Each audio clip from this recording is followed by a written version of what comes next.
Yo, we good? I think we're good. Hopefully we are. We'll see in a second, as we always do. And all right, let's check you out.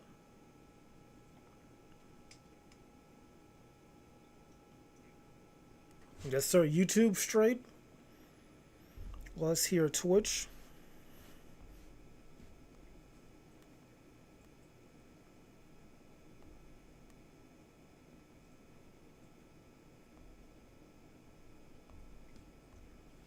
Twitch. Is Twitch good?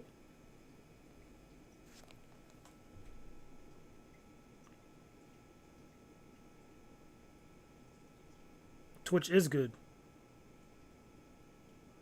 Let me wait one more second.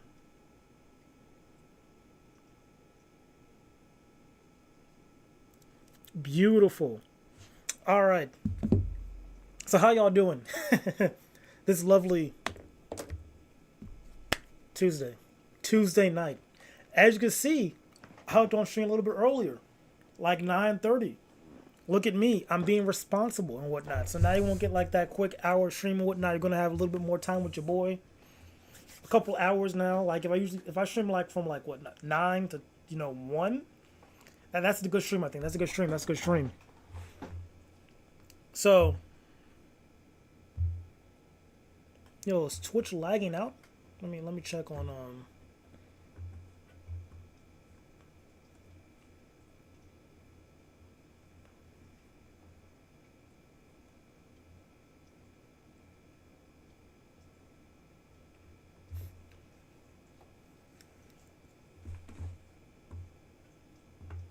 Is it good?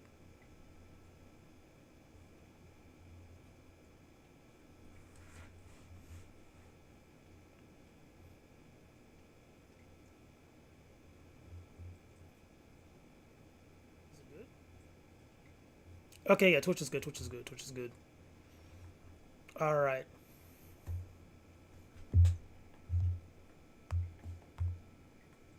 Twitch is solid. YouTube is solid. So what to do? What to do? The grind never stops. That's it. The grind never stops. That's it. We're staying consistent. We're on day 15, by the way. Wait, there we go. 15, by the way. That's pretty darn good. I gotta realize that like it's inverted. So like, I gotta remember that it's mirrored. Cause I be thinking like it's, my hand over here and whatnot, but it's not the case. That throws me off. I wish there was a way to flip it. Is that possible? Can I flip it?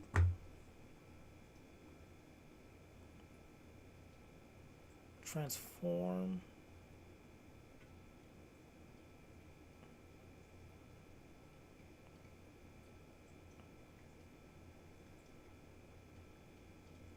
Okay, that's not it.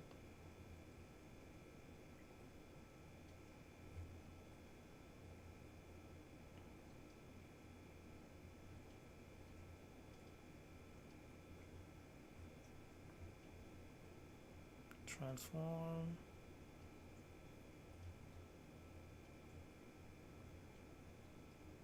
Yo, was that it maybe?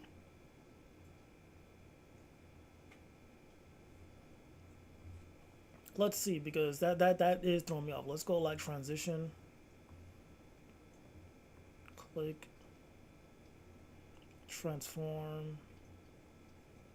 Flip horizontally. Transition.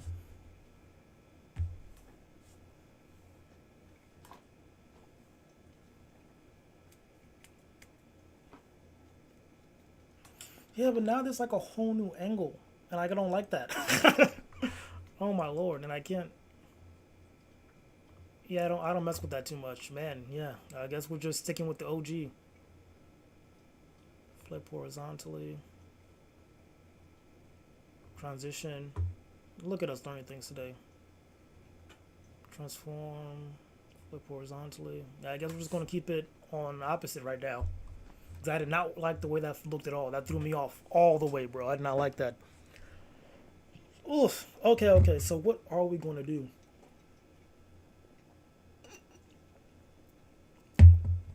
I guess the best way to start is just to move forward. You know, you gotta take that step.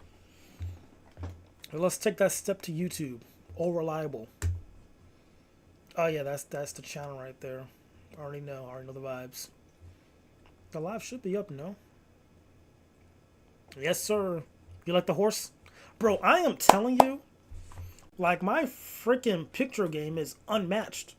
Like, every day a banger.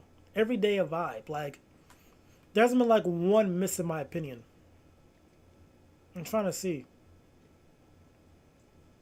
Like, you could say this one's a slight miss, but, like, it was still on theme. Like, I hate daylight savings. Boom, you know what I mean? But the deer, like, I feel like all the pictures so far, whether or not, just, the game, is actually a vibe. Right now, it was chilly. Like, come on now. And we've been, like, on a hot streak for, like, the past 15 days, too. Like, look at this.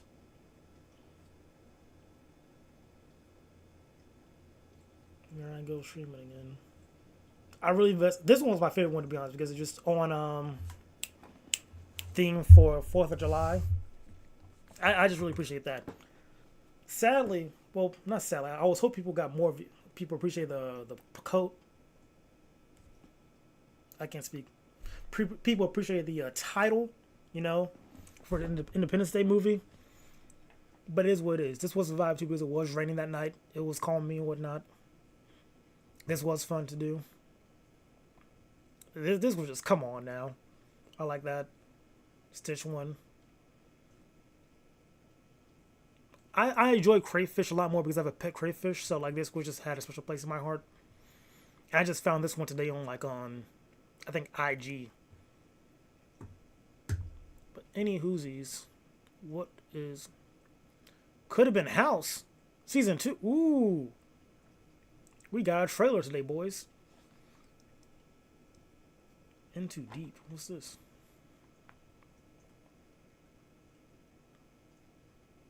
Black Boy Max. Man has been gone for a minute. No, I know he was doing like a whole, what was it? 365 stream, but then he stopped early.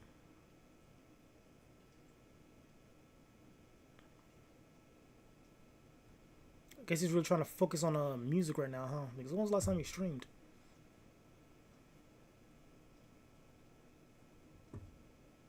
Videos. Bro, the lag is insane today. Yeah, 2 months ago, man. Okay, if there's one AI site builder you need to meet, it's this dope tech from Wix. Who's talking? But anywho, let's see. I might want to just click and watch, right? Hopefully they don't play the music in the background. Let's see what else is available. Excuse me.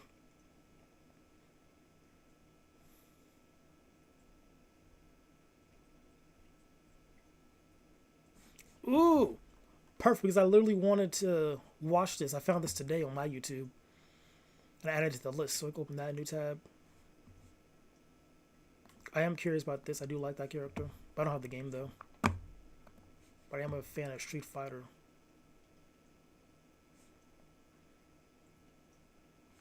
Ooh, a TED Talk about... Yeah. Look, we got options today, boys. Oh, my God. And...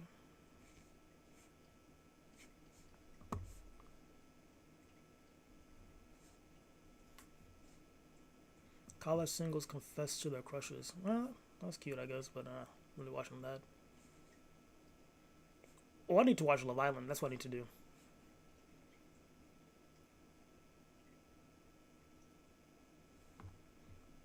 Interesting.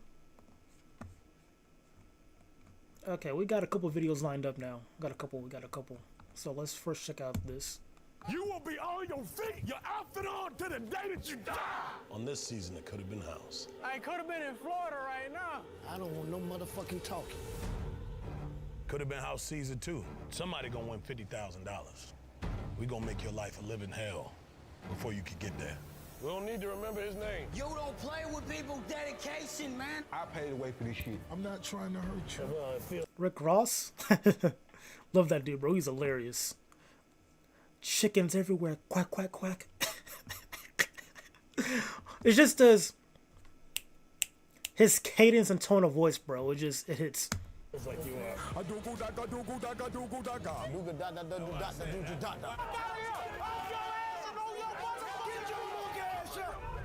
What are you looking at? Oh, you think you scared me? Don't run from the smoke. Bitch, what the fuck? Oh, this shit deeper than rap, nigga. You won't just be eliminated from this house. You will be blackballed in the Blackballed in motherfucking the industry. industry. This shit deeper than music. And I never gave a fuck. You bitches cannot fuck with me. You lucky you ain't with Ruby Rose no more, but I'd have cashed out. You know that. Sometimes you gotta use a motherfucker to get you where you need to be. Get it back in blood. I'ma crash your ass. Nigga, we was cool. Same shit. Back up. Nigga, get the fuck out of my face.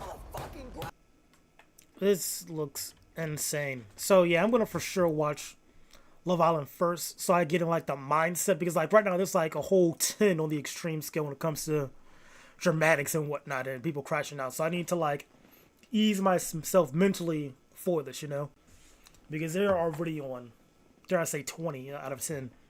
Boy, fuck you. He ain't nobody but a missing tooth bitch. B2A all season, belt to ass. I'm knocking him the fuck out. You take these security guards off now, I'll hurt somebody. You okay? You taught me how to make music. Somebody smell like paraphernalia in here. I'm bringing drug dogs. That dog not even racist because he don't even know what race you is. Jungsnau, smiggler beggar, udang, badal, mickle, ute, man, ute. Dictionary right here if you ain't under Erman. We are coulda been. Was that Canadian slang? I think so. I'm a star. Like, look at me. I ain't never played basketball. You never play no basketball? You should have told him that I play with balls. Thank you for your time. Yeah. I used to do cocaine very heavily. If anybody has Adderall, you hand it over now. I don't know where the fuck I am. Ain't nothing really funny to me. It's a lot of artists that could have been. Yeah, and visual. Bro, Saucy Santana. Only reason I remember Saucy Santana, I think it was from his Cypher a while back, and also him beefing with DJ Academics and Dr. Umar talking about Saucy Santana. And I gotta just find the clip. I gotta find the clip. That's the only way, because that clip was hilarious. Oh my god. What's this? Based on attractiveness.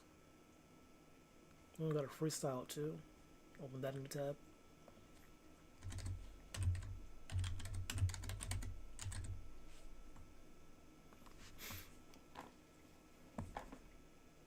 I think this was it, right? Saucy Santana said that if he wins the fight with DJ Academics, he gonna clap his cheeks. My phone been blowing up. And I had the funnier version because they had like the sound effects and the blinking. I wish they would have that. Do they have that? Yeah, that just enhances it. Maybe this is it. Saucy Santana said that if he wins the fight with DJ Academics, he gonna clap his cheeks.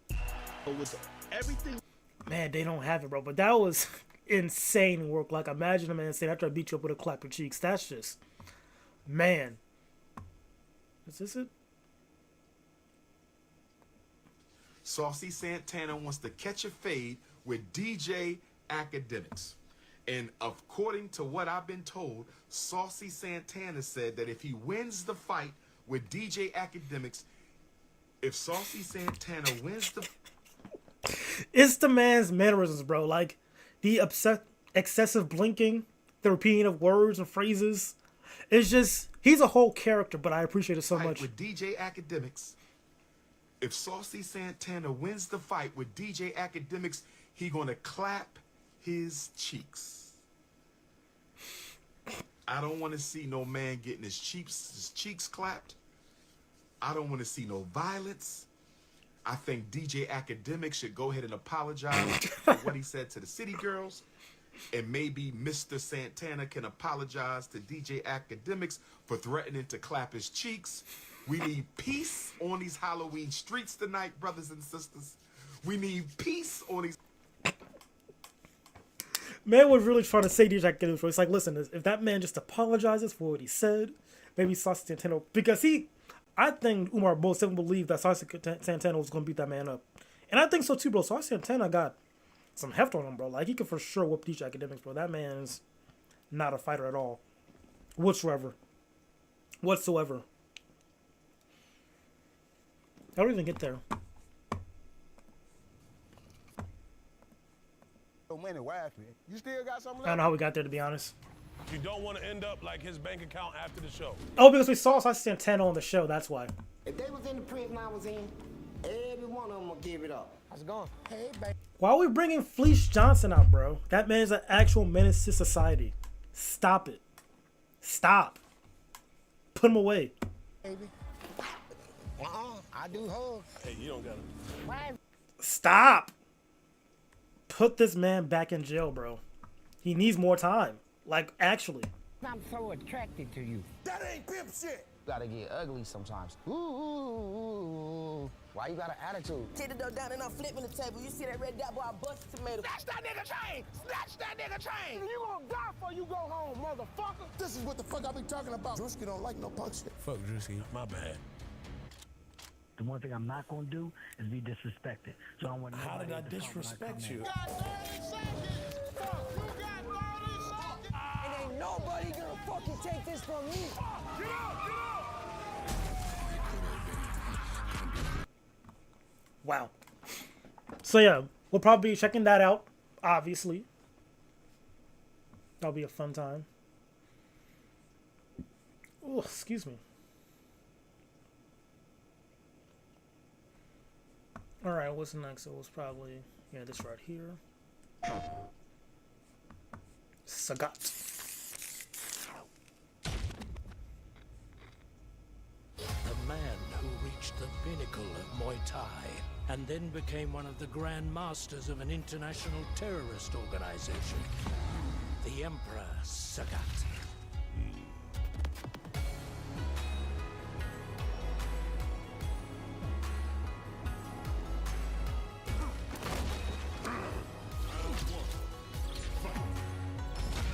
Yes, sir, that rematch.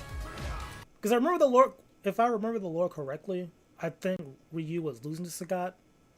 Then, like, he had a Shuriken on him. Or Dragon Fist? Yeah, Shuriken. Hadouken, Shuriken. That's my Suken. Yeah, yeah. And that's how he got that scar on his chest. If I remember correctly. I could be wrong. Alright, we could just Google. How did Sagat get a scar? Yeah, okay, I know my stuff. Come on now. Look at me.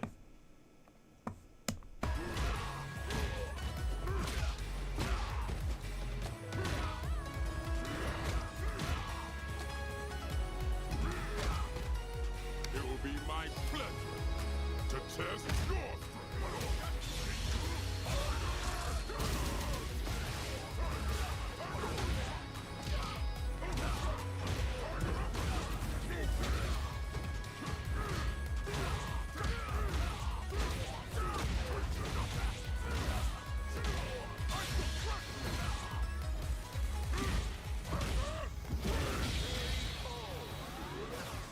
shall fight you until your final breath. Show me your strength.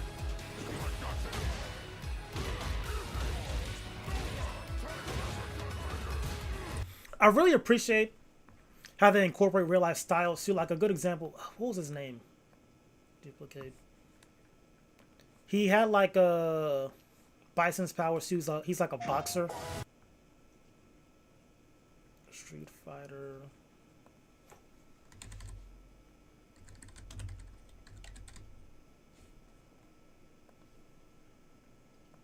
It's not Cody.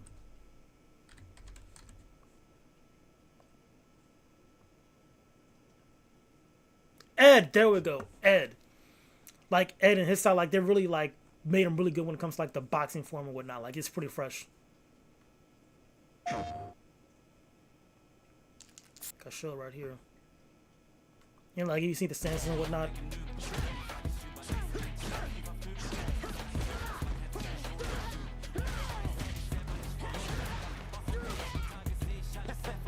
I'd be scared too.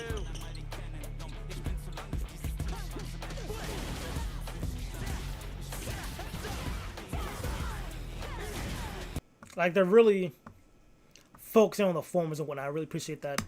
And the stances.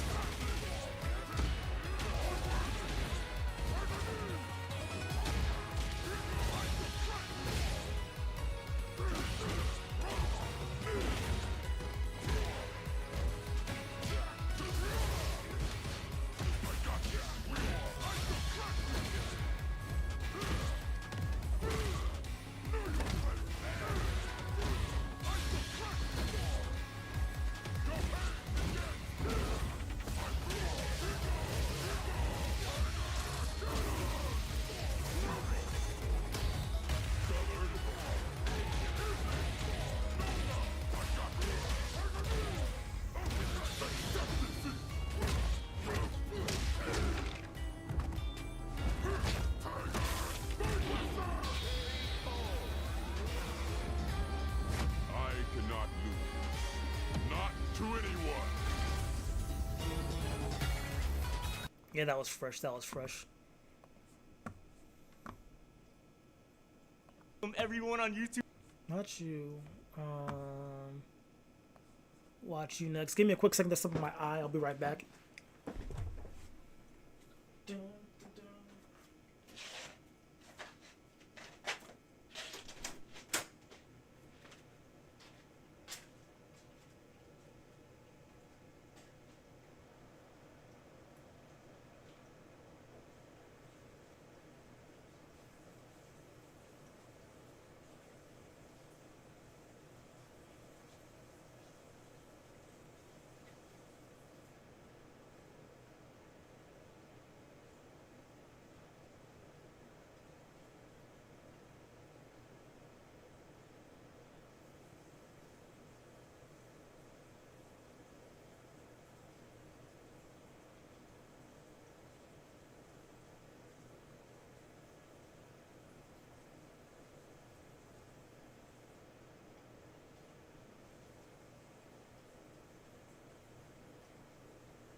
I think I got it out, bro, but it's still very much irritated. I don't know why this be happening on stream too.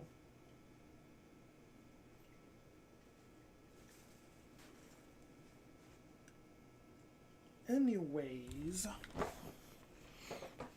let's get back to it.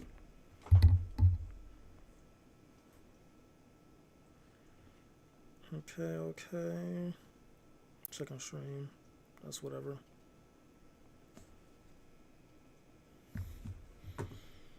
Let me check Twitch real quick.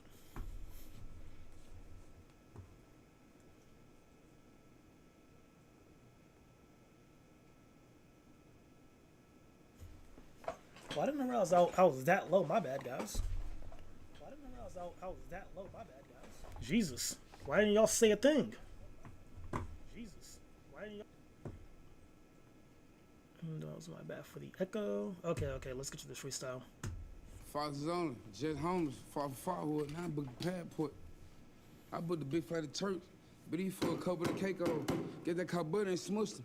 That's a good way to start the day off. Rap game for your foot, but I still ain't taking no days off. I been dropping my nuts, fuck the hard head hoe like, back on that fuck ass side in the city. Fuck dude, I put on that biscuit. Wanted to smoke a help out of career, I want to book that bitch for a show at Wendy's. Told bro he cut off if he missed him. Told bro I got some if he hit him. On the shit, I put 4 niggas.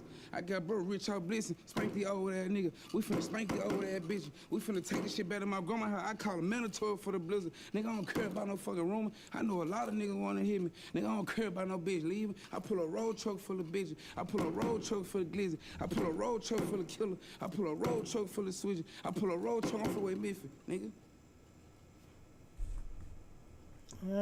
Sounds okay, man. That was okay. Yeah, I think looking back at it,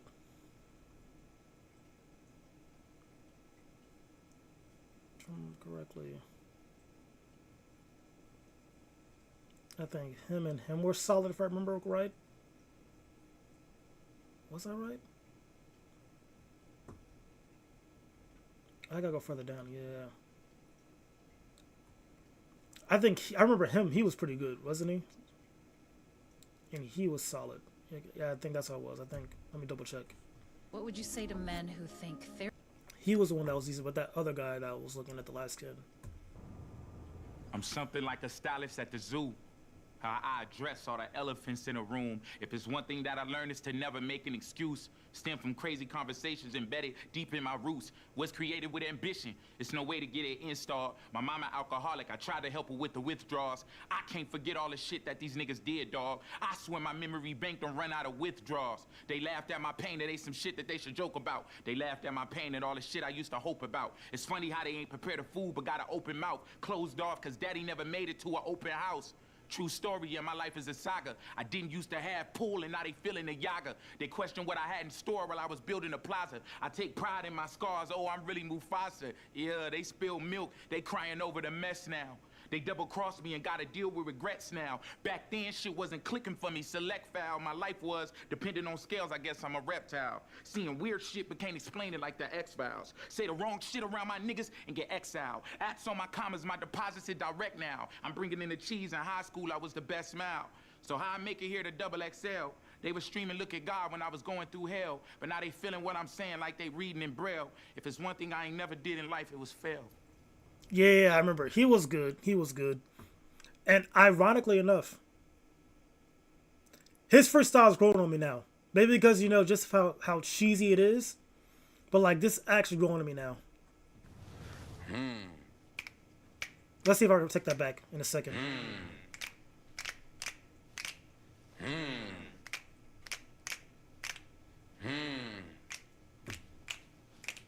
Walking that bitch like, how the hell y'all doing? How y'all feeling today? Ready to turn myself in down at the station. I made a killing today. Always gonna be money. Always gonna be hoes. Always gonna be something. Only thing you got is your word. I put that shit on my mama. No, you really just can't get comfy. Gotta keep at it, buddy. Before I had this money, wasn't worried about nothing. That shit feel backwards to me. He ain't always getting high. What happened to him? And what happened to you? I'm the same I was. I'm just getting paid with a few more habits now. Oh, shit. Here we go again. Damn, I got this dying bitch. She just wanna be my friend. Damn, you don't think Flo Rida here is going down for real? Damn, I'm a little too high for this. Jesus, take the wheel. I'm on timing, bitch. You don't know what time it is? Oh, okay. Oh, you got migraines? You wanna ride this shit? Oh, okay. Plug like goddamn. You really want every flavor? Oh, okay. You want round in, but you wanna come crying, bitch? Oh, okay. Damn, it's getting hot in here. Take off all your clothes. Damn, I'm feeling like 50 Cent. Bitch, I'm in the club. Damn, I'm on my Britney shit. Oops, I hit again. Damn, I'm on my DJ Khaled shit. We the best. Damn, we rolling hella deep. I feel like Adele. Damn, kiss me through the phone. Suck me through the cell. Damn, I'm a little too high for this. Jesus, take the wheel. Yeah, that was decent. That's decent. That's all right. That's all right. I think after, you know, the memes and whatnot, I can say with a clear conscience that was okay. And who was next? I think his was okay. He just was, it was hard for him to, like, find the flow, if I remember correctly. Let me check. Say, keep your motherfucking mouth zipped up. And them podcasts is raining on any given day. That's the broadcast. I guess I'm okay. Yeah, I'm just being modest. Nothing going your way, but you still feel that I'm not oddest. Nigga, tap in. Why you hating on the young bull? Mad cause your life feeling empty, bitch boy, my pocket's full. Niggas yapping all damn day. I'm straight, I play it cool. Get up in my face, act like it's love, but I ain't a fool. Talking tough online in real life, you begging for some food. Your hoe see me and start to drool. Look like she want 3, not you. Niggas get to tweaking past 2. I'm out here with my tool, acting like the one. Leave you with nothing and ask you how you doing. I ain't asked you for advice. Get off my dick now. Money be my vice. Now look, a nigga rich now. Niggas tryna fight. Wake up, we all got sticks now. Dropping dimes in crunch time. Bitch, you get picked off.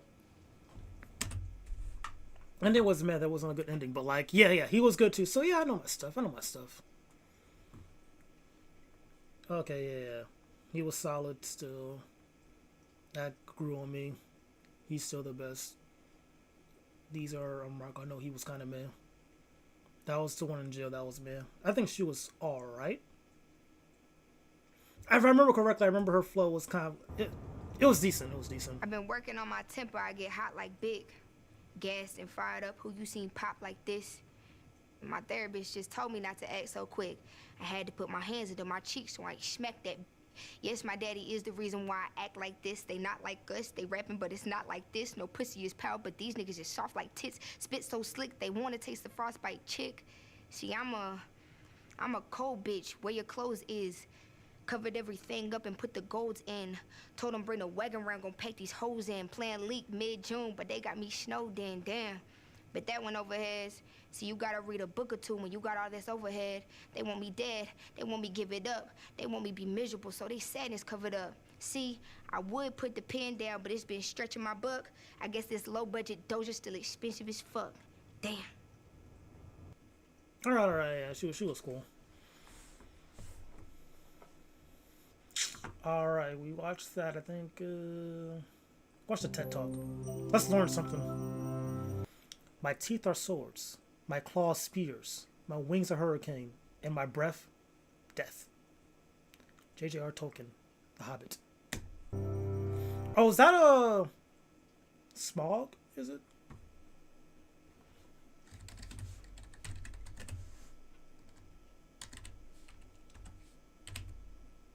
Smaug, there we go.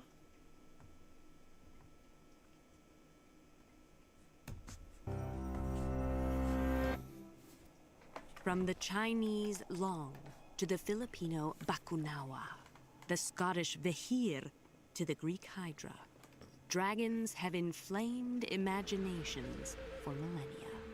Their ubiquity across world mythology has led many scholars to ponder their possible origins. Could it be that tales of dragons were crafted to make sense of violent weather events like storms or tornadoes? Did ancient peoples interpret volcanic eruptions or the unearthing of strange-looking bones as evidence that fire-breathing beasts lurked nearby? Questions like these are central to geomythology, which examines the connections between myths and the geology of the regions where they originated. It's based on the idea that legends are more than just fiction. They're also preserved records of the past. And these stories can contain valuable insights into our ancestors' understanding of the natural world. Beyond questioning the origins of mythical beasts like griffins, minotaurs, and dragons, geomythology can be a catalyst for scientific discovery. In Australia, for instance, researchers followed the clues in an ancient indigenous Dreamtime legend, which recounts a star falling into a waterhole, to locate a previously uncharted meteor impact site. And the field has also helped to correct geological timelines. Stories of Pele, the Hawaiian goddess of volcanoes, for example, led scientists to rethink the natural history of the Kilauea volcano. Following the events in the goddess's journey, they recalibrated when it's believed the volcano first collapsed, forming the vast, active caldera still present today. So what has geomythology uncovered about dragons?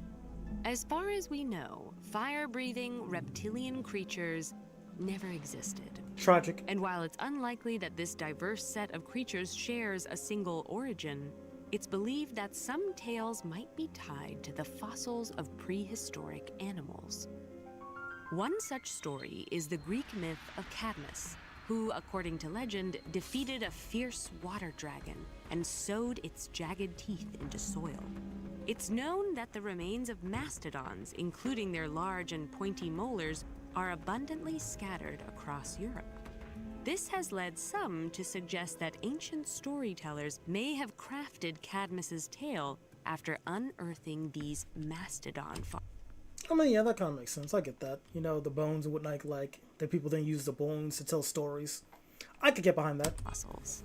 Paleontologists have similarly dug up mastodon bones in Chios, a Greek island that was once said to have been terrorized by another jagged-toothed dragon.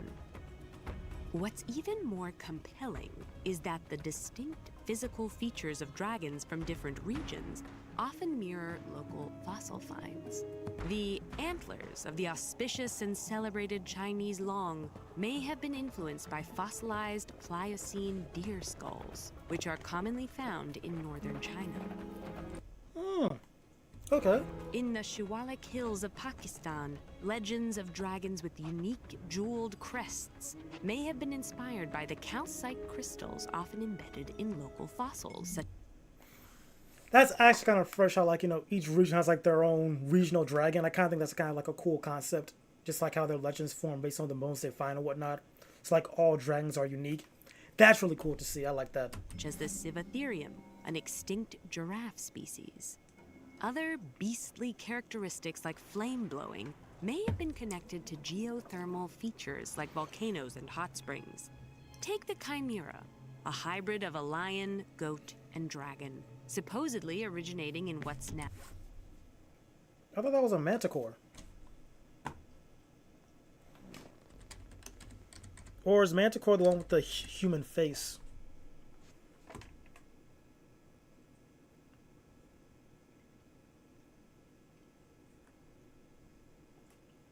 Lion's body, human face, scorpion tail. Okay, okay.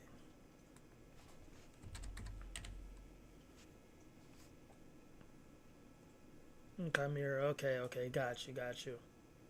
My tweak, my tweak. Now Turkey. According to legend, the beast was slain by the hero Bellerophon, who thrust a block of lead into its fiery throat, choking it. Some scholars hypothesize that the fire-spitting natural gas vents in southern Turkey may have sparked stories of this flame-blowing beast. Similarly, the seemingly burnt landscapes of western Turkey, which are the result of ancient volcanic activity, could have stirred stories of the epic clash of Zeus and the 100-headed Typhon. In fact, some tellings say the land itself was scorched by Zeus's bolts during their deadly duel. And more can be gleaned from dragon myths than just their possible origins. In China, paleontologists often plan digs in regions well known for their supposed dragon bone deposits. In fact, one of the richest areas in the world for finding dinosaur tracks is called Huanglango, which translates to Yellow Dragon Valley. So while these mythical beasts may never have prowled our caves, skies, or seas, their tales continue to be a source of inspiration in both fantasy and science alike. I will say, dragons did exist, bro. That'll be so dope. I'll give me a dragon immediately. But probably, I don't know. Because at the same time, like a little tiny dragon, the vibe would be cool, but like having like a giant dragon, like the size of like a bus, maybe like a building. I don't know. A big dragon would be kind of cool to have, man. The take care of it would be hard though, like finding food and whatnot. But I don't care. It's a dragon. We're done with that, right?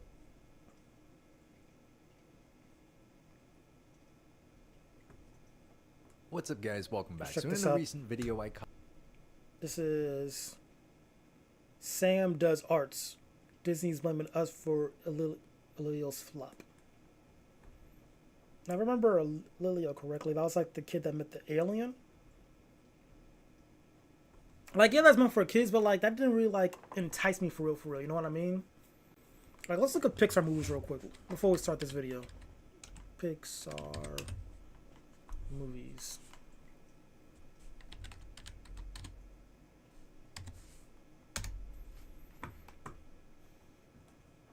So we had Luca, Turning Red, Buzz Lightyear, and now we had, we'll just search Disney movies.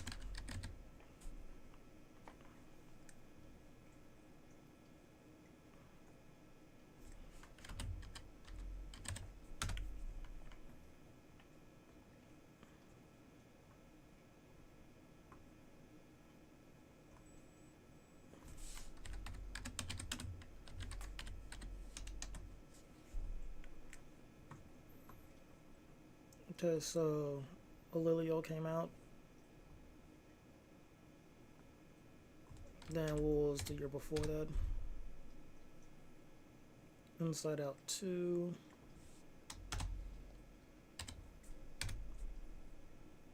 Elemental.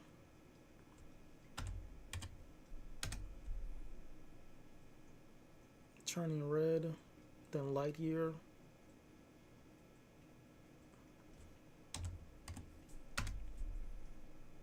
Luca.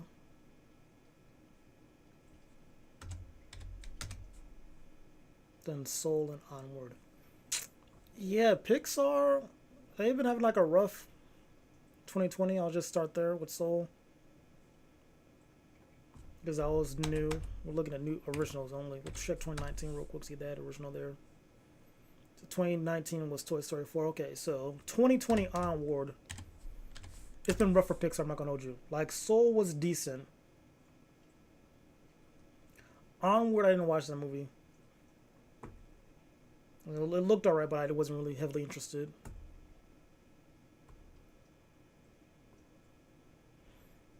Luca was actually pretty good. Luca was a good movie. Luca was good. Luca was good. So that's 1 year. And we'll give 2020 was all right. So that's 2. Just okay. Turning Red and Lightyear.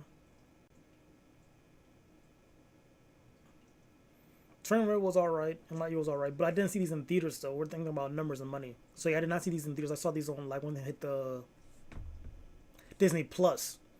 So yeah, I waited for these on Disney Plus. Saw both of them. Turning Red was cute. Watched it like one time, but it was like a rewatch movie. Lightyear was all right. Wasn't like a rewatch movie. It was like a one and done. Kind of saw elements, not really. I was like half asleep with it. But it was cute for the first like quarter of I watched it of. Then 2024 was Inside Out 2. Didn't see that. Then we had Elio 2025. Yeah, bro. You had like the first, we had like a couple years just meh. But that was during like the COVID era too, I think, right? Yeah, bro. It's just rough for Pixar, I think. I don't know what they can do though. Like Inside Out 2 for sure is a Pixar movie. And so was Elemental. Those were Pixar movies for sure. And they were actually from Inside Out 2. Inside Out 1 was pretty good. And I didn't watch Inside Out 2, but I watched clips on TikTok and whatnot every now and then. They were cute. You know what I mean? I would have watched if I had the chance. I just didn't get around to it. I kind of forgot it existed. Same with Elemental. Like I just watched like again like the first quarter of it. It was interesting, you know. That was also just felt very Pixar, you know. Then when we go further back, Luca was Pixar-esque. Soul was Pixar-esque. Esque. There we go. Turning Red felt more like a Disney movie than a Pixar movie though. And Buzz Lightyear felt more like a Disney movie with Pixar around it, with Pixar elements, if that makes sense. Like, I think they go back to the roots of what Pixar was just, you know, cool animation movies, you know. Because they have, like, this very unique, like, Disney style now that's throwing people off. Like, Toys... Oh, Up! Actually, Up was different. And mostly human and whatnot, but I guess I like that wonder and whatnot. Yeah, Pixar, because Monsters, Inc. and University, that was good. Good Dinosaurs actually slept on in my opinion. Incredibles was a good Pixar movie. Up, Luca. The Toy Story franchise is just solid. Yeah, bro, Pixar, I don't know what they need right now, to be honest. I need like some new passion, some new love, something. I mean, they're making a Toy Story 5 right now too. Like they need more originals, I think, right now. Like, yeah, this one sadly flopped, Elio. But don't let that hold you back. Still try creative stuff. Don't go with the safe option. Go with the take risk. You know what I mean? Like Cars, I feel like that was a risk movie. The first Toy Story was a risk. Monsters Inc. a risk. Like, just the concept of, you know, we're monsters, we scare to make money and whatnot. Insane concept, but they had a good execution that worked. Cars, a race car rookie, get stuck in a small town, learns to be humble. Risky move, but it paid off, you know what I mean? Up. A man loses his wife before he wants to go away. He wants to have this one life adventure for his dead wife. Like, all these ideas and concepts were pretty fun and unique. Even Incredibles, like, that was very simple hero movie. First Incredibles, right? But had like a strong foundation of family and whatnot, reliving the glory days, you know, appreciating what you got. Like, Pixar was in their bag for sure with storytelling and whatnot. And I feel like now they're kind of just meh. Luke was decent storytelling. Turning Red was okay.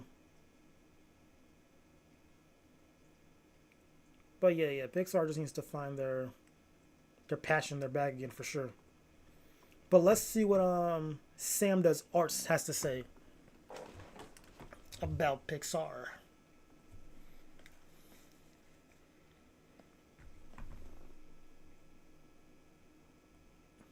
covered the monumental failure of Pixar's most recent new IP, Elio. Now it seems like Pixar is just not learning their lesson, because this headline recently came out that says Disney points fingers after Elio flops. Stop asking for originals if you won't watch them. There's no way we're doing this right now, guys. Pixar, come on. So I thought this has got to be some kind of fabricated, sensationalized headline. There's no way they actually said something like this. But guess what? If you go on Pixar's official Instagram profile and you just scroll down a little bit, there it is. Check it out. Stop complaining that Disney doesn't make original stories if you don't show up to movie theaters and support them in the first place. Who said that? Oh my gosh. I thought I was the only one in my car. But anyways, there's a new original story. Look at that. From Disney Pixar called Elio. You should go ahead and support it. It comes out this Friday. So yeah, you should go to movie theaters. Thank you. Posted a week ago. That is crazy. How tone deaf. Pixar, what are we doing here, guys? What are we doing here? Do you seriously think now is the time to blame the audience for not wanting to quote-unquote see original stories? Look at K-pop Demon Hunters. That's an original story and it's popping off right. I heard about that movie. I might check that out, to be honest. That's been that topic for a little bit now. Actually, y'all check that out and give y'all a review about it. Yeah. Now, who doesn't want to see original stories? Maybe Disney Pixar just doesn't understand the predicament that they're in, so maybe let's give them some tough love today, because we should not have a billion-dollar corporation trying to gaslight an audience into supporting an IP just because it's original, and blaming a flop on the audience instead of taking responsibility for things that they didn't do well, like marketing, like art style. These are all true. Like, when it comes to, like, movies, especially anime movies, your marketing needs to be on point, and you gotta realize, and like a good trailer does a lot for people to make them, to catch their attention and bring them in, you know. And I feel like, especially for like Elio too, or Elio, I hope I pronounced his name right. The point is, when I saw the trailer, I was just like, oh, that's interesting. I'll wait for it to be on DVD. You know, that didn't like, you know, grab my attention for real. And mainly it was because kind of like just the art style. You know, I just don't like that art style that much. You know, it doesn't entice me, you know what I mean? Like the story, which we're going to talk about today. So apparently, Pixar massively changed Elio after the original cut was test screened and not a single person raised their hand when asked if they would pay to see the film in a movie theater. Elio was also initially a queer-coded character until leadership told them to make him more masculine. Now, that is interesting, so I decided to look into this a little bit. According to multiple insiders who spoke to The Hollywood Reporter, Elio was initially portrayed as a queer-coded character, reflecting original director Adrian Molina's identity as an openly gay filmmaker. Other sources say that Molina did not intend the film to be a coming-out story, as the character is 11, but either way, the characterization gradually faded away throughout the production process as Elio became more masculine following feedback from leadership. Gone were not only such direct examples of his passion for environmentalism and fashion, but also a scene in Elio's bedroom with pictures suggesting a male crush. Hints at the trash fashion remain in the released film, with the boy wearing a cape decorated with discarded cutlery and soda can tabs, although without any explanation for the unusual attire. Now, I talked about his character design in the last video being completely discombobulated and just not knowing what it wants to be, and this might contribute a little bit as to why. If I knew that he was somebody who cared deeply about the environment and collecting trash off of the beaches, maybe the costumes would have made a little bit more sense. You see, that right there sounds interesting. You know, I feel like they could have incorporated that for sure. Like, you know, he likes fashion. He also likes to protect the environment. That's why he likes using trash for his clothing styles. Like, that feels unique. And the fact that that's not in the movie takes away from his character. You know, like, that's actually unfortunate, you know. But then you just throw away, too, like, he's 11 years old. He just likes to do arts and crafts. Yeah, but I feel like that would have gave him some more character. You know what I mean? Especially, like, show that in the trailer, too. Like, him picking up trash or being weird. Like, picking up trash whatnot to make clothes, and that's why he feels alone in, like, class or whatnot, because people think he's weird for picking up trash to make clothes. Like, that right there is a way for him to be alienated from his classroom, but then when he goes to, like, all these other aliens, they see, like, the clothes room is like, oh, that's so unique and cool, how'd you do that? And he just, you know, talks about his unique style and whatnot. Like, that, I feel like, was a very missed opportunity, and that already makes the character sound 10 times more interesting than just, you know, loner kid wants to see aliens, you know what I mean? That could have gave him, like, an extra layer, even though they're still not visually appealing to look at. So apparently a couple of years ago during a test screening, although viewers expressed how much they enjoyed the movie, they were also asked how many of them would see it in the theater, and not a single hand was raised. And it was around the same time that... Bro, that Bug Life meme is hilarious. I'm glad that Bug's Life is getting some love with their memes and whatnot, because that is a fantastic film. That's like one of my favorite Pixar movies for sure when I was a kid. Even now, I still like that movie a lot because I really just connect with Flint a lot. That's like my favorite character. Molina screened his latest cut of the film to Pixar leadership. There are different accounts of the exact feedback that the director received from Pixar boss Pete Docter, with rumors circulating in some of the studio circles that Molina was hurt by the conversation. Molina exited the project soon after, and much of Elio was reworked. Now, some of the insiders are claiming that if the original story had stayed the way it is, if it was a little bit more about the child's identity, with the queer coded theme, that it would have done better in theaters and it would have had more meaning to the film. And none of us can, of course, confirm or deny that, but I have a feeling that it would have done just as badly, considering the fact that during a test screening, literally nobody said they would see it in theaters despite liking the film, and that's kind of how most people feel about it right now. I was deeply saddened and aggrieved by the changes that were made, says former Pixar assistant editor Sarah Ligotic. That was a perfect look to the ad right there. Bro, when am I going to start getting ads for money? Oh, man. We're so close, though. Also, by the way, guys, let's talk about this. New channel. We got a subscriber the other day. We're at 64. I'm so proud of us. Look at us growing again. It's so embarrassing, though. It's so embarrassing because, where is it? Oh, no. It says 60. We're good. Because we were at 65 at some point, but then we lost 2 people. But look at this, we gained a new member of the family. So, thank you, subscriber number 64. You are greatly appreciated. Actually, let's say, yeah. Azan. Thank you for subscribing. I really appreciate you. You're goated for that. And for the people who are watching the stream, make sure to like the stream, by the way. That means a lot, Like the stream if you're on YouTube. Look at this. Check this out. Actually, let's say, yeah. Boom. Takes 3 seconds. Not even. Just a quick like and you're done. All right. Anyway, enough of me plugging myself. Let's go back to the video.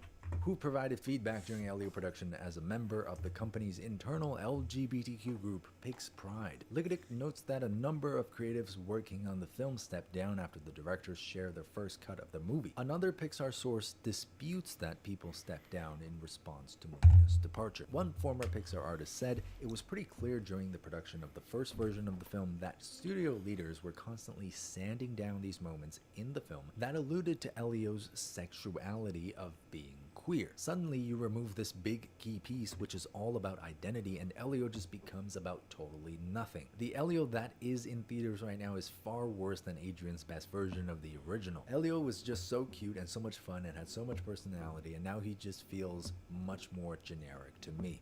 Well, I'm glad they realize and they're self-aware. This part's very interesting to me. So the Elio production resulted in fraught feelings for those with ties to Pixar who have come to question whether the company intends to prioritize diversity. Docter sparked debate when he noted in a 2024 interview that the studio should make the most relatable films possible, which was perceived as advocating for a shift away from underrepresented characters and voices. But did the decision to downplay Elio's queer themes actually come from the parent company? Insiders aren't so sure. A lot of people like to blame Disney, but the call is coming from inside the house. Says the artist, a lot of it is obeying in advance behavior.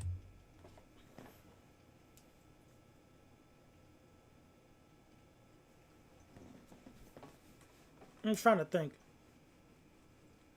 Because what it sounded like was the creator's original vision was to have like a queer character meet with aliens because he feels alienated or something like that and find his identity. Then he feels, closer to what the aliens, something like that. And I feel like, again, that seems like a very interesting story, and I wouldn't mind watching that. Because like with this story we had, like that came out, again, I haven't watched the movie, I just know off the trailers or whatnot. We got this kid who just really wants to meet aliens, and doesn't have any friends, so he makes friends with the aliens. He feels isolated. And that isolation is because he's like, weird and whatnot, but they don't really go into his weirdness. And I feel like that weirdness was supposed to be either the queerness or him using like trash and whatnot for fashion and whatnot. Like there were layers to it originally. I feel like they took away those layers, which made him like a more interesting character. But like man said before, just because we hear all about this, interesting story doesn't mean we're gonna go and watch the movie again. Because again, I like space stuff. I really love sci-fi, aliens, all that cool stuff. But again, I wasn't heavily interested in the movie mainly because I just didn't like the way it looked. You know what I mean? Like, it looked like a okay film, but like it didn't make me feel like, ooh, let me watch this movie, you know? I feel like, what was the last Pixar movie I just had to go see?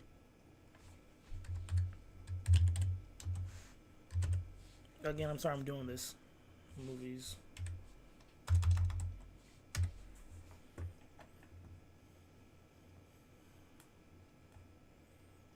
Toy Story, Bugs Life. There we go. This is super useful. The Good Dinosaur, Finding Dory, Cars 3, Coco.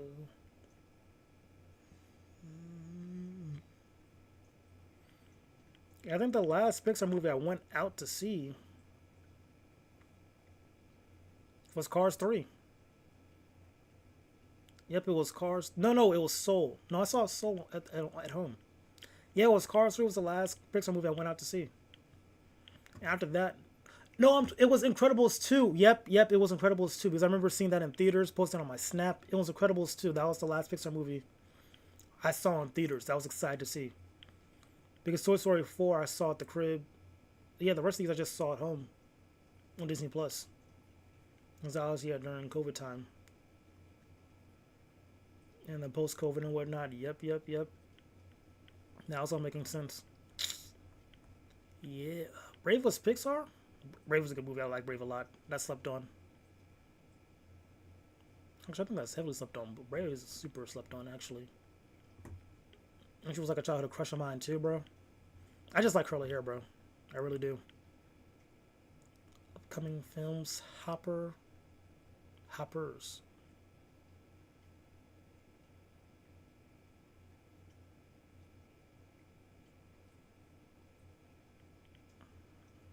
Incredibles 3, Coco 2. I'm gonna make a Coco 2. But yeah, what is this Hoppers? Oh my lord. Oh my goodness.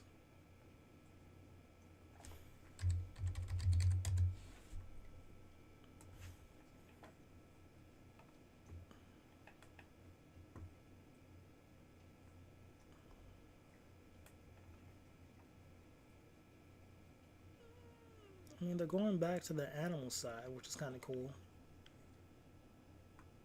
Animation looks kind of interesting. Animation style, I should say. Do they have any images, test footage?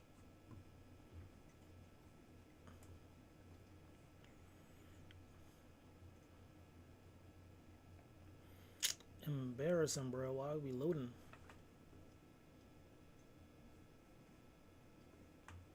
Are you serious right now? In front of everybody? Thank you.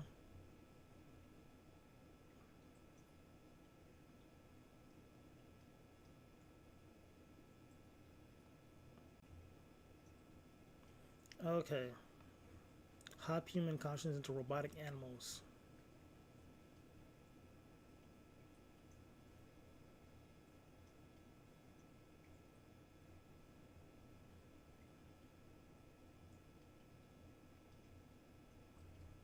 That's it. That's all they got. Technology, films. All right. Interesting. Not you. Let's go back to this. You're coming from higher execs at Pixar. The person cites such examples as next year's animated feature, Hoppers, having to tone down themes of environmentalism, and also reveals that a movie in early development got a startling note that the director was told you can't have divorce in this movie. A different source with knowledge of the project. Yeah, they're just way too scary now when it comes to ideas and whatnot. Because again, I think Up is a really good example. We really had like a dude, you know, fall in love, have a wife, the wife have a miscarriage, then the wife dies. Now you're a depressed old man. In like the first 10 minutes of the movie. You know what I mean? And now you're saying you got turned down the things of environmentalism in the movie? Like, yeah, I think Disney right now. Yeah, I'll blame Disney. I think Disney's being way too scary. I feel like with Pixar, well, when did Pixar and Disney become a thing? Before I say anything crazy, when did...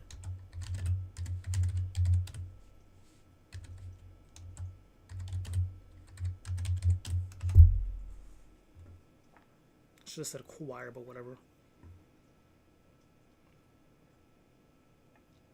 2006, they got Pixar. Okay. 2006 was called. Okay, so during that time they had Up though. So why are they getting so defensive with new ideas and whatnot, and creativity? Because you guys got it around 2006, and Wally was literally thrown in your face about environmentalism, like in your face. Wally's oh my god, Wally's a perfect example. So why are y'all tweaking about a movie in 2025 talking about themes of environmentalism when Wally literally opens up with the world being covered in trash and humans had to leave? Like, make it make sense, bro. That's actually kind of retarded. I'm not gonna hold you. Yeah, what is up with companies these days, bro? Project downplays the notion of this representing major meddling and sees such suggestions as typical of any early development process. So there's a lot of internal drama going on at Pixar, as you guys can see, and there seems to be a clashing of ideologies. Now that would definitely explain the failure of this film, because if it was already almost finished and they had to scrap it and completely change the character, that's obviously gonna have a devastating effect. But again, that does not mean Pixar should feel justified in blaming us, blaming the audience for not supporting this project. We're not obligated to support any project just because it's an original IP. We support it because it's good. Now, because there's a lot of internal drama coming out about the story of this film, I think now is a good time to actually take a look at the stories that Pixar is producing, because quite frankly, they're just not up to par. I saw this one thread on X about this, and I think this is a very interesting way to look at the stories and how they might have changed to become a little bit less relatable to the average person. The main shift in Pixar films over the last 30 years is from stories about being a parent to stories about being parented. Toy Story, obvious metaphor for parenthood. Two toys swallow their pride and realize their role as caregivers of a kid. Monsters Inc. Two buddies have their friendship tested as they try to get a child back home. Finding Nemo, an anxious father learns how to let his kid grow up. Incredibles, ambitious father. Wow. I didn't realize these things right here. Look at this. Years later, you're learning something new. That's actually kind of crazy. Father learns how to balance his career with his family. Up, elderly widower gets a new outlook on life by adopting a foster son. Toy Story 3, toys grapple with change and mortality as their kid grows up and moves out. And I think this makes a lot of sense, because who's bringing these kids to see the movies? The kids are not going to drive themselves. The kids are not going to buy their own tickets. It's the parents. So when you're able to craft a story that somehow transcends generations and everybody can relate to it. That is true. When it comes to movies, for sure, like what helps movies sell is not only like the parents enjoying it, not only the kids enjoying it, but like the parents enjoying it too. Like if kids had money to just like go click on the movie and watch it, they would do it, obviously, you know what I mean? But like at the end of the day, it's gonna be the parents taking the kids to the movie. It's like the parents being like, do I really want to watch this movie? Is this interesting enough for my kid? Some parents would do it, some parents won't, you know what I mean? So I feel like for sure back in this era, when I was a kid, like movies were made for kids, but still meant for parents to enjoy them too, you know? But nowadays, I feel like movies are more catered towards kids, and parents can't, you know, sit back and enjoy it too. It feels more like an ordeal to watch, and more like, oh, I can enjoy this movie too, if that makes sense. Everybody can be entertained by, that's when you have success on your hands. But in recent years, I don't know if this is a product of, you know, Pixar and the upper management wanting to just play it safe. They've been going back repeatedly to this theme of the coming of age of a child, and usually the character is, you know, quirky, clumsy, has a lot of problems, doesn't really fit in anywhere, but just has a heart of gold, just the best in the world. Now compare that to something like Toy Story, like A Bug's Life, like Cars. Those three stories, even though they're about adding anthropomorphication to things that are completely non-human, they're magnitudes more relatable to the average person than a coming-of-age story of a strange kid who doesn't fit in. Look, I'm a former child. You guys watching this video, you're also all former children. That is true. We've all had these experiences in our heads where, you know, we kind of just imagine, what if this thing that I'm holding in my hand was alive? What if cars actually had feelings? You know, what if these bugs actually talk to each other? These types of stories, combined with iconic character designs, resonate with everybody. They give everybody that nostalgic feeling because we all used to think, what if this thing was alive? It's all a part of our inner child, a part of our imagination. And these movies use this nostalgic vessel to convey a theme and a story that kids can learn from, their parents can learn from, and even their grandparents can also learn from. You know, like Toy Story, coming to an understanding, setting aside your differences, working together for the good of a child. A Bug's Life, you know, conveying the strength of unity and the power of the many. Someone also left this comment on my last video, which I think I just completely agree with. I don't think it's just the art style, it's also the main characters. They are all kids. Pixar used to be about toys, fish, young. Low-key, he's kind of right. They are just all kids now, you know? Because again, looking at the movies, like the cast, Toy Story, they were toys, so that's not really like adult for real. Bugs Life, they were bugs, but they weren't really like, you know what I mean? There was like a kid in the movie, but like they were bugs though, you know? Monsters Inc. we had two, but they're monsters, but there was a little baby. The Incredibles had people, but you know, they were still kids. It was just very well balanced. Ratatouille, mainly a random person. Wall-E, robots. Yeah. Brave had a teenage girl, I guess. Monsters Inc. was just college students. Like, these are like young adults, but again, they were monsters, you know? Inside Out was mainly in her. I think he's onto something. Finding Dory, Cars 3. And Luca, Turning Red. Yeah, it went to more like the kid side, for sure. Elemental was different, though. Well, there's only like, what? 1, 2, 3 movies like that? That focus more on kids? Well, Inside Out also counts, I guess. But yeah, besides that, they were very... Coco was about that, too, but he also had, like... It was balanced, though. Yeah, I get what they're saying. I get it. Young adult car, rat, family retired hero. Now it's just kids with funny issues. These are no longer stories where every single person can find something to latch onto. Elio was originally supposed to be queer. The director wanted it to reflect his own story of growing up gay, having crushes on men, and wearing pink and purple clothes. Test audiences didn't like it, the director was fired, and the film was remade. Now, I'm personally all for uplifting underrepresented voices. But here's the thing, when this director wants to create a story that directly reflects his childhood, his own experiences growing up as a kid, obviously you're going to have something that doesn't really resonate with a lot of the audience. Yes and no. In some cases, making a story or a character about you, like self-insertion, I think it is, isn't a bad thing depending on the story you're trying to go with, if that makes sense. It's going, like, some people are going to pick up on it or relate to it, like, you know, being a young kid who was gay, finding himself and whatnot. Like, there are going to be people for sure that relate to that story. It's going to be like a very minute crowd. So you got to have like a very strong story around it and have it so people, you know, love the character himself and relate to that journey of, you know, being like an outsider. You know what I mean? It's just very hard to balance. Like, I feel like, I'm trying to think of a movie with a minority character, something like that, with a unique struggle, but, you know, we could all relate to them regardless. What's a good movie I could think of?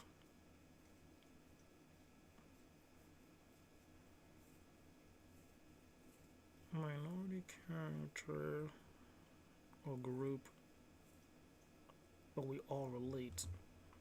Let's look up Disney movies.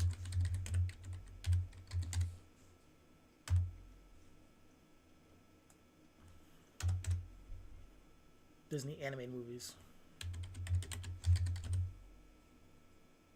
Can I spell?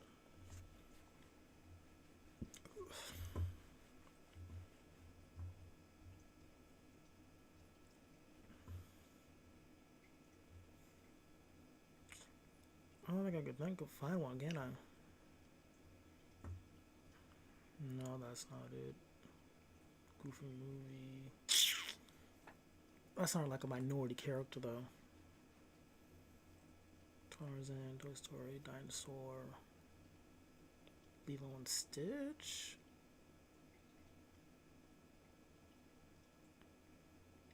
Kid loses her mom or her parents. Nah, that's not it. Brother Bear, Chicken Little,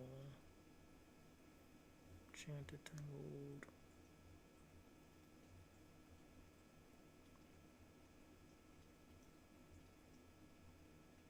Wow, I really can't think of a movie that does that.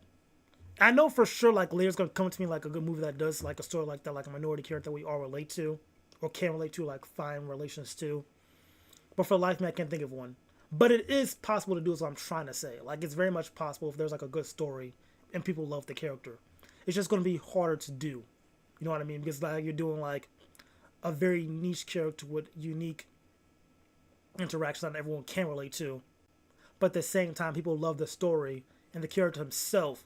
Despite him having a life you can't relate to, you still relate to the character because you like the character. Or, you know, you all have your own struggles and whatnot. If that makes sense. I read a comment that was really good somewhere where someone basically said these new coming of age stories where they follow around a kid with a lot of issues almost start to feel like an autobiography of the director or the writers. Instead of this completely escapist, fantastical, and imaginative story, they start to feel like the retelling of personal experiences in childhood, personal traumas, personal family issues. And at some point, the board members, the directors, and the writers at Pixar have to realize that the majority of the common audience don't really relate to this type of niche character. You know, a child who's coming of age and has all of these quirky and unique issues, somehow feels like they just don't belong anywhere, has all of these family problems, and then in the end they somehow figure it out. Now, I've seen Elio, and I'll be honest with you, this feels a little bit like a movie that was made for kids by people who didn't really understand the joy of being a kid. And I feel like this is reflected in the design of the character as well. Elio feels like a kid who was designed by someone who doesn't understand kids. Like all the plastic forks and the bottle caps and all of the unnecessary complexity that's here. You guys are all former kids, so you probably know this. Like which kid do you know makes shoulder pads like that and puts bottle caps on it like that? Who does? Yeah, autistic kid. I could tell you, bro, like freaking yeah. Some kids do that, bro. Some kids are very autistic like that. That is most definitely a thing. Don't worry about that. But I understand what you're saying. Like, that's not a very common trait to do. Does that? Kids are the absolute masters of simplicity is key. A kid can put a cardboard box over his body, and in that kid's mind, he's wearing the most beautiful and spectacular suit of medieval armor. So Pixar, when you target an audience that you don't really seem to understand, and you make a story that doesn't really resonate with parents, who's gonna see this movie? The reason that the Toy Story sequel does well, that the Inside Out sequel does well, is because you've built up that goodwill from the original movie. People have trust. People see that Toy Story title and they think, I had a great time watching that first movie, so this must be good. So I don't know, guys, this is probably going to be a very sensitive topic, especially when it comes to identity politics, and there's really no right or wrong way to interpret this, so let me know what you guys think of this whole situation and try to be nice to each other in the comments, or you can start some fights if you want. I don't mind that. But regardless, you know, I'm not going to just sit on my butt and watch Pixar try to come out and shift the blame onto the audiences, despite all of this audience feedback, all of this dialogue that's happening online. How could you as a studio now still choose to not see the flaws in your own work and still shift the responsibility onto the audience? Like, why are we not taking a little bit of ownership here, guys? Nobody owes it to you as a studio to pay their hard-earned money at the movie theaters to take their family with them to go out and see this film. If it's not a great film, it's just not a great film, and Elio was pretty average. And obviously there was a marketing shortage for this film too. It could have done better, but Disney didn't really push it out there. So why not take some accountability there? Why not just own that? And you know what? It is crazy because Disney at times does set up movies to flop. Like, they do that sometimes. A good example, one of my favorite movies of all time when it comes to Disney, people know this, Treasure Planet, bro. This was my jam. That was supposed to be a sequel and everything. But I come to find out years later, like, this movie was sent out to die. Like, in the trailers, they reveal, like, he's the bad guy. Like, immediately, they reveal that he's the bad guy in the trailers. Like, they just admit, oh yeah, he's the bad guy, by the way. There's no twist or anything. Like, in the movie, when you watch it, it's like, okay, he seems suspicious or whatnot. But to reveal he's the bad guy, like, immediately in the trailers, and, like, just expose the entire plot and everything is insane. Like, can I watch this trailer online without being copywritten? I don't know.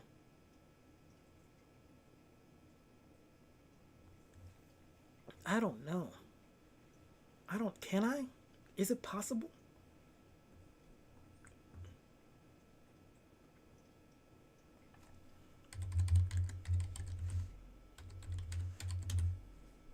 Trailer.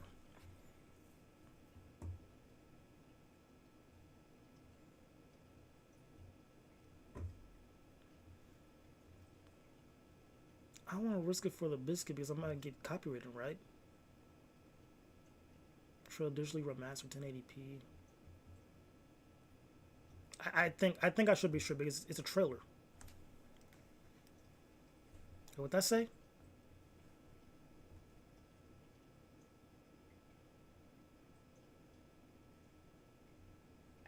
Comments turned off? No, we'll see. We'll see.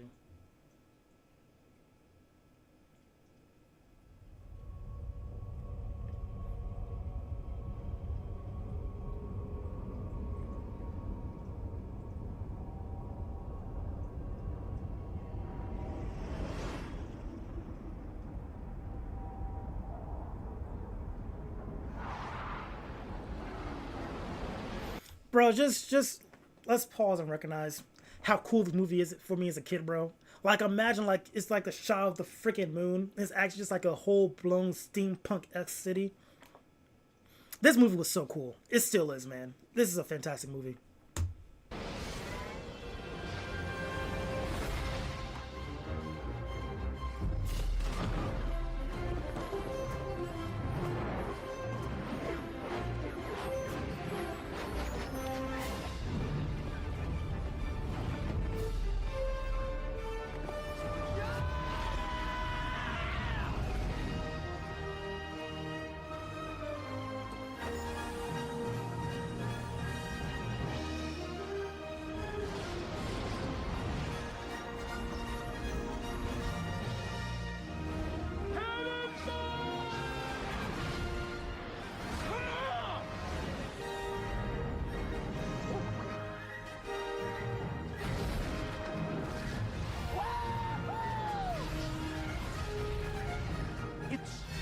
Treasure Planet.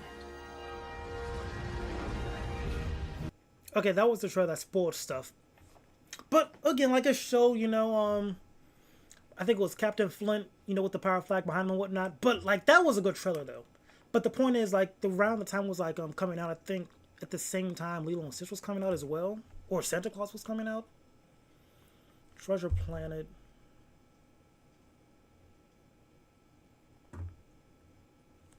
Disney movies, 2002.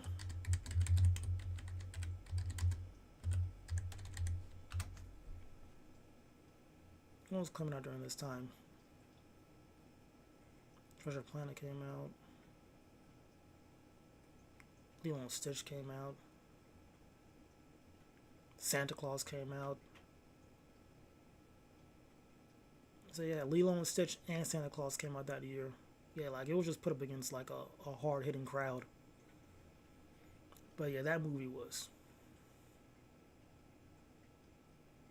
Snow Dogs Rookie.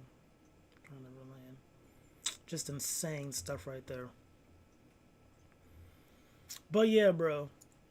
Disney has like a really bad reputation of, you know, or had, that was really bad. Just, you know, putting a movie out there against hard competition with bad marketing and whatnot. Because Stitch was getting like crazy marketing.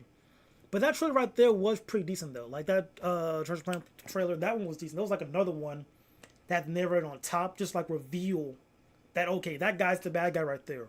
And he has to fight that bad guy. It was like insanely bad. I feel like there's a video out there that explains this. Maybe it's Captain Midnight?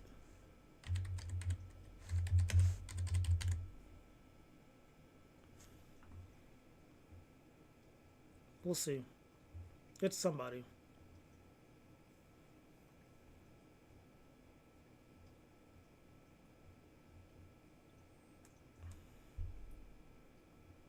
Treasure Planet.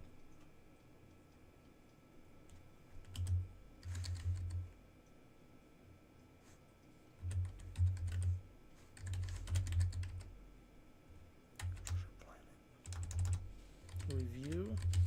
There was one guy who made like a peak review about this. Was it Cinema Sins?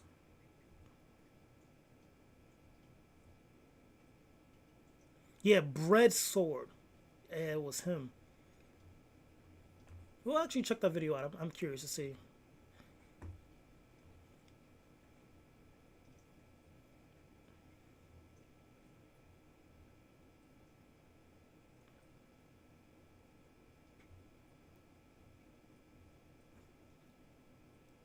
That's super old. I think. When was it made? We might check this out actually. Take us through how you defeated Galactus. Because I remember watching this like a while back. I think I did. Well, I know I did. But I wouldn't mind watching it again. 2017. All right, but we'll probably check that. We'll check that out probably.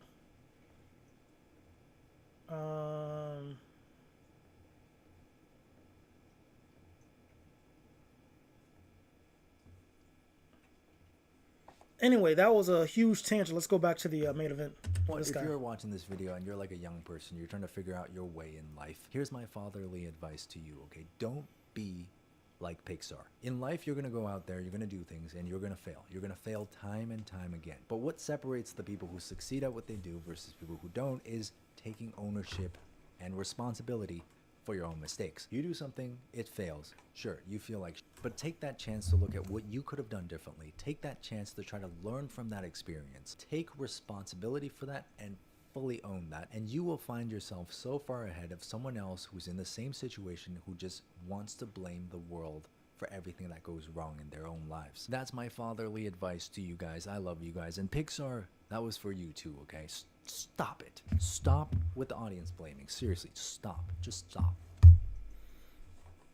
Back on, bro. That you can't tell me that picture ain't hard, bro. Come on now. Horse with cigarette coming from McDonald's shift. Come on now. Fuck with your boy. Why Pixar in Hollywood? No way. Swoosh dropped out too.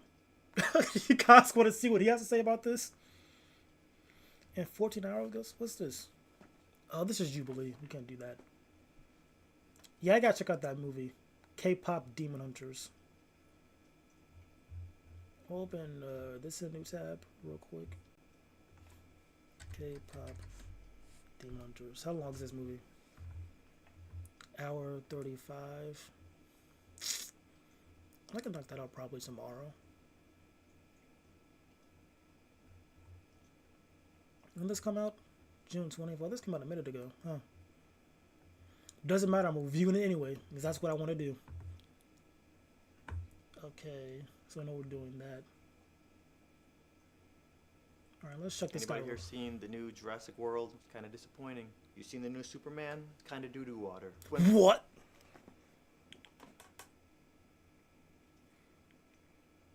The new Superman, calling that doo-doo water is insane.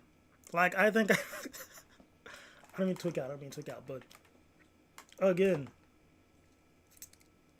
If it wasn't your cup of tea, I get that. But calling it trash, to me, is just insane work. Like, at most, you could call the movie mid. You could say that movie was kind of mid, bro. It wasn't all that.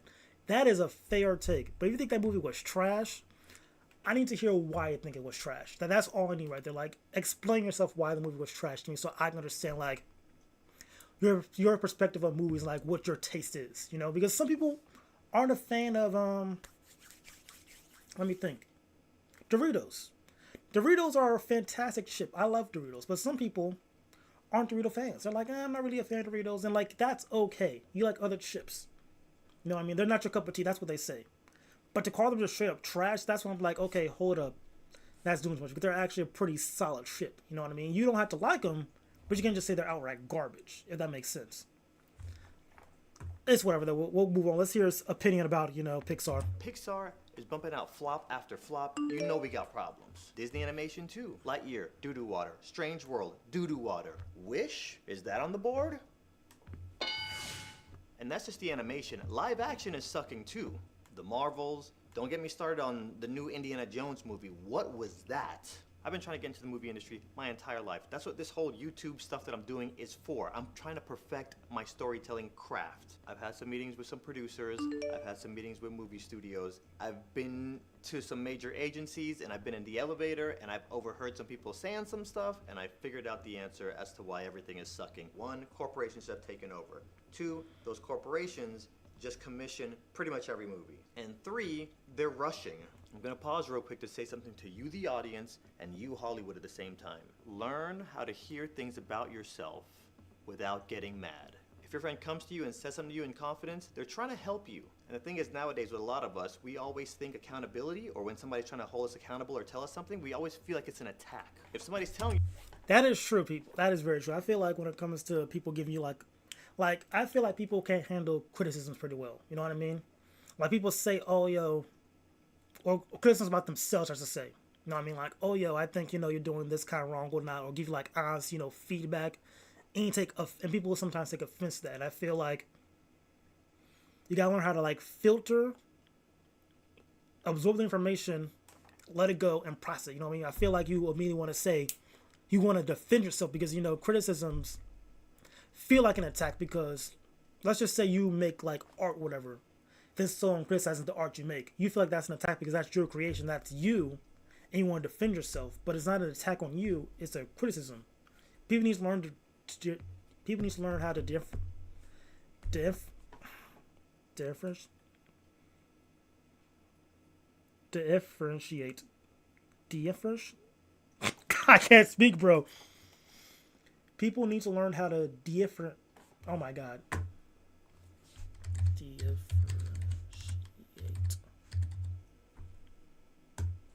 Lord in heaven. Differentiate. Differentiate. Differentiate. Differentiate. Differentiate.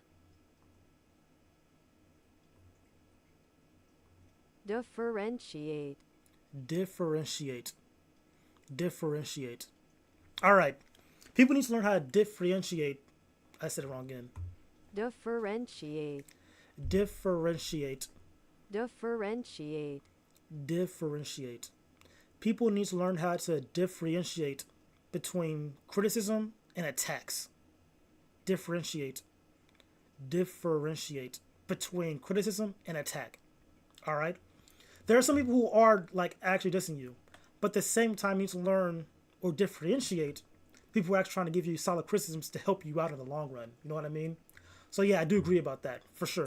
You something, they care and they want you to better yourself. Same thing to Hollywood. When people make videos like this, we're not sitting here trying to attack you.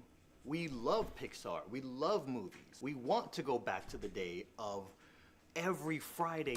Differentiate. Why was I struggling so hard with that word, bro? It took me a good 2 minutes. How are we over here? Bet. During the summer, we are throwing money at the screen. And I know a lot of y'all are here for the story times. I got 2 of them. Let's get into the first one real quick.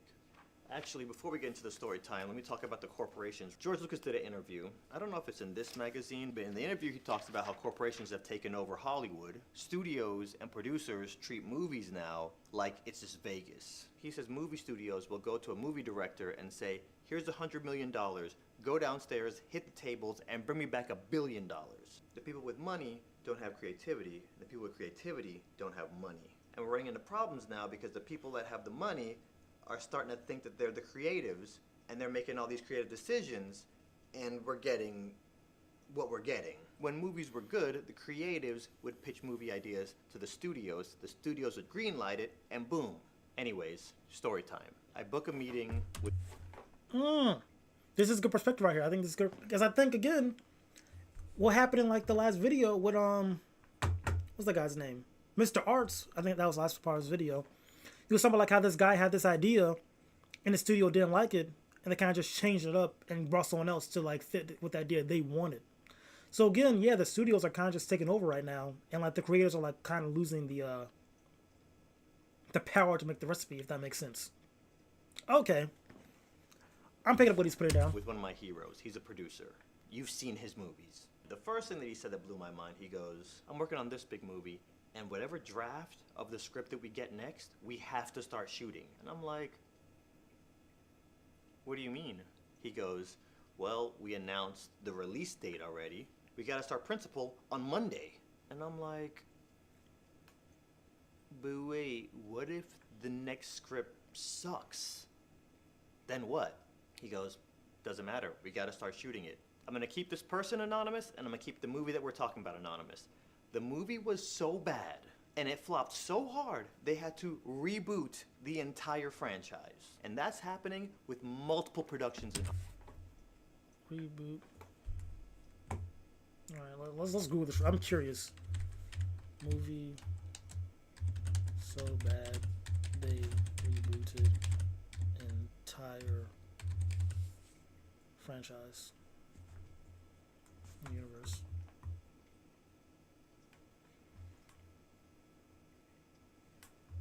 Was he talking about The Rock? Because that was the first one that came up.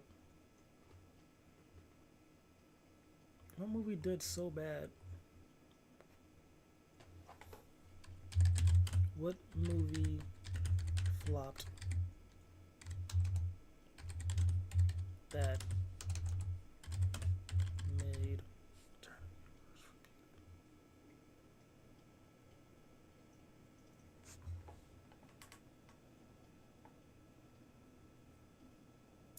maybe The Mummy? That could be it. But he said rebooted.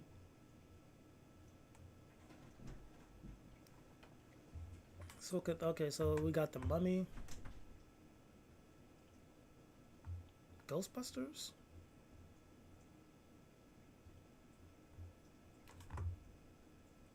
Total Recall. Is that it?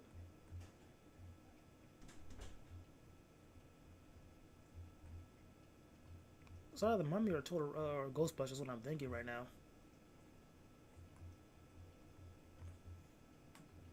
Does the comment section know?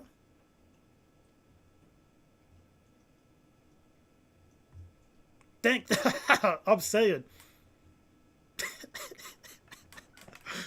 I probably shouldn't be liking stuff as myself, but like I had to like that, bro. That actually drew me off.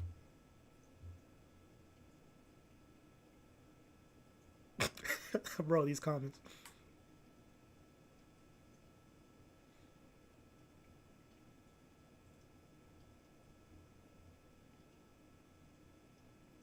That is true.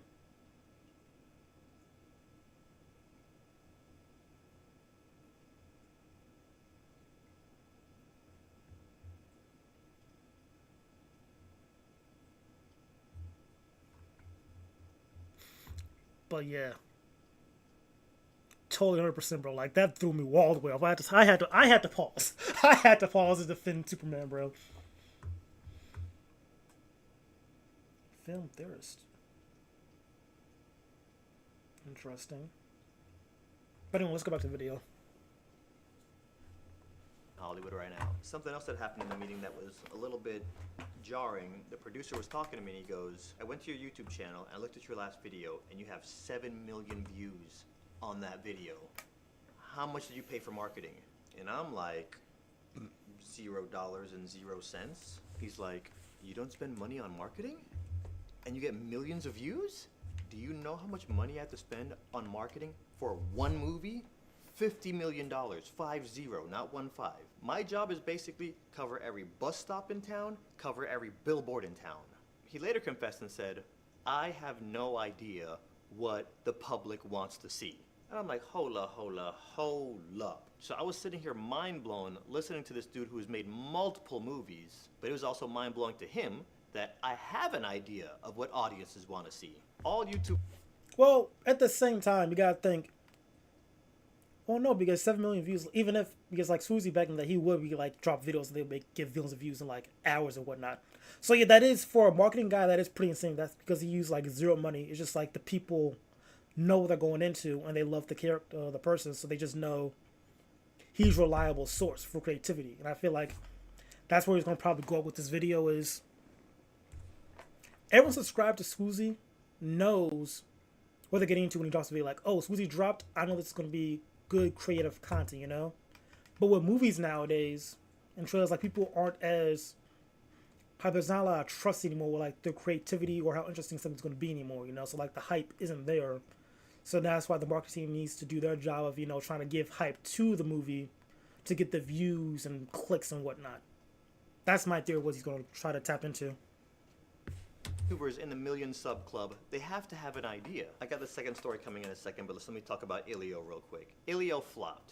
I actually went and watched it, and it's actually pretty good. I'm not gonna lie. On every post on Instagram, everybody's like, the marketing, there was no marketing for this movie, that's why it flopped. No, the issue is marketing, but not that there was a lack of marketing. The issue is the marketing was not good. When you name your movie, that is your first declaration of, hey, this is the creativity that we have here. So when you hear the word Elio, that elicits nothing inside.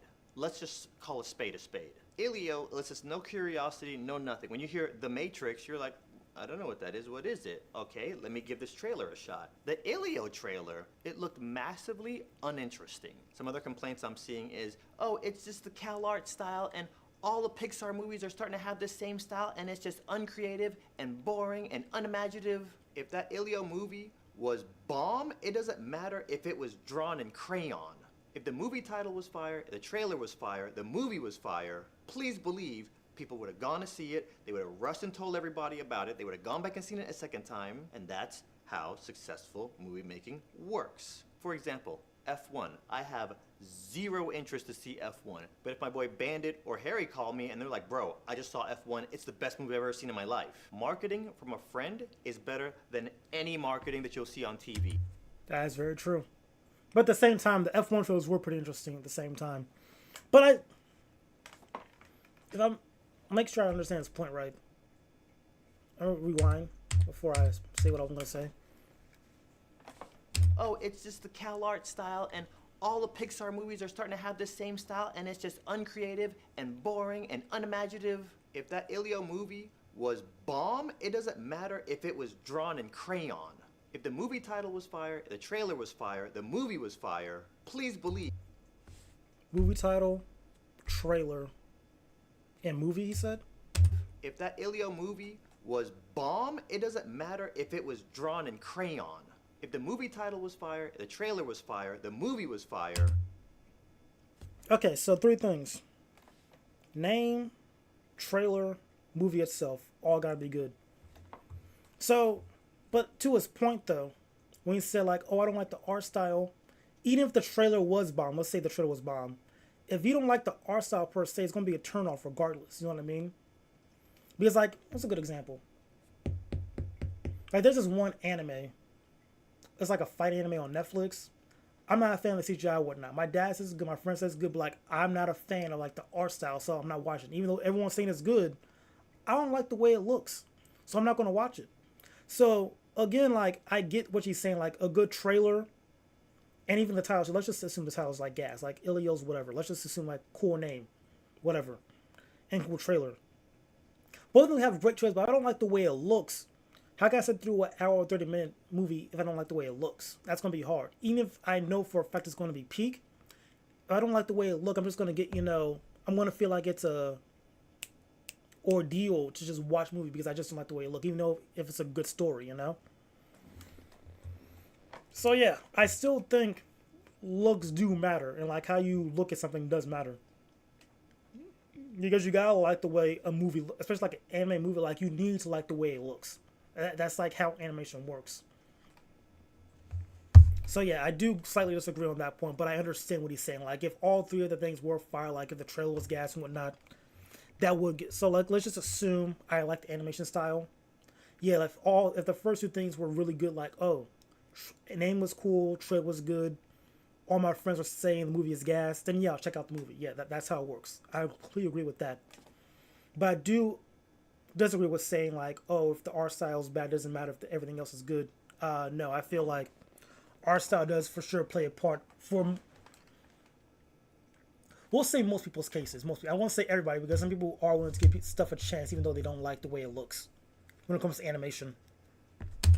Please believe people would have gone to see it, they would have rushed and told everybody about it, they would have gone back and seen it a second time, and that's how successful movie making works. For example, F1. I have zero interest to see F1, but if my boy Bandit or Harry call me and they're like, bro, I just saw F1, it's the best movie I've ever seen in my life. Marketing from a friend is better than any marketing that you'll see on TV. The studio even emailed me and like, hey, here's a free ticket for you and a friend, go watch it. I'm like, I'm good. I got no desire to see it. So yeah, everybody has heard of Elio. Nobody has any desire to go see it. The studio system as a whole has been conditioning us pretty much for every movie that's come out since COVID that it's just doo-doo water. Fool me once, shame on me. Fool me 8 times. Wait, how does that go? Shame on me or shame on you? I don't even know the last time I went to P.F. Chang's. Not because I got tired of the food, it just became very obvious that they changed their ingredients and raised the price. Same for Chipotle. Y'all, some of y'all know, Chipotle in 2015 is not the same quality of Chipotle. He is right, bro. Chipotle had like the biggest fall off of all time, bro. Like back in high school, like Chipotle was gas. I think it was during COVID, like around that time I went to college, that's when Chipotle kind of fell off. Like around that 2019 up, that's when Chipotle kind of just fell off, bro. Because Chipotle was that spot, bro. Chipotle was like that. You go to Chipotle, you know you're in for a good, that was quality eats right there. But now it just feels, ugh, it does not hit the same at all. Not at all. Chipotle in 2025. You go to your favorite food place, you start noticing the quality's gone down. You go a second time, a third time, a fourth time. If by that fifth time you realize the quality is gone, you're gone. These movie studios are releasing... Very true, especially with food, bro. Like, consistent food places right now for me, Culver's, Portillo's, Five Guys, Scoops, and yeah, those 4 restaurants, bro, those have always been consistent for me throughout my entire life. Like, they have never fallen off whatsoever. Now, true fast food places like, you know, McDonald's, Wendy's, Burger King, they have ups and downs. I feel like McDonald's is a bit more consistent with their ups and downs. It's just their prices now are insane for what I'm getting. Burger King is like super inconsistent. You're either going to get like the best Burger King in the world, or it's going to be like absolute doo-doo water. Wendy's was very consistent, but then like they changed their fries, and their fries aren't as good anymore. Because they used to do like sea salt fries, and that was like peak. But now they just do some like box fries that just taste like cardboard. It's not great. But yeah. Mid and doo-doo movies. So you're conditioning your audience to not come back. So once that groundwork is laid that, hey, everything is mid, and we see Elio hit the screen, what you think's gonna happen? It's gonna be the worst performing Pixar movie of all time. Story time number 2. Another famous producer emails me and he says, hey, I discovered your channel, your storytelling is awesome, I can tell you're a good writer. If you ever have any movie scripts you want to share, feel free to send them my way. Fast forward 2 years, I hit him back like, hey bro, you remember that script I told you I was working on? Well, it's done. How you want me to get it to you? He says to me, actually, moving forward, I'm not doing any more originals. It's only reboots and sequels from here on out. The reason he's saying that is because with these producers and these studio heads, it's a business to them. They're here to finance the movie. You're gonna put up $5 million of your own money out of your pocket to work on the next Marvel movie. If your movie flops, you lose that money. If your movie is successful, you're gonna get some money back. And then when they look at the box office every week, they see established IPs losing money. They see established IPs flopping. You're gonna roll the dice on some movie script that has a 0 fan base, or you're gonna roll the dice on a Wicked, or a Jurassic Park, or Fantastic Four, or Indiana Jones. Yeah, it is like slight gambling, I get what he's saying.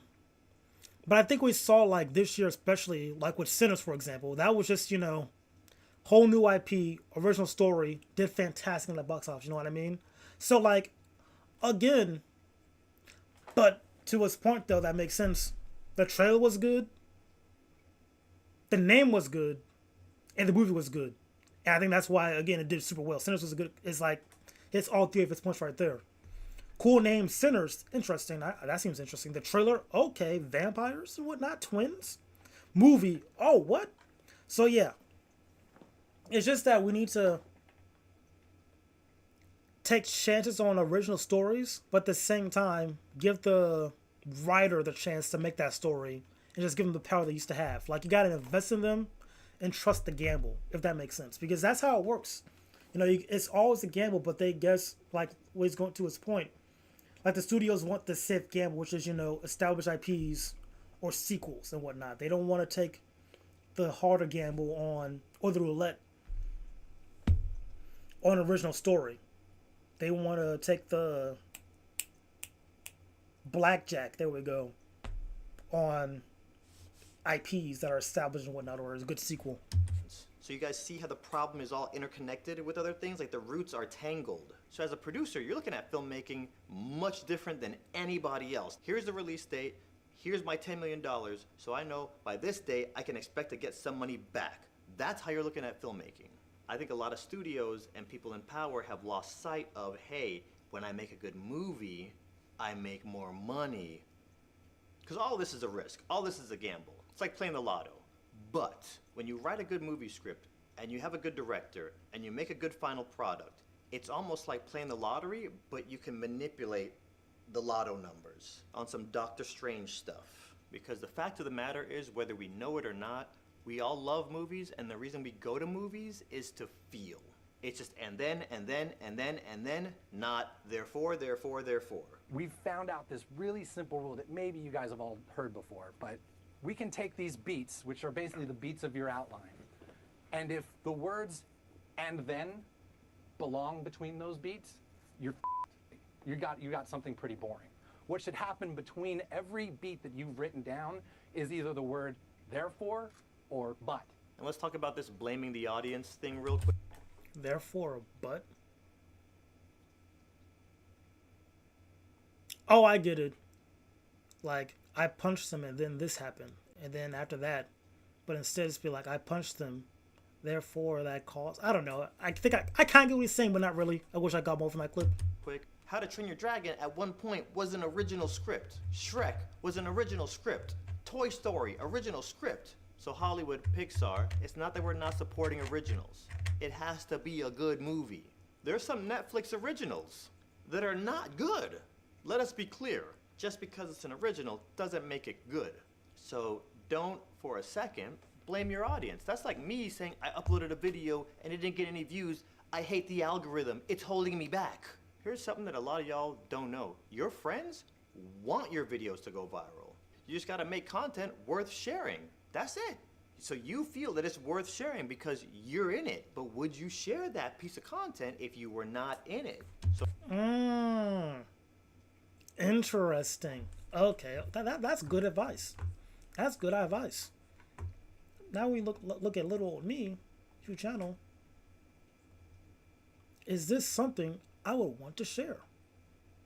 Is this someone I want to talk? Okay, that's solid advice. Bet. That's actually pretty good perspective. But at the same time, I like, not prideful, but I'll say ego. Like, I like my videos, just me talking, you know? It's not something, if you want to hear a random guy talk, here you go. He's kind of chill. I like him. But yeah, I get what he's saying, though. I get for sure what he's trying to say. So me blaming the algorithm for a video that doesn't do good is like me blaming the audience for my movie that doesn't do good. When you create something, it's like cooking. You're putting things into a pot. Let's make this movie computer animated. Let's make it about toys. Let's hire Woody Allen. Let's do this. Let's do this. All these good decision making, when you boil it, when you bake it, when you serve it, all those ingredients were so good that when the customer eats it, oh my God, this is amazing. Versus, okay, we're rushing this, whatever draft that we're on, we have to start shooting, and it's thousands of decisions. That's why I focus so much on decision-making skills. Learn to play chess. It'll help improve your decision-making skills in life. The mind-blowing part to me is that you'll make a dish, and it'll perform bad, and you'll keep rinsing and repeating the bad formula without ever realizing what's going on. Why is this failing? So that's why Hollywood has entered into the death spiral. And unless y'all do something, the movie-going experience is going to be extinct and it's going to die.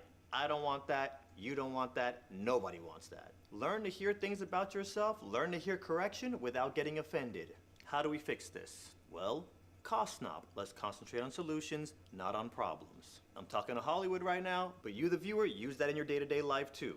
Let's zoom out and look at the charts and see where we're making the most amount of money and movies were thriving right here. Let's say 1999, random number. Okay, let's zoom in 1999. How were we making movies back then? Oh, David Fincher came to us with Fight Club. Oh, the Wachowski brothers came to us with Matrix. Oh, all these creatives were pitching us and we were greenlighting things that came to us and we weren't rushing things. Random idea. Maybe let the creatives pitch you again instead of the people with the money thinking they're the creative. I'm just super saying. So don't sit back saying, oh, it's a TikTok audience. They have a short attention span. Nobody's going to the movies because they can't sit through a 2-hour movie. Y'all re-released Star Wars Episode 3, Revenge of the Sith, in theaters. That movie is at home. That movie's on Disney Plus. You can watch it for free. Didn't y'all make like $20 million the first week? That is true. People did pop out for that. That is very much true. But yeah, like he said, bro, it's just good movies. Again, like I think Sinners is a perfect example for this year. That was a really good movie. Good trailer, good name, fantastic movie. People love watching. Original film. You just gotta believe in the pitches again. That's really it. Believe in the pitches and greenlight the stuff you think will be decent. Have faith in the creatives, not faith in your corporate greed. That's kind of the gist of it.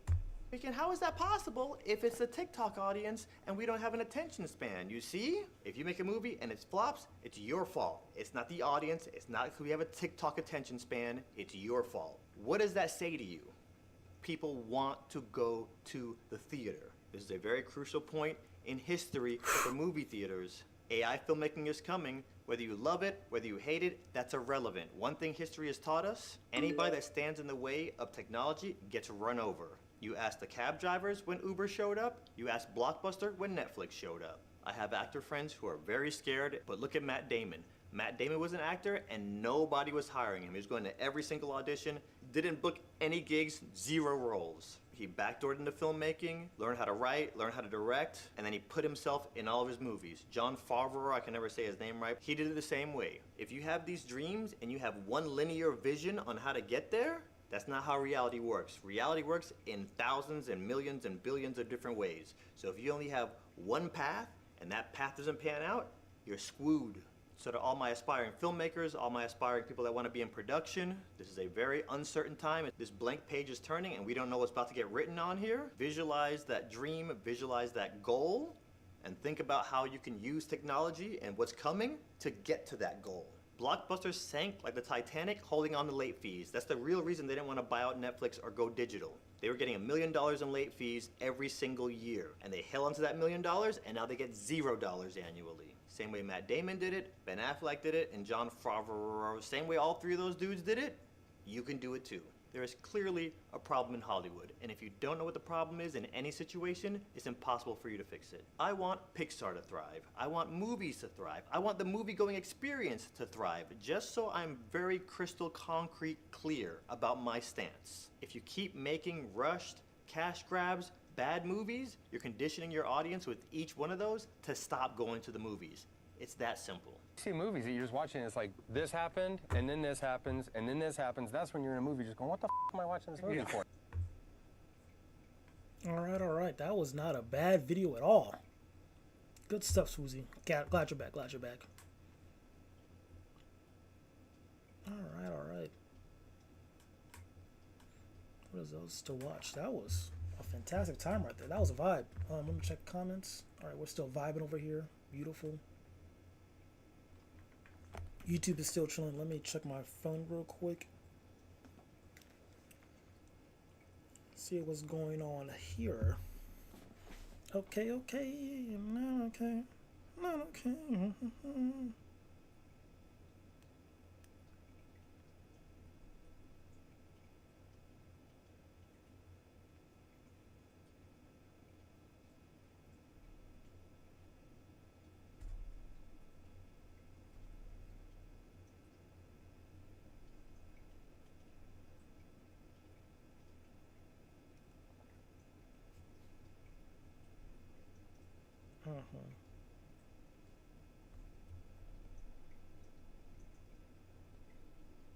There we go.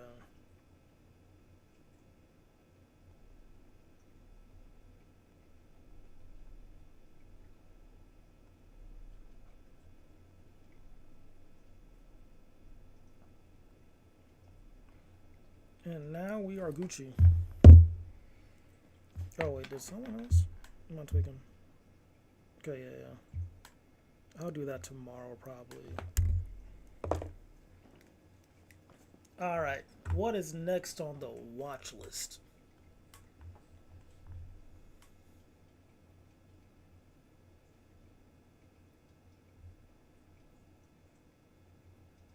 Oh, this sounds interesting. Let's check this out. Start. Which of these streaming sites have you heard of? All of them, but I'm going to none of the above to the best of the algorithm. Speedsters are some of the most... Alright, I gotta go pee though. I'll be right back.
Not gonna lie, I was holding that in for a good 30 minutes, but those videos were pretty fun to watch. So I had to lock in. Here we are, da da da da da, my poker face. Da, da, da, da. Okay. Most captivating, scene-stealing characters in all of fiction.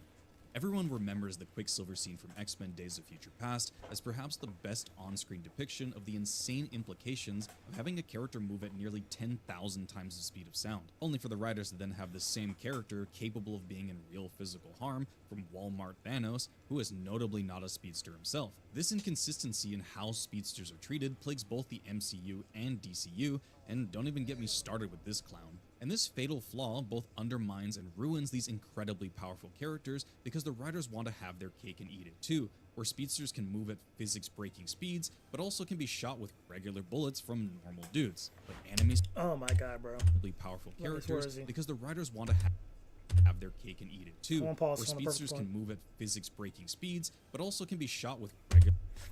There we go. One to pause right there. Gotta get that good moment. This was such a wasted character. I need Marvel to bring him back because I like Quicksilver. I really like Quicksilver, Wanda. I just like the X-Men in general. I like mutants. Well, she's not a mutant per se, but still, she's Magneto's daughter. Whatever. Quicksilver was so good in this movie. I like how they did his speed. It was kind of fresh. How he got tired, and what I kind of appreciate that fact. Like he gets tired, was out of breath. His speed was kind of like very glidey at times and whatnot. Like how he slid in. Like he was a cool speedster for sure. And like his death again was kind of super. Like how he was super fast, but at the same time, what's what I'm looking for? You get downed by bullets. Made no sense. But I guess they kind of alluded to that because like you can see things slow down, but like his reaction speed was kind of off because like there was a scene right where like a bullet shot through the glass and like he saw the bullet and he was like processing like why is there a bullet here and everything was slowed down, but then like he realized oh shoot the glass is broken, then he fell down. You know what I mean? So I guess I was trying to show like maybe like his perception is different. It was weird, bro. Like the point is, speeches in movies do kind of suck in live action. They are inconsistent for sure, and it's annoying. Regular bullets from normal dudes, but anime speedsters, they're simply just built different. And today I want to discuss why anime has truly mastered the speedster archetype. To begin this discussion, we need to answer exactly what is wrong with the Western depiction of speedsters, and what most people get wrong when writing them. And I think it boils down to three simple concepts. First issue has to be the concept of perception, and more destructively, the speed of general cognition matching the physical capabilities of the speedster himself. I will say a good Western interpretation was Dash from Incredibles. Like he was a good speedster for sure when it came to Western animation. That wasn't live action, but like I feel like him as a speedster, he was pretty good. What does this mean exactly? Well, if we look at the well-respected depiction of a speedster in Megamind's Metro Man, his ability to literally sit down and ponder his existence while the rest of reality is completely paused is mind-boggling.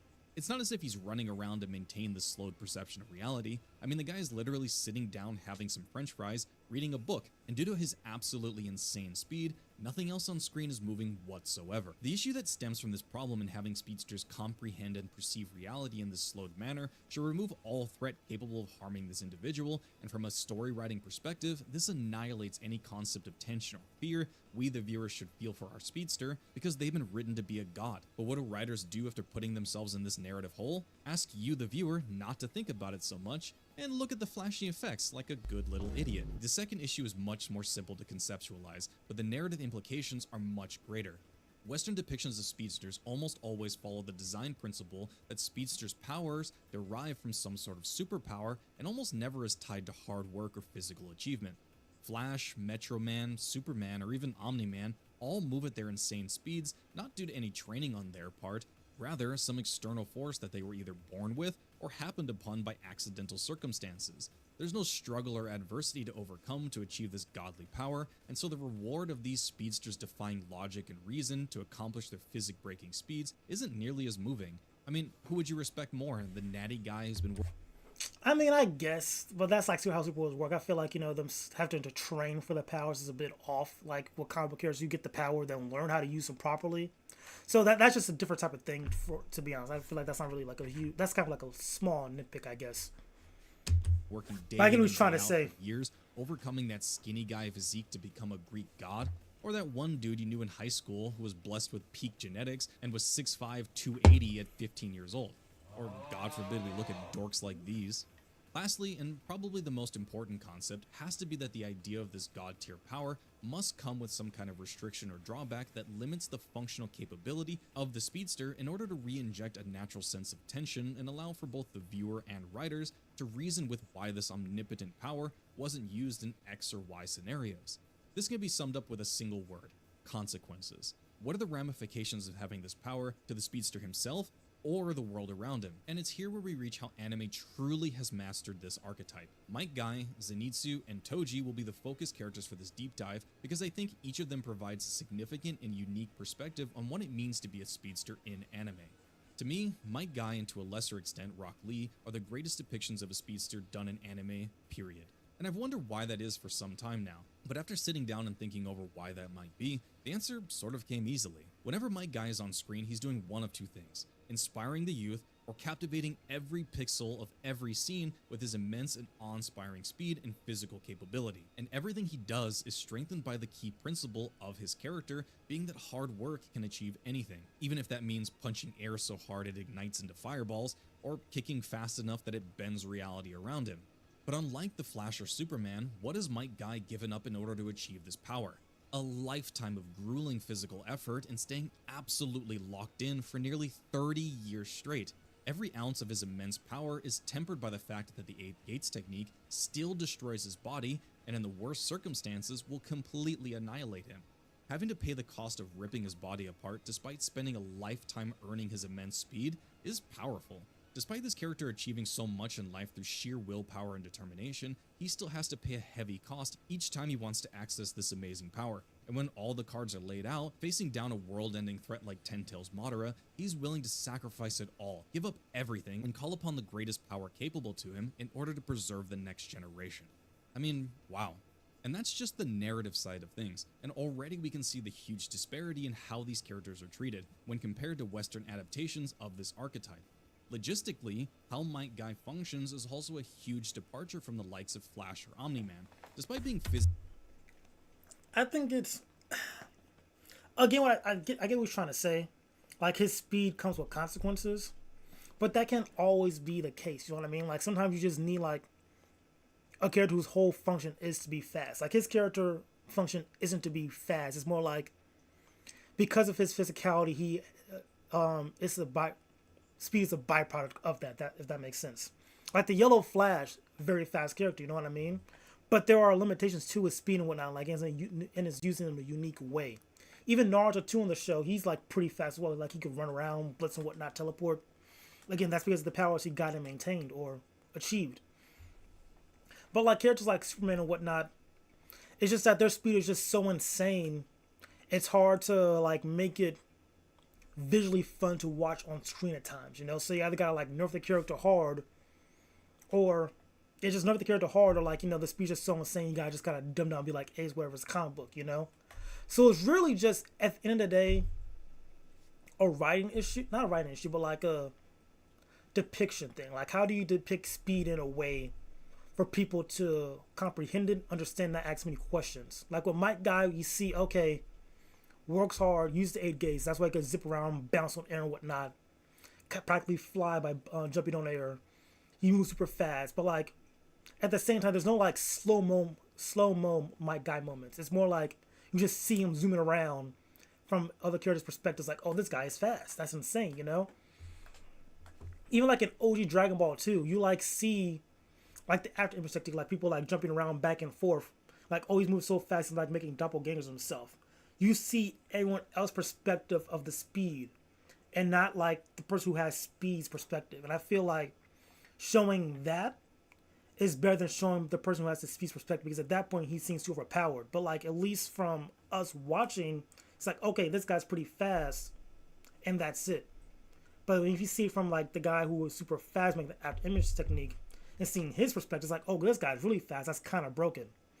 So it's really just like, at the end of the day, perspective and how you use the speed. And I think that's kind of it.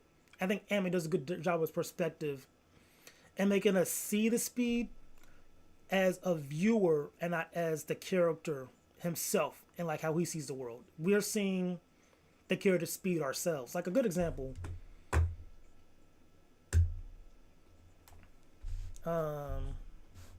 X. I think it's like a solid example that does like both pretty well. Vegito, Buhan, Speed.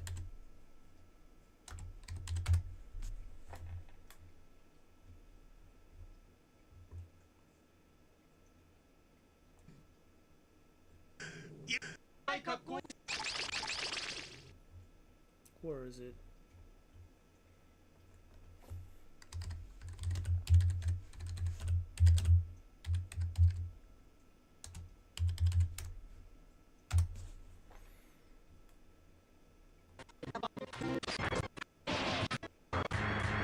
Let me mute.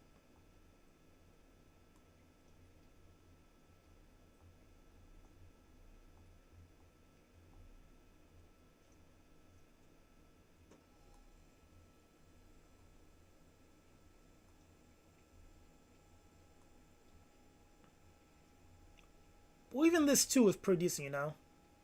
I just seen him like teleport around. That's pretty good speed. But there was like one scene I'm looking for.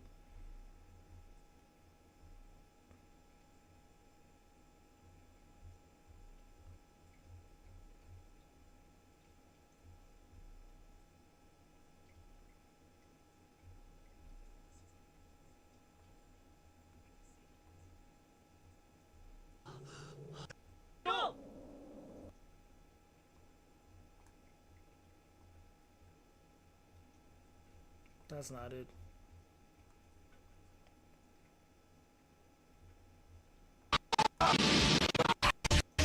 Okay, there it is. This thing is what I'm looking for right here.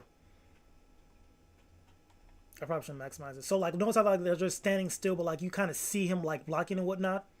Like this right here is a good example, like Speed right here. Like it shows us for a second, okay, from our perspective, like it looks like they're just standing still, but actually. They were actually fighting right there. Like that was like a really good example. Another example too is like Goku standing still, like where everyone's attacking him and whatnot.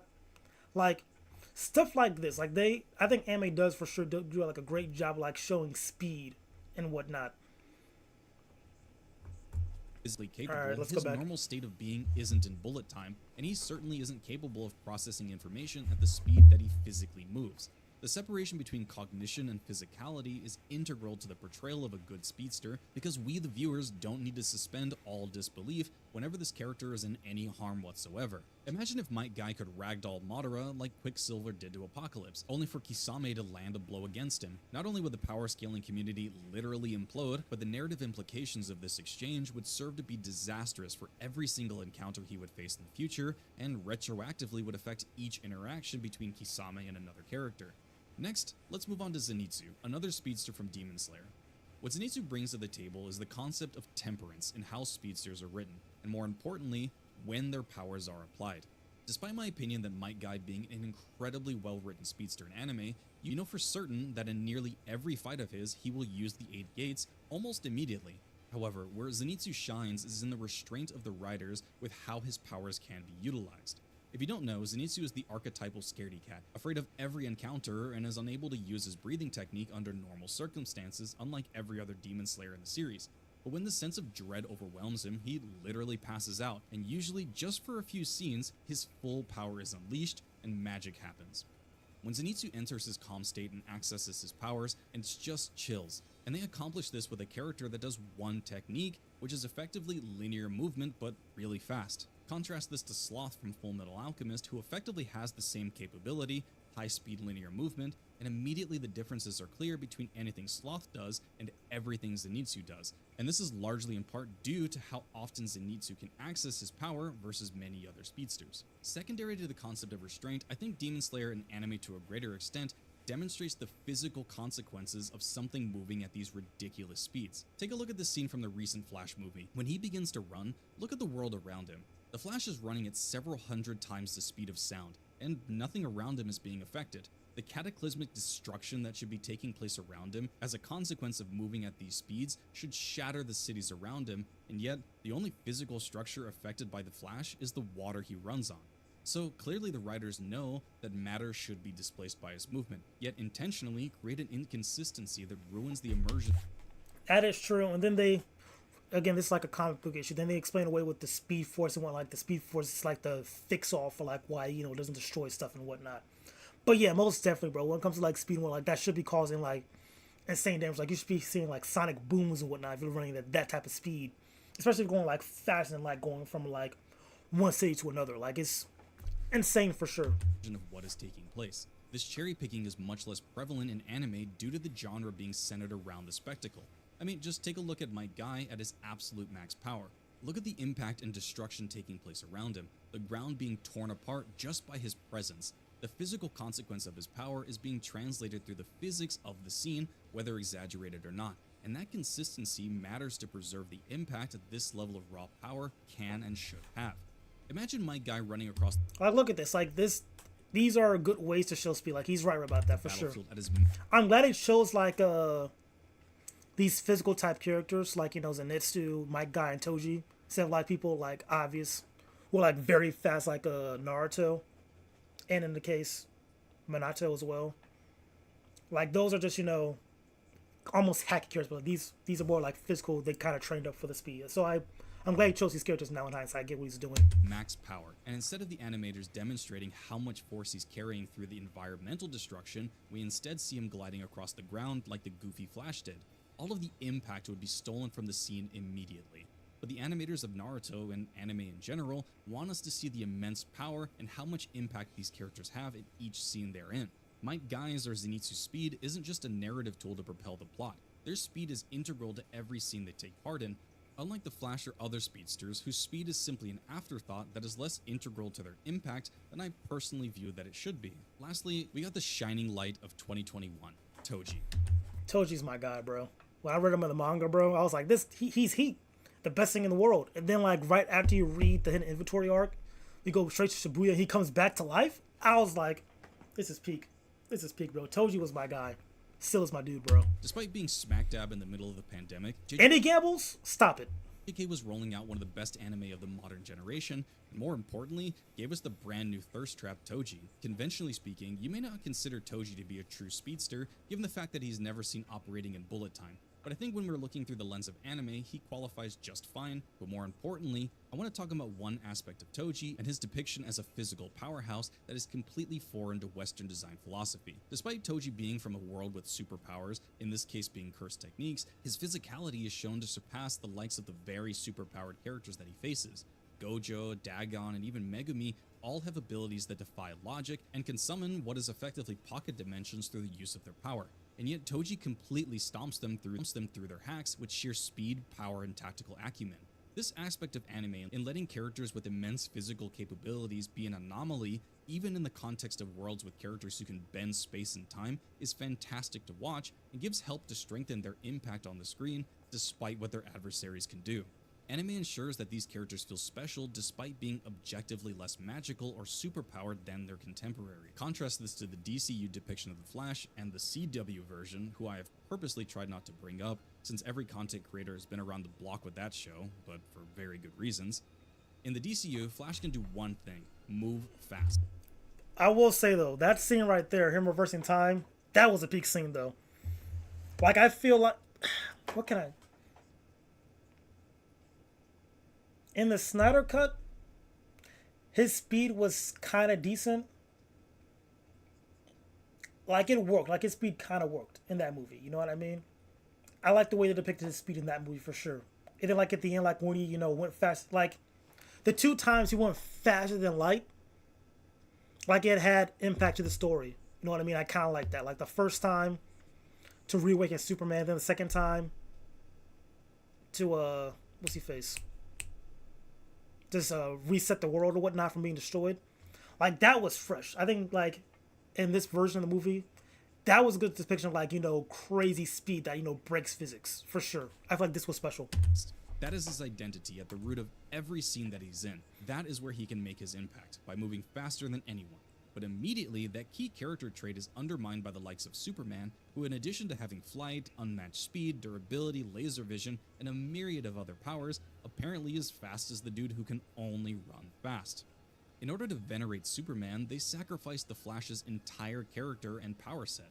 Similarly, in the CW Flash, Captain Cold for all intents and purposes is a normal dude with a gun that shoots cold, and in the same scene, Flash is both seen dodging this beam and unable to dodge the beam. And of course, this is done for a sense of tension or threat to the episode, but it does more damage to the character than it does good. Whereas in anime, think of Might Guy versus Kisame at any point in the series, or Toji versus Gojo. Gojo and Kisame are facing down serious levels of speed, and if the DCU or CW writers were handling these fights, one of two things would surely happen. Either Gojo or Kisame would inexplicably match their opponent's immense speed gap and just keep up with them, so we can see their adversaries trading blows, or conveniently, the speed of Guy or Toji would be much slower in one scene when the riders need them to be hit, and much faster in the next scene when they need to mount a counterattack. But if we look at how these fights were handled in the anime themselves, never do we see Toji or Guy matched in raw speed by Gojo or Kisame. Each character has to come up with unique and equally powerful countermeasures to match the raw speed of their opponents using skills of their own, rather than just adopting newfound speedster powers for this battle. That is Because true. Of course they just can't. That is an excellent example, because for sure with the Toji versus Gojo round 2, well, the first round, Gojo was kind of smart, like he cleared the area out and just waited for him to pop up, but then Toji used the smoke screen with the bugs, got the drop on him. The second fight, Toji was kind of zipping around, got pushed back, then it was using his, like, he was kind of more the offense defensive, played far back, was using the chain and key, and Blades tried to get to Gojo, and Gojo kind of just speed blitzed him with the hollow purple, which he didn't know about, so that was like a sneak attack that Toji did not know. So yeah, they for sure did a good job, handling Toji's speed against Gojo. Keep up and close this immense speed gap, because that would be stupid.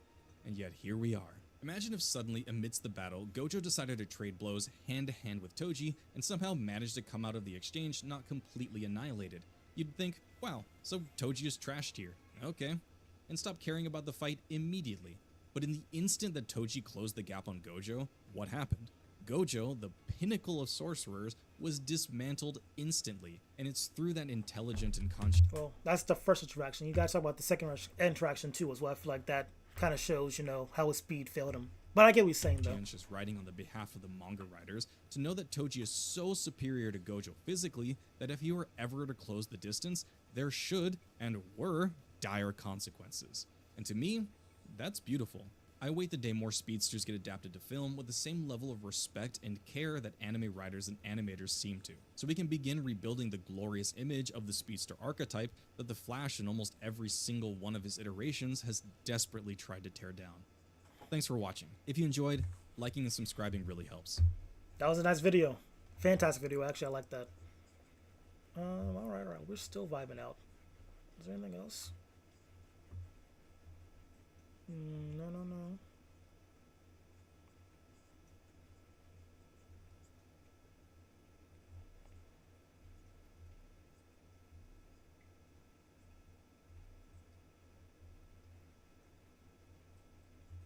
Which man can survive Wick? Talking about Prime Wick?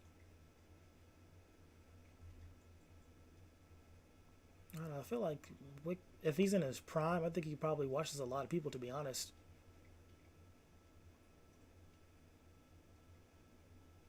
Yeah, because like Wick doesn't mind doing like sniper attacks and whatnot. With the whole John Wick franchise, like the only reason why he was like so aggressive in the first movie was because he wanted to do it himself. He wasn't trying to be all clean about it, and he was rusty. But I feel like for sure he does not mind using a sniper rifle to take someone out. Know what I mean? I think for sure John Wick washes a decent amount of people. We'll make that a new tab. That seems like a good movie or a good video to watch.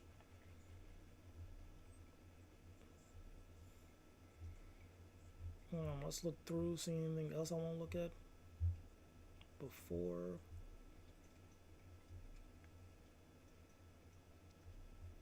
How far?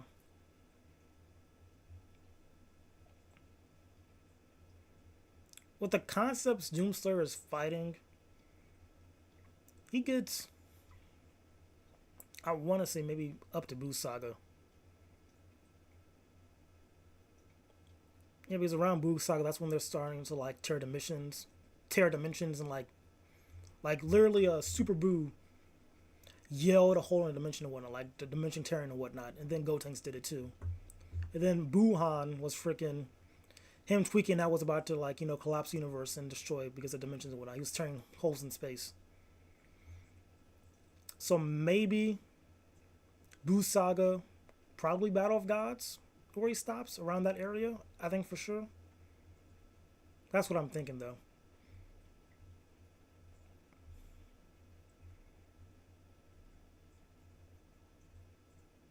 Anything else?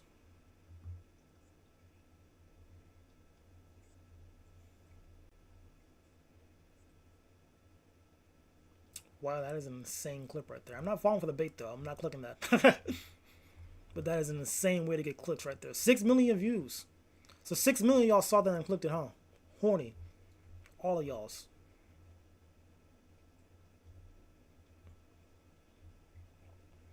Oh, I remember this, bro. I used to watch this back in college, bro.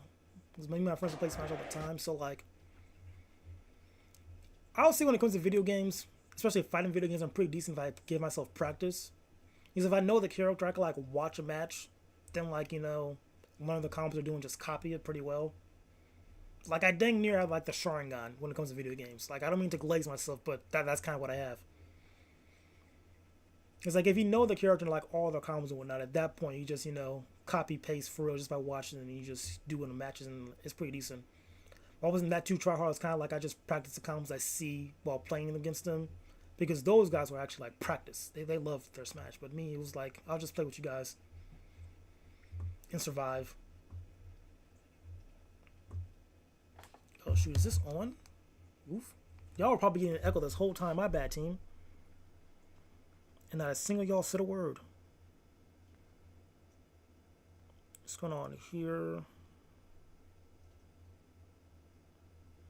Hey, Jesse. Ooh. Hey, Jesse. God dang. It feels like a party every day. Alright, alright.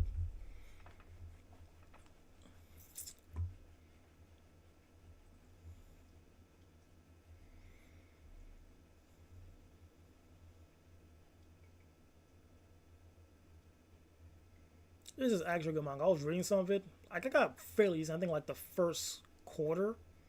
I stopped at some point. I forgot why, but like I stopped at like I think like one of the major fights and took a break. But now it's getting an anime, so I could probably chill for a little bit. I don't know. But yeah, like the style, the power system, bro. Like this is a pretty solid manga. I'm glad it's getting animated. Like, listen, a good power system in manga always goes crazy. Never get that wrong. Like that helps a lot. And plus, like, interesting world, too, it just gives you layers. Always helps.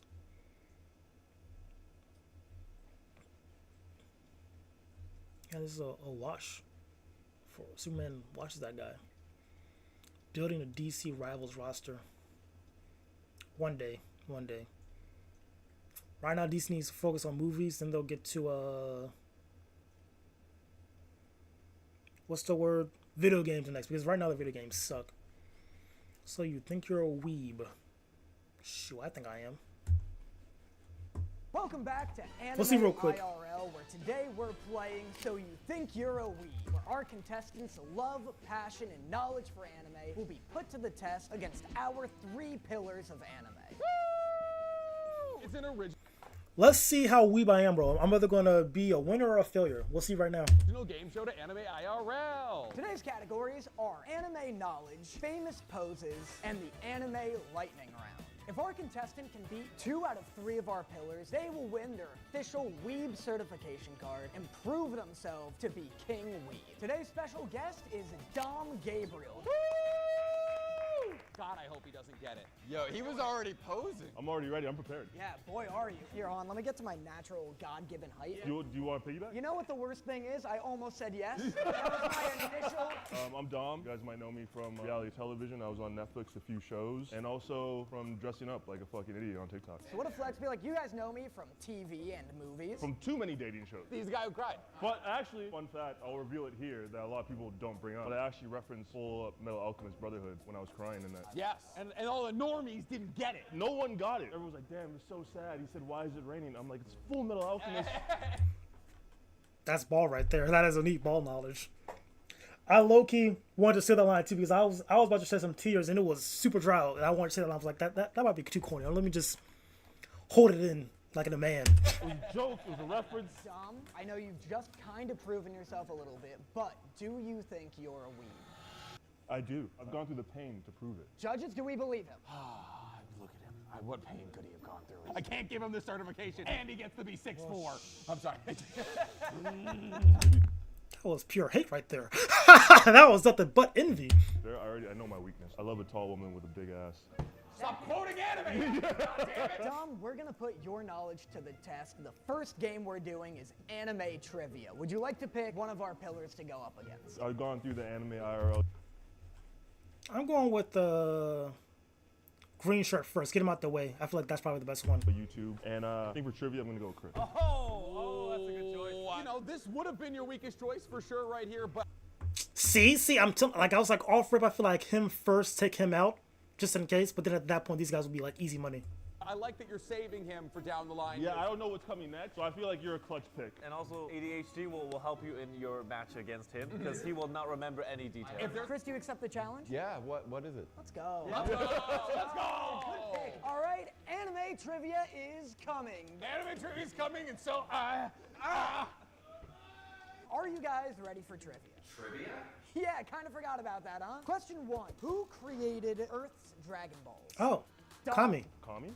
Yep. I was gonna say Piccolo. Question 2. Which family is famous for being assassins in Hunter x Hunter? Zodiacs. Dom. Zodiac? That is correct. This is too easy. Wait a second, bro. Give me some challenge right now.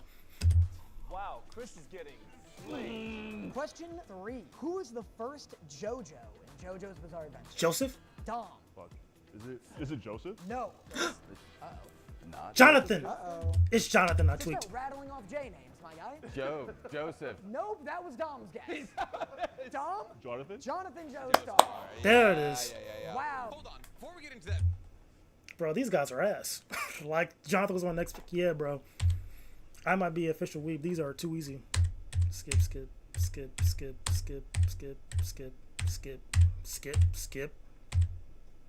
Was that a freaking 2-minute ad? What the? Question 4. What sport does Ryoma Ekizin play?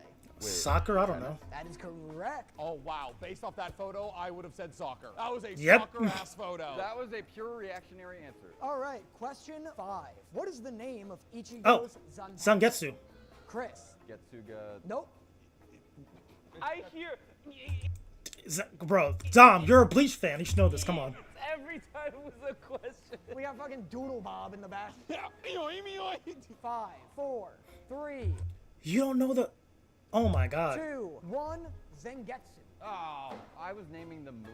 I don't care. Question That was easy. Oh, 6 of 20. What are the 3 Egyptian god cards Slyther, Obelisk, Ra. in Yu-Gi-Oh? It's Charizard. Charizard's 1. Exodia. No. To be fair, I thought of Exodia. I thought Exodia was one of them too. Oh no. I know like one is Obelisk. That's correct. And then there's like a fucking gold bird. And what do they have? Wings. Gold wing. Nope. Gold eyes white dragon. You're so not that far. I'll give it to whoever can buzz in and name all 3 colors. Gold. White. Nope. Tom. Gold, blue, and red. It's Dom's. What, bruh? Holy shit. Yeah, Obelix, Ra, Slyther. I didn't know. I think I remember Obelix Tormentor, but yeah, I got the 3. How are any of you on this channel? Yu-Gi-Oh isn't even real. Question 7. In Attack on Titan, what is the special ability of the female Titan? Dom. Harden. That is correct. And she has that effect on me. Harden? I thought that was the effect of the. Well, yeah, because you could harden. Yeah. This one's ridiculous. Everyone feel free to yell at Richard for this one. In My Hero Academia, what percentage of the population is quirkless? I actually know this. 2%. You know what? No, I'm on Richard's side here. You all should know this. Dom? 20%? Yeah. 20? Question 9. Name this Sailor Moon character. Nope. Dom. Tuxedo Mask. Yeah. Which is, by the way, the dumbest character of all time. Oh, for sure. Go off, explain yourself. Oh, like, what's your name? Tuxedo Mask. Why? Because you're wearing a tuxedo and a fucking mask. And then he just, like, throws roses at bitches. The way it's also hardly a mask. Like, Yeah. Question 10. According to IMDb, what is the highest grossing anime film worldwide? Oh, Spirited Away. no.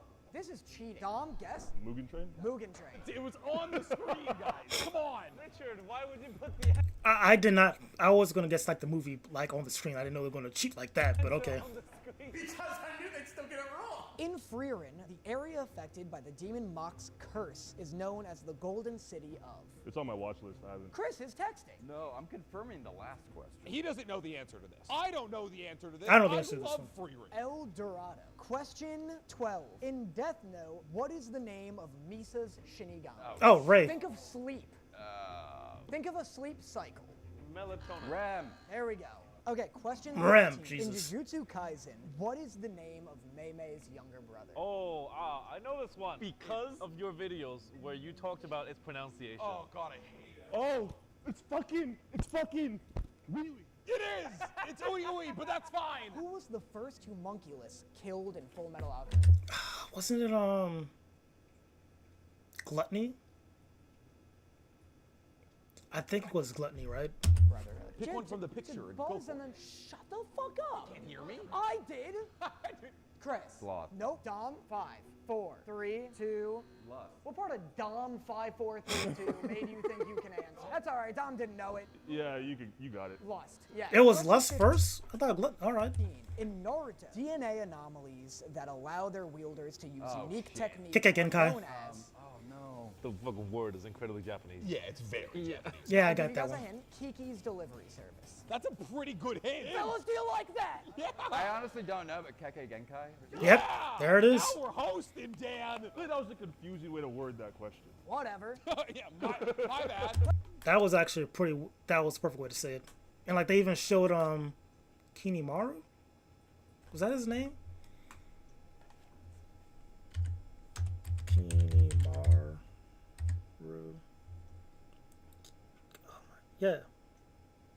Kimimaru. Yeah, I know my stuff. Question 16. In Yu Yu Hakusho, the Spirit World artifact is a tape said to contain the atrocities that humankind had committed over millennia. Haven't watched it. I mean, I have. I just don't. Ain't no way I remember that. 5, 4, Yeah, I don't know that one. 18. 2, 1. You're gone. The chapter black tape, guys, of course. You guys didn't know that? Never heard of this thing. Everyone point at Richard and say, oh. You put a Yeah, I would have been watching on this show, bro. I'm not gonna hold you. Like I'm doing pretty decent. king of tennis question. All right, question 17. In Haikyuu, what position did Coach Hishin Ukai play in his school days? We just did a volleyball video like 2 weeks ago. Striker? Nope. Setter? Yup. Setter, there we go. There was like 4 options. Yeah. Final question. Which of these is not the name of a biju? A. Matatabi. B. Sanju. C. Kokuo. D. Shukaku. Dom. Is it A? It is not A. Chris. Oh, it's Sanju. It is B. Come on, guys. You don't have the names of all 9 tailed beasts. No, it's just that it's the last part you gotta remember. Like they all are like they're kind of related numbers, I think, if I remember correctly, or something like that. And I just know like Sanju, that wasn't like they all had like kind of like a weird alliteration sound too, like Kurama, Shukaku, not Hachibi, but what's the name of the 8 tails?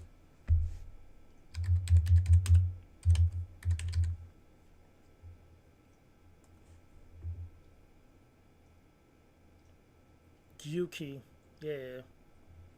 All tailed beast names.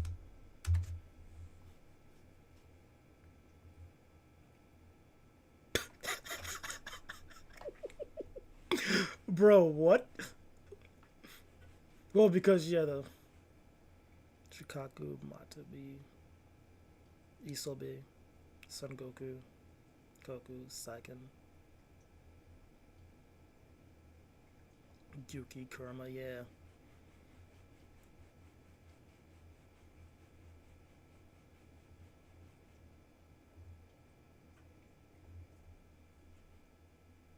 Alright, back to the video. Get me, Nicholas! I don't need the judgment over there. Dom beat Chris. That was oh yeah, this is probably like I like this one a lot. The 5 tails. 7 tails only because like my favorite number is 7, and she's also bad too, so yeah, get a pass. 4 tails are pretty good. Actually, like all the tail beasts have some pretty decent designs overall. I low-key wish the 10 tails looked cooler. Like that's like my only gripe. It's just like a complete beast monster that looks like a. Actually, looking at it, it kind of just looks like a flower incarnate. But yeah, the tail beast had like a cool design. That'll be peak. With a score of 5 to 10. So now you will be moving on to the anime pose section of the game. Who do you want to go up against for the anime pose challenge? I feel like I'm on a roll here. So I feel like I'm just gonna take Steven at this point. His anime knowledge very limited. Yeah, I feel like I might be underestimating the mobility. Now we're on to the anime pose off, where both contestants will be given an iconic anime pose to recreate. The one who's closest to the image will get the point. First one, Gojo's Unlimited Void. Oh, domain expansion, bro. Steven, make a decision. That's so easy. I mean, they're both got it. Technically, Dom is closer. Dom's finger is heading the right direction. Steven's is heading the wrong direction, but that's the point. What direction? Your finger forward, its finger backward. You both got points. Give me Goku firing a Kamehameha. Goku. Yep, that's points for Pretty good, gentlemen. 2-2. Give me the Survey Corps salute.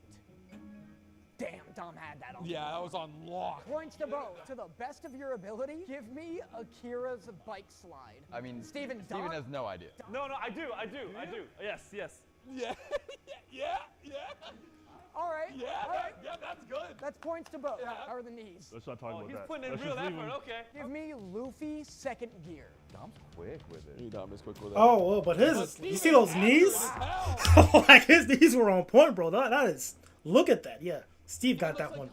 Constipated Spider-Man. One more time. All right, we'll give it to both. Give me Itachi on a lamppost. Wow, quick on Steven. Now here you could give it to Steven. Yes. Okay. Yes. Dom, what we were looking for are both hands. So Steven, points to you. Give me Gon charging. Do you want to pronounce this? Jaja can. Or rock, paper, scissors, if you watched it in dub. I don't recognize either of those words. I'm gonna make this up. I'm gonna go with this. Oh yeah, he's got it. Give me Jotaro pointing. Yeah. There we go. I have seen this pose. And he got the. Oh. Can he stick it? Damn. That's tough. For both. Up next, give me summoning Kon, the fox devil in Chainsaw Man. Nice. I don't remember his name, but I definitely know this.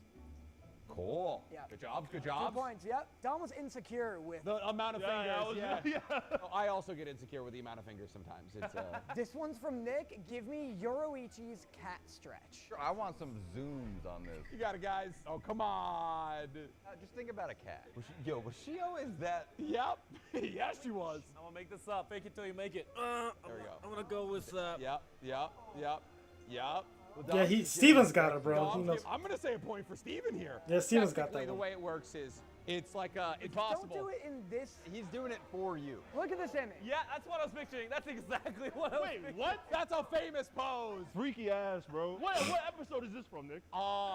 It's a Haname.tv exclusive. All right. Up next, give me Edward Elric's alchemy. Like his alchemical pose. I am actually getting so sad. Come on, guys. And when he does alchemy, what does he do?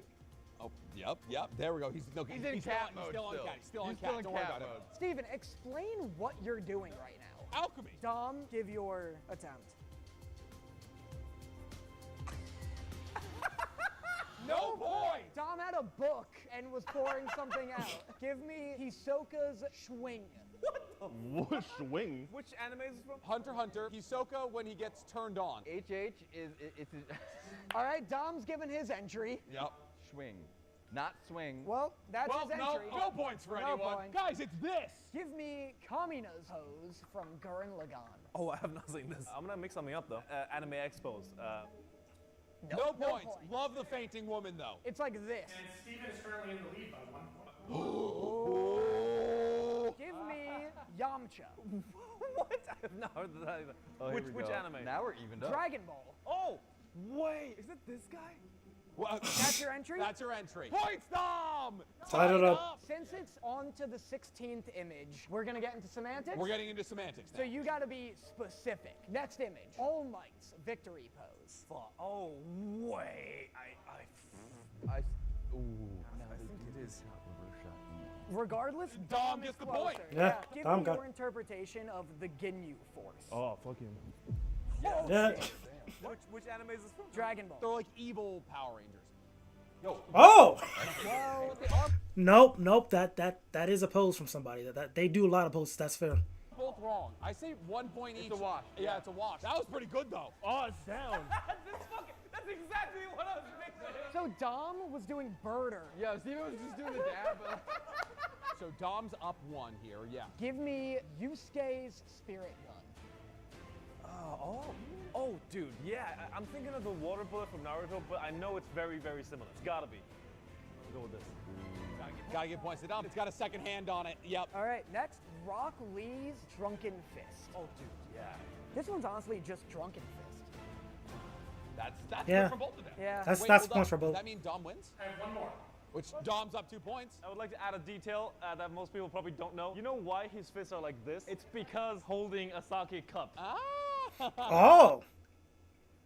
I give him a point for that. Come on, I feel that's fair. Make it feel interesting. To make it interesting. We give Steven a point for Thank you. I'll say give him a point for that. Thank knowing a you. little tidbit Well, there. that's what I was saying. Steven's hands were more accurate. That's crazy detail Yeah. right there. Steven gets a point there. Steven down 1, heading into the last pose, 20th pose, overtime. I can draw it. You can draw. I can draw it. Yeah. Okay, all right. Give me something. Spike Spiegel's point. Do you have any idea, Dom? Nah, brother. Oh, so we're both just making it up. 4, 3, 2, 1. I'm gonna give it to Dom. Dom's close. I think neither. The biggest thing is that it's a gun and that you have one eye closed. Last one. Give me Frieren stuck in a mimic. Oh, wait. Is it literally just this? Uh-oh. Uh-oh, Dom, your move. What the fuck is a mimic, bro? There's nothing to judge here. On to the final round. Dom has edged out Steven. So Dom has already won 2 rounds, which Yeah, I would have done pretty decent that one too. I think that wasn't too bad. I think the only few was what was it? Spike for sure, Drunken Fist or whatever. Spirit, but I probably would have got the hand. Getting you force, yeah. Climbing a girl and log on, yeah, I probably would have pointed this guy. Yeah, that would have been a point. I'm trying to see something that like I would have missed for sure.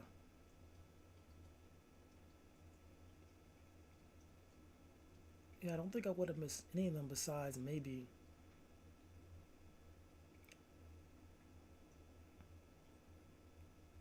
We'll see how I would have missed Spirit Gun. We'll see maybe Spirit Gun. And Spike. means that per our rules, technically he is already considered a weeb, which is fantastic. But if he wants to get the Mega Super Weeb card, i.e. we take Sharpie and we write Mega Super in front of the Weeb certification card, then he's got to beat me in The round Dragon Ball 3. method. Exactly. Gentlemen, how are you feeling? So good. Can I say something real quick? You can. Hey, Steven, can you just stand up for me? Ladies and gentlemen, take a look at this fucking specimen right here. Look at his hair, how beautifully coiffed it is. Also want to say, your energy, so gentle. Like, I just feel like warm and comfortable around you. I feel like I would feel safe leaving my drink around you. I feel That was very kind. I don't know why I said that, but I appreciate that. Is this what therapy feels like? I think it's what friendship feels like. I think I'm slowly becoming less Chinese. What we're going to do here for the lightning round is I'm going to display an image up here of an anime character. It's going to be very zoomed in, and we'll progressively get more and more zoomed out. First one to guess who it is gets the point. Oh, this is going to be annoying. Grimjow. Nick. Grimjow. Wow. Yeah. Let's go! Bullshit. It's a very iconic looking man. Number 3. Ooh, I know this one. Oh, yeah. Megami. Easy. No, Lelouch. That is correct. Let's go! Dang it. Number 4. Nobra. Yep. Woo! This is why I'm the final boss! Question 5. Oh. Shikamaru. Nick. Nope. Dom? Oh! Sakura. Nope. Ino. Yeah. Oh! I saw the hands together. That was dicey at first. I didn't know what the fuck. I didn't know who that was either. Ooh. Oh.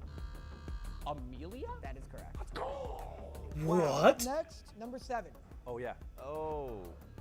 Ow, come on, Dom! Ow! Next up, this one's fucked for Dom.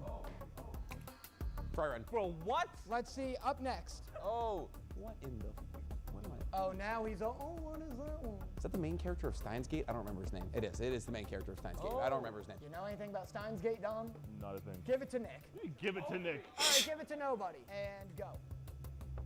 76. I forget their name. Oh. 70. I don't know either. I know, but that's... I see the art style, but I can't... Power. Oh, Richard! Of all the seeds! Since Dom defeated us and we have now fully approved, we Bro, I would have got watched that round, bro. That was hard. will assist him in defeating the final boss. Yeah, they think, at least, is what that's... Dom's morale has crumbled. I can just see it in your eyes. I just feel like you're giving like very bully vibes. I'm sorry. I'm sorry. He stays over there. Bro, like, even I'm feeling, because like I'm getting watched right now myself, bro. Like, he is just zooming. Keep your energy over there. I'm sorry. That's on me. We got this, guys. That's on me, guys. Wow, how you feel? I like you. I like you guys. Man. What's the worst that can happen? You know, we got this. Danny? Hey, Danny, I need people to like me. Oh my God. All right, number 11. Wait a second. Is that? What the fuck is his name, bro? He's the demon slayer with the swords that have the cut teeth in them. Inosuke? Inosuke! Yes! That's a team effort! Oh, that was I did not see that at all. Let's go! Next one. I just saw the teeth. Oh. Gintama. Oh. Gin? Nah, almost. Gintoki. I'm sorry. Gintoki. Gintama. Yeah, that's Gintoki. The power of being alone forever. I'm sorry I was me. Number 13. Oh. The head, he's from Hunter x Hunter, but I forgot his name. Like, Netero? Isaac Netero. Yep. There it is. No chance. No You chance. started on his earlobe. Number 14. Aizen. Nick. Aizen. Yep. That's not even official. That's not for sure, bro. That's cheating right there. But the eye patch, come on. Our fan art, bro. 15. No. Oh. Orphan. Yep. This is a massacre. Number 16. Still anyone's game. Oh wait. Oh. Isn't she from Casca? It's fucking. Let's pause. It's Choji's daughter. No. It's Casca. What? 17. Oh shit! It's King. One Punch Man King. That is correct. Oh, let's go! All right, this is the last one. Is that Kurapika? Nope. Nick is locked out. Take your time. Take your time. He's locked out. Oh, Saber. Nope. Saber from Fate. Fuck! Bam! Baby! Sword! I said a sword name! Fuck! Well, that was a bummer of an ending to. That dude got washed, bro. Like, would I've done better? I don't think so. He was just way too fast. Like, that was hard to pick up, bro. Like, Elf, that would have been tough for me, yeah. This episode. Hey, listen, it's not a bummer because he beat 2 out of the 3 pillars. He's handsome, and he now gets his weeb certification. Now I would have been, bro. I want to do the 3-peat, buddy. I want to wash people. But yeah, that was pretty decent. I would have got the weeb car. I don't think I would have got Mega. I would have given him a good fight, though. I would have got, like, washed like that. I would give him a good fight for sure. But yeah, that was a good episode. Let's see, finish that Dom, thing. congratulations on defeating 2 out of 3 of our pillars. We have identified you as a weeb. How do you feel about that? I'm honored, you know. I think I'm gonna like. It's already laminated, but I'm gonna put this up on my wall. On the fridge. On the fridge. Where does this get me into? Is it in anywhere? My house for sure. Yeah, Yeah, that cool. Is, yeah, we hold on to them while you're in the house. Do you want to promote any upcoming projects? No, I just want to promote this channel. Watch more of this channel. Go back and watch all the other videos. There's like at least 15 of them. Yeah. You heard it here first, ladies and gentlemen. We've been Anime IRL. Check in with us next week and let us know in the comments below what you guys want to see us do to test future weeks. We loved a couple of the segments that we ran today, but we're always willing to try new things. So if there's any segments that you guys think would be great ways for us to test people's weebdom, Not a bad show, bro. That was fun to react to. Got to test my knowledge. My knowledge, not that bad. Anime Feud. We'll watch that next time for sure. Wheel of Fortune Anime Edition. Oh yeah, there's options we can watch for most definitely. Okay. That was actually a good watch. Can't even hold you.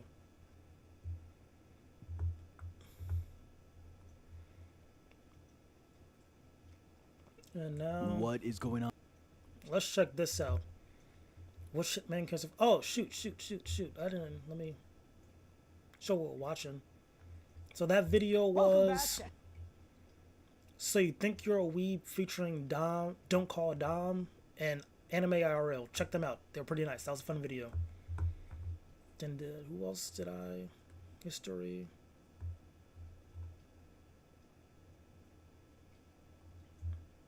Speedsters are so. Also, we checked out how anime matches the Speedster archetype made by Probably Riku. Check him out as well. He made some. That was a pretty good video. And history again. I'm tweaking. We already talked about Suzy. Didn't do that yet. Sam does art, and then Ted. Okay, we're good. Give everyone their shout outs. Gotta give love to everybody. Why are there no big dogs? Actually curious about that. So now we're watching Which Hitman Can Survive John Wick, and this is Movie Critics Club. Alright.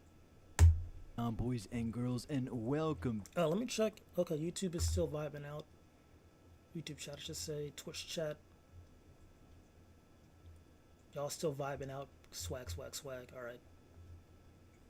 Back to another tier list video. Today I'm bringing you the most anticipated video on my channel. Yeah, today I will be ranking these hitmen, their chances on surviving John Wick, the Baba Yaga, the guy that you send to kill the boogeyman. Now before we do that, let me explain the tiers for you guys so you understand what we're ranking. Coming in at S tier is They'd Kill John Wick, which means they'd kill John Wick. Close fight, which means that this will be a very close fight for John Wick, like a Freddy vs. Jason type of movie. But in the end, John Wick will win. They'll make him work for it, which means that they'll put up a pretty hefty fight and make John Wick work for it. And most likely to die is bottom of the barrel. Pretty easy peasy for John Wick. So Okay. Coming in first, we have Barry Berkman from Barry. Now, Barry...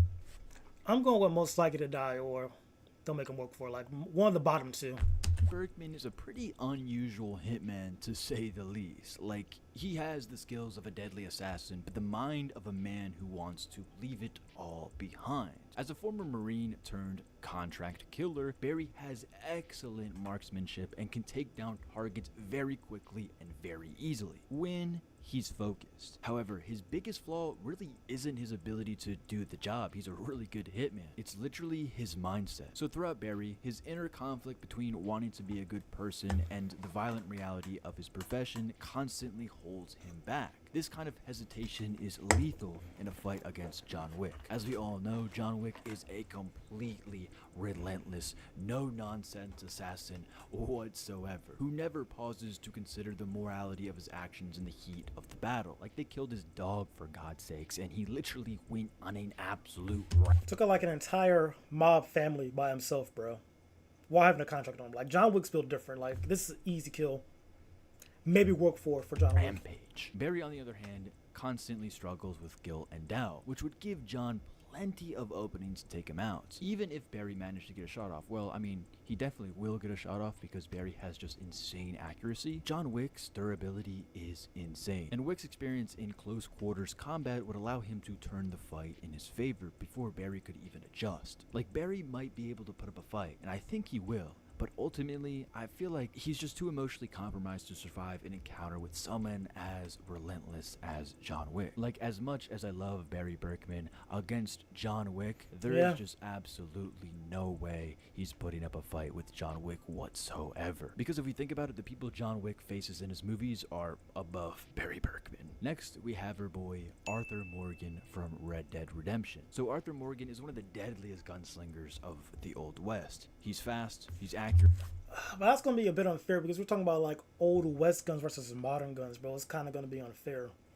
I'll probably put him to the work for it to maybe close fight for Arthur Morgan. But like, it's just technology difference, to be honest. And he's incredibly tough. He's able to survive shootouts, knife fights, and even bear attacks. So Arthur is also very durable as well. His Deadeye ability, which allows him to slow down time and land precise shots, makes you give him that ability? Jesus Christ. him one of the best duelists in any era. Although he doesn't technically slow down time in his universe, it's basically the gamer's POV to showcase how quick he is. That's essentially what it is, but still, he's a very precise shot. So there's really two ways to picture this. If Arthur and John were to meet in a Wild West style duel, Arthur would have a serious chance of winning. His reflexes and quick draw skills are nearly unmatched in Red Dead Redemption, and one well-placed shot could put John Wick down before he even has the chance to react. However, if the fight takes place in modern times, Arthur is completely cooked. His weapons, while deadly in their own right, are no match for Wick's modern firearms. Revolvers and lever-action rifles simply just don't have the firepower or even... Because we've seen John Wick like make a revolver on screen, then immediately headshot somebody with it. I feel like, I don't know, man. I think John Wick has pretty good quick draw, too. Speed of Wick's semi-automatic pistols and tactical shotguns. Also, Arthur is used to fighting outlaws and lawmen, not highly trained assassins with military-level combat skills. Arthur's best chance at survival would be taking the fight to an environment he's familiar with, like, I don't know, the wilderness. But if the fight ever happens in Wick's territory, or even if Wick goes into the wilderness, John Wick is still walking out 9 times out of 10. Honestly, 10 times out of 10, let's be real. And this one is also kind of situational because it could take place in his time or take place in John's time. So for this, I would say they'll make John work for it, just considering the 50-50. But also, I feel like John would even kill him if it was in his time as well, just because it's John Wick. And next, we have James Bond. A big debate that... I've seen a lot of the James Bond movies. And like in one movie too, like he came back, like he was doing like his test to, make sure he's trained and whatnot. Like he was missing headshots and whatnot during that test. But he's still a capable fighter for sure. I think that's going to be like a close fight. Close fight leaning towards to make him work for it. For James Bond, most definitely. That's what I'm thinking of. Everyone is talking about who would win, James Bond or John Wick. And let me break this one down. So James Bond is one of the most well-rounded assassins in fiction. Unlike John Wick, who is a pure combat specialist, Bond is a master of deception, high-tech gadgetry, and spying. He's an expert in hand-to-hand combat, an exceptional marksman, and one of the best... Well, no, John Wick is pretty good too, because like for John Wick 2, he has to like figure out how to assassinate like a high value target who's a part of like a mob family. Planned out his route and everything. Snuck into a building that was like highly guarded, took her out. You know what I mean? Like he is also a pretty good strategist as well. Because again, they would send this man out to do hits. So like being a hitman, you gotta have like kind of the same skills as a spy, because like with as a spy, you have like resources from like, the establishment for recon and whatnot, but as a hitman, you're kind of doing that by yourself with some help and resources. The point is, a spy is kind of like on the good side, the hitman is kind of like on the evil side, but they both have like the same standards at most, when you think about it. Supervisors in the game. What sets Bond apart is his ability to think several steps ahead. If he and Wick were both given time to prepare, Bond could turn the fight into a chess match, using his intelligence and resources to outmaneuver Wick before they ever exchange gunfire. Bond's gadgets give him a unique advantage as well. With access to state-of-the-art weaponry and high-tech armor, he has the tools to make any fight unfair in his favor. And unlike most of Wick's opponents, Bond has government-level resources at his disposal, meaning that he could call up for backup to put Wick in a difficult position. But since this is just John Wick versus James Bond, we won't give him that. But with all that being said, Bond's reliance on gadgets could also be a huge weakness. While he has access to insane technology, Wick is a pure survivalist. Like Wick, oh my god, this guy survives the impossible. He has like the super... Like, man was really fighting, I think it was like back to back for like 3-4 days, bro, just on pure fumes. And while like coming out of retirement, like he was out of retirement for a couple years, came back, and then like for like that thing, like an entire week or so, we're just fighting non-stop, coming out of retirement, like shaking the rust off, bro. Like John Wick is kind of built different. While fighting assassins who's still been in the game who are still active, he was keeping up with them. Like a retired John Wick was keeping up with people who were still well established and still on their game. You know what I mean? I don't know, man. John Wick, I think, is just kind of overpowered, to be honest, when it comes to being a hitman and shooter. Supernatural abilities to survive anything. It's like crazy. Like, John Wick doesn't need fancy tools to win a fight. He just has skills, instincts, and an almost supernatural ability to endure pain. If the fight became in an all-out brawl, like literally just a scrap fight with guns, just literally a 1v1, John Wick is killing James Bond, because Wick is an unstoppable force who has taken down armies of assassins with nothing but absolute will and precision on his own with no backup. Bond's best strategy in this scenario would be to avoid direct combat and use deception to his advantage. But if Bond ever finds him caught in a raw, unfiltered fight with Wick, it's going to be the toughest battle of his life. And knowing John Wick and his insane survivability and durability, I think John Wick definitely takes it in the long run. And this one is going to be a very, and I mean very close fight, but I do have John Wick winning over James Bond. Now, I give you that might for be sure. Controversial, you guys can debate it in the comments, but I still stand on that. Next, we have Isaac Serco from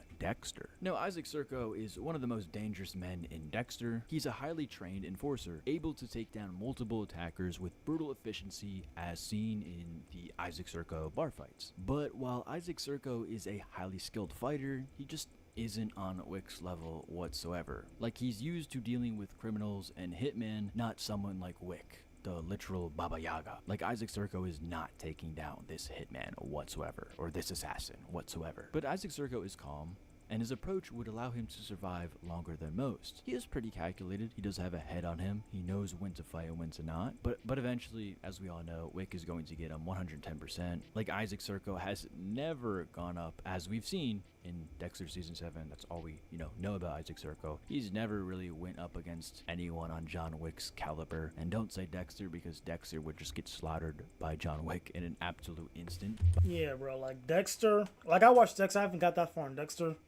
But, like, if that assassin's op was Dexter and it was kind of struggling, yeah, you're not going past John Wick, bro, because John Wick will wash Dexter easily. Like, Dexter's not beating John Wick in a fight at all.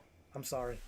By the way, honestly, I'm going to put him on most likely to die. Yeah. But Again, your antagonist was Dexter.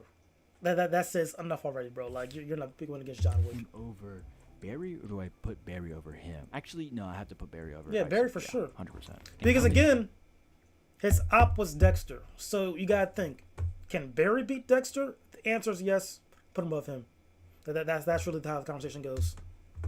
And next, we have Agent 47, another very controversial debate. John Wick versus Agent 47, and I'm going to give you my take on what would happen in this fight. Now, Agent 47 is the absolute perfect hitman. I mean, if you just do a simple Google search on Google, if you just type in the word hitman, no spaces, guess who comes up? Yeah, Agent 47. He's literally the textbook definition of an assassin or hitman. If you want to learn how to become a hitman, just follow in Agent's footsteps. I mean, he's probably selling a course online. Just check out his social media and you can buy it. You know what I'm saying? But all jokes aside, he's not just good at killing people. He's an expert at making sure no one even knows he was there. Unlike John Wick, who is a brutal and in-your-face combatant, Agent 47... Again, like, we're completely forgetting his assassination in movie 2. Like, that was like this movie's thing in the world went undetected until, like, what was it? I think it was some slip up or someone tipped it off, and like what's his face? The bodyguard saw John Wick, didn't realize what was going on. But besides that, bro, like, John Wick literally infiltrated like a whole party scene castle with guards and whatnot. Took out the head, practically the queen of the place, and practically almost got out. And then he had guns set up throughout the place. You know what I mean? Like, John Wick is a pretty good assassin, too. Like, give him his credit, please. Evan operates like a shadow. He's like Batman, but on steroids. He eliminates his targets silently and disappearing before anyone realizes what happened. He's a master of disguises, deception, and psychological manipulation. He's capable of taking out entire high-security compounds without ever raising an alarm. That's something that John Wick can't do, because whenever John Wick comes in the building, you know that he's coming because of the 10,000 gunshots you can hear outside. If 47 and Wick were thrown into a direct fight with no preparation, though, Wick would have the advantage. Because as we all know, John thrives in close quarters combat, and he can take an absurd amount of damage while still fighting back at peak efficiency. But then again, that's also pretty arguable, because in a close quarter fight, Agent still has it all too. He knows how to fight. But still, I would have to give it to John Wick in a close quarters, but it would be really close. Honestly, I think in the absolute long run, he would kill John Wick. And last but not least, we have our handsome boy, Anton Chigurh from No Country for Old Men. You guys like the picture? Yeah, I like it too.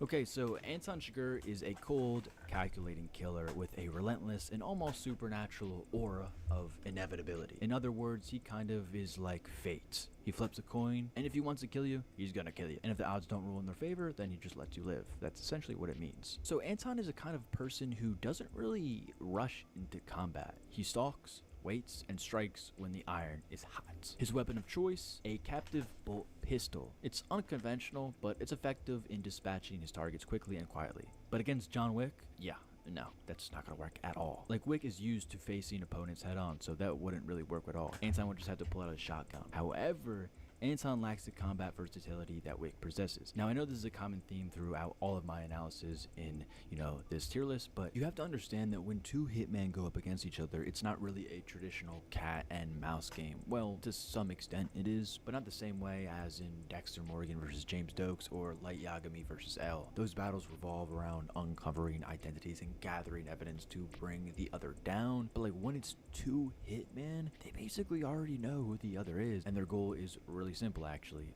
eliminate the target. While prep time and strategy may play a role, it kind of does, it still always ultimately comes down to a direct confrontation. And you could just say, oh, why can't they just sneak up on John Wick in his sleep? And sneaking up on John Wick in his sleep, yeah, that's not happening. He's already been proving that killing him in his sleep is also nearly impossible. Well, not impossible, but very hard. To be honest, I love Anton Chigurh, but do we put Anton at the top of most likely?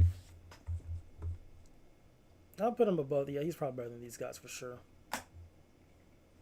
To die? Honestly, let me change things around a little bit, because most likely to die is like easy, it's one and done, and they'll make him work for it is like, it's kind of hard for John Wick, but it's not hard at all. It's just like, this guy's a road bump in my road to conquest type of thing. So let me put Barry right here because he does have a crazy shot. And let me put Anton at the top of most likely to die. I guess. And Isaac Zirko right here. So yeah, this kind of makes sense. I think I cooked a little bit, but I feel like these four can be changed around in... Not really. I think these four stay down here. At most, could debate this guy because, the Wild West, like if John Wick was down there. But we're keeping John Wick's skill set too. Like, I think John Wick will be a crazy shot. So I think this makes sense. Barry, debatable. You could move him down if you want to. I don't mind him being up, but yeah. But not a bad list, though. Not a bad list. This was Movie Critics Club. Wish It Makers 5 John Wick. I like it. He did good. Yeah, good stuff. There are no Good stuff. Okay, YouTube chat, y'all still vibing out. That's what I like to see. Trying to think. Yeah, we'll watch this one next.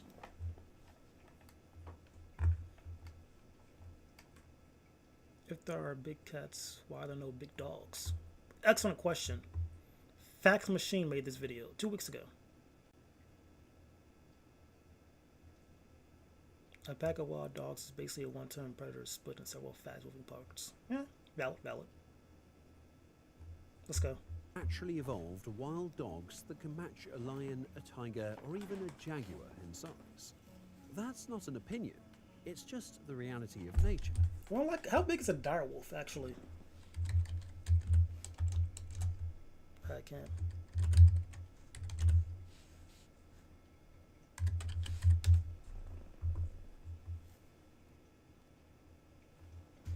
Comparison.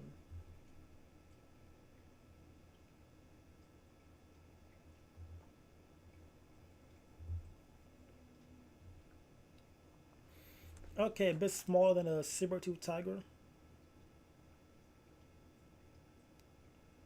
That's still pretty big though. So the biggest we had was the dire wolf, I guess if those were pack animals, bro, that. Well, saber-tooth tigers were pack animals, weren't they? But that's still pretty cool, though. That's not bad. Sure, some dogs get big. Great Danes, Mastiffs, even wolf dogs bred for size. But they're all the same species, domesticated and designed by humans. Not one of them evolved in the wild to be what they are. Big cats are different. Every one of them, lions, tigers, jaguars, leopards, is its own species. They didn't come from breeding programs. They came from millions of years of evolution, having been shaped into elite solitary hunters. Their size wasn't optional, it was a survival advantage. Wolves are the biggest natural canines we have left. The northwestern wolf is the heavyweight, and even then, the largest specimens barely hit 80 kilos. That doesn't come close to a 200-kilo lion or a 300-kilo tiger. Tragic. And foxes, coyotes, jackals, they're efficient predators, but nothing about them says apex. Yeah, I guess we kind of screwed the dog species over by making them our best friend, huh? We should let them evolve out in the world, you know? Like the cats and whatnot. Because having like a big dog like the size of like a lion, that would be tough. For low-key, I'm thinking of, because we were watching this yesterday.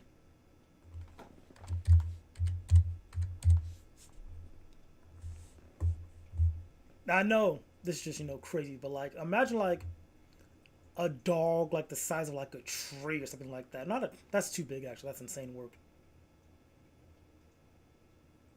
As big as a hippo or a rhino. There we go. That's better.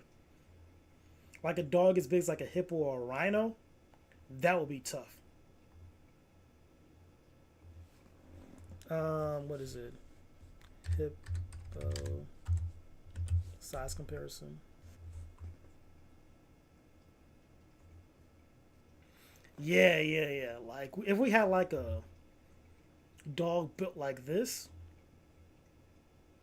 6 foot, that would be crazy scary, man. Yeah, I think I'll be more scared of, like, a dog this big than, like, you know, a cat, I guess. Yeah, no. Alright. Let's go back to the video. If you're waiting for the dog equivalent of a big cat, you won't find it in the modern world. But that doesn't mean nature didn't try. It did. And when it did, it created something huge, powerful, and short-lived. The big dogs were real, and they lost. The reason has a lot to do with how predators survive. Most of today's large land predators fall into one of two categories: the pack hunters and the solitary ambush predators. Those aren't just habits, they're entire evolutionary strategies, and they shape everything from body design to behavior. Canines, for the most part, are pack hunters. Wolves, dholes, African wild dogs, bush dogs, even the dingo and the New Guinea singing dog, they all fit this model. They rely on teamwork to bring down prey larger than any one of them could handle alone. That's their edge. They don't overpower their prey, they wear it down. And that's why size isn't everything. When the kill depends on endurance and group coordination, being huge isn't an advantage. It burns more energy, slows you down, and doesn't actually help in the final moment of the hunt. These animals aren't tackling prey head-on, they're chasing it until it collapses. Look at their anatomy. Long, narrow legs, stiff wrists that can absorb the pounding of long-distance running, big, blunt claws built for traction, not slashing. Their whole body is designed for movement, not grappling. And once the prey is down, or at least too weak to fight back, they start eating. That's not poetic, but it's effective. These predators don't need to kill cleanly. They just need to kill eventually, which is why their teeth are built more for crushing than slicing. Massive carnassials rip through sinew and even bone, turning the entire carcass into calories. It's a strategy that works, but it also locks them into a certain physical mold. There's a sweet spot in size where calorie output and calorie intake are balanced, and canines found it. Going beyond that didn't offer an advantage, and evolution doesn't reward excess, it rewards efficiency.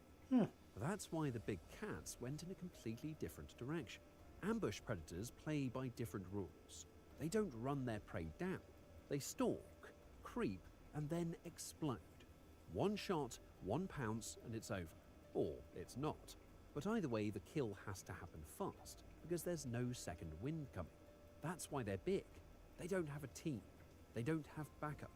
When it's go time, it's all on them, which means they need the But then, how come the lions evolved into like pack creatures instead? You know what I mean?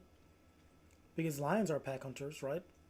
So what made them different or diverge out? muscle mass of several smaller predators packed into one body. And that size only works because their strategy is short and violent, not drawn out and exhausting. Their anatomy reflects it. Heavy limbs built for grappling, retractable claws, razor sharp and curved like hooks, shoulder joints that actually allow the front legs to encircle and hold prey in place. That's something canines simply can't do. Their joints don't allow it. Cats don't just bite, they tackle, they wrestle, they use their body like weapons and their arms like arms, not just legs. And they can afford that bulk because they're not chasing anything for miles. They creep through forests, using every bit of cover they can find, getting close enough to strike. That's why most ambush predators come from wooded environments. Trees, brush, tall grass, all perfect for hiding. Even their senses are adapted.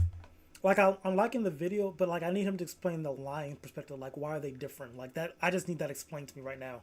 Like seriously. To it. Smaller snouts, because they don't need that massive olfactory range. Bigger eyes, stronger ears. They're built to focus, not to track across distances. And that shorter snout also means one other thing. More bite force. Their jaws are made to deliver one fast, lethal bite. The canines are long and deadly. Ironically, felines have bigger canines than canines, especially in species like the clouded leopard, which, for its size, has some of the largest fangs of any living cat, almost saber-like. Every piece of their body is tuned for ambush, not for chasing, not for teamwork, just raw, silent power. And that's where evolution split. One path favoured endurance, cooperation, and lean efficiency. The other favoured stealth, strength, and solo takedowns. When it comes to size, ambush predators had a reason to go big. Every extra kilogram meant more muscle behind the pounce, more force behind the grapple, and more control once the prey was in their grasp. Evolution kept rewarding it, up to a point. The bigger the prey, the bigger the predator needed to be, and the cats were built for that arms race. Canines weren't. The bigger they got, the worse it got for their hunting style. Long chases burn calories fast. A heavier body burns even more. A lion can win or lose a hunt in a few seconds. A wolf might have to chase for kilometers. There's no room for unnecessary weight. Even if a dog did get bigger, what would it do with the extra muscle? Their claws don't slash. Their shoulders don't rotate the way cats do. They can't grapple. They don't pounce. Their only real weapon is their bite, and they already have a strong one. The strategy is simple. Wear the prey down, then bring it down. No sudden finish, no precision strike, just exhaustion. And that's kind of crazy. That's kind of how, you know, humans hunt back in the day. We were just like wear our prey down. You chase them down for miles on miles, days on end. Then once they get too tired, we just take them out, you know? They kind of hunt like us. That's probably why we're best friends. That's actually kind of insane now to think about it. So we kind of evolved in the sense of, you know, pack hunters wearing down our prey. So that's actually kind of nice. That's why evolution kept them where it did. Wolves reached a size where the numbers worked. Big enough to survive the cold, strong enough to pull down decent-sized prey, but still light and fast enough to run the distance. Any bigger and the trade-off wasn't worth it. There's no reward for chasing down a deer if you burn more calories than you get back. There was a time when massive dog-like predators walked the earth, and they weren't just big by canine standards, they were big, period. One of them was called Epicyon haydeni, and it didn't mess around. It lived in North America around 10 million years ago and could weigh over 300 pounds. That's heavier than most lions and built nothing like a modern wolf. It had a huge, powerful head with jaws made for crushing bone. Not slicing, not stabbing, just breaking things. Its skull was so massive and broad that it's often compared to that of a lion, though the rest of its body was still unmistakably dog-like. Epicyon wasn't alone. It came from a group known as the Borophaginae, the so-called bone-crushing dogs. These were not your average pack hunters. They were bulky, top-tier predators that took on large prey and ate everything, including the bones. Their jaws were specialized for exactly that. They were efficient and brutal, and for a while, they dominated. Even before them, there was another group, the Hesperocyaninae, early dog-like creatures that were a bit more primitive, but on a similar path. These three branches of ancient canines, Borophaginae, Hesperocyaninae, and the modern Caninae, all existed at the same time, mostly in North America. Three evolutionary experiments all competing for dominance. The Borophaginae started small, like the others, but gradually evolved into larger and more specialized predators. Their bone-crushing jaws gave them an edge. They could make full use of every kill, extracting calories from places other predators couldn't. That efficiency lets them push the limits of size. Eventually, they outcompeted the Hesperocyaninae entirely. One branch is gone. But as the Borophaginae kept growing and pushing into that heavy, hyper-specialized role, the Caninae, the ancestors of modern wolves and dogs, stayed leaner, more flexible. They didn't need huge prey. They didn't need massive jaws. And because of that, they didn't need to get enormous. They played it safe, and that may have saved them, because everything changed when the cats arrived. For millions of years, the Americas belonged to the dogs. The big cats hadn't even shown up yet. It was a canine continent, ruled by bone crushers and pack hunters, with no felines in sight. Then the migration happened. Oh, so I'm guessing at that point they were competing with animals that had like claws and whatnot. At that point it was just like an unfair fight because you were made for like biting. That was it, you know, bite force, crush bones. But they had more fighting potential with their claws and whatnot, and like being able to move their arms too. Okay, so it's just they got outcompeted and died off while, you know, the canines survived because of being small and being able to go after small creatures and whatnot, not really impacting the big cats. Members of the cat family, originally from Eurasia, made their way into North America. At first, they were just another competitor, but it didn't take long for them to start climbing the food chain. Unlike the big dogs, these new predators didn't rely on stamina or teamwork. They brought a completely different playbook: stealth, power, and precision. And when they moved in, they didn't just coexist, they started eating the same prey. The exact same prey that the biggest dogs relied on for survival. That overlap turned into direct competition, and the dogs lost. The big Borophagines, animals like Epicyon, had gone all in on one strategy. Huge size, huge skulls, slow movement, specialized diets. They were built to take down and break apart giant animals, but cats like the saber-toothed Smilodon were doing the same job better. Faster, quieter, more agile, able to hunt solo, more efficient with energy, and equipped with claws and joints that gave them more control during the kill. They didn't just bite, they wrestled prey to the ground and finished it with a fatal strike. Oh, and they were pack animals too, so you as those canines, they couldn't even fight back for real. Yeah, that's why they got outskilled, huh? It was cleaner, faster, and cost less in calories. Once again, one branch of predators pushed itself too far into specialization, and just like the Hesperocyaninae before them, the big dogs were slowly pushed out. Evolution doesn't hand out second chances. If you can't compete, you go extinct. That's what happened to Epicyon and to the rest of the Borophaginae. They had ruled North America until something better came along. Not bigger, just better. Meanwhile, the Caninae, the ones who never went all in on size, were still around. Still flexible, still fast, still smart enough to hunt in packs, and small enough to chase rabbits if they had to. They didn't dominate, but they didn't die. They were survivors, and when the dust settled, they were the only dogs left standing. That's why the wolves we have today are lean, medium-sized and built to run, not fight alone. They come from the branch that stayed adaptable, the ones that didn't grow too big, didn't specialize too much. Yeah, they seem like that medium class too. So if they ever do want to evolve means fields later, they have like they could for sure go in different branches. So I think it's somewhere in Colorado, right? Where like there's this new branch of wolves are like, you know, swimming more and like doing more diving and fishing and whatnot. So like millions of years from now, if we're still here, it's gonna be like this new set of wolf that, you know, is more aquatic based and whatnot. And like scientists even showing like there's like small developments too, like how they're a bit more leaner, like they're better at swimming and whatnot.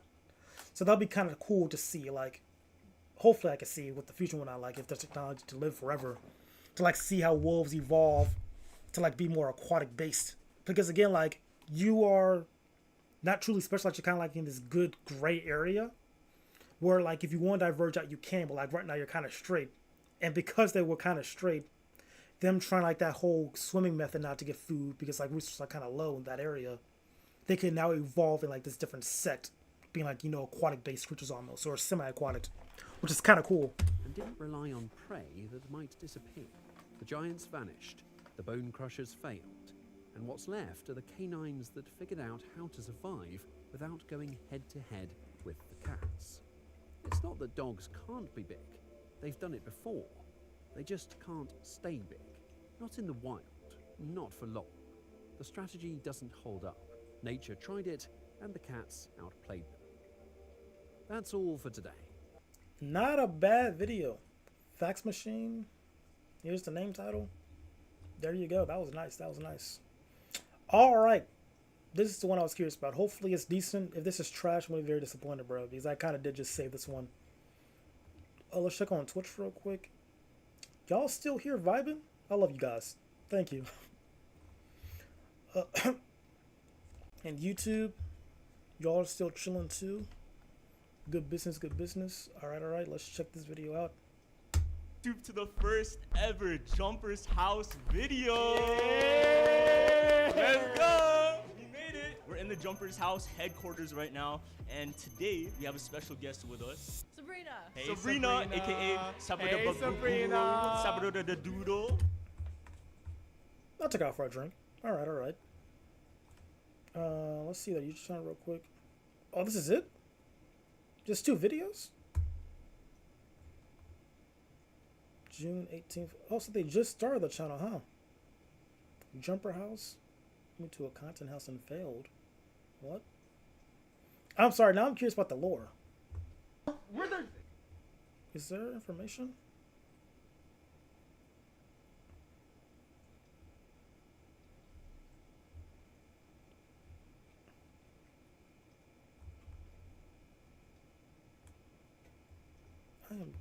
So they just started out, huh? I respect the hustle. Most definitely. All right, let's get to it. And we're gonna play a game. This is actually blind dating based off your music taste. Woo! So we're gonna use Oxford's cards, and we're gonna test their music taste against Sabrina and see if they could win her heart. Okay. Oh, no flirting, bro.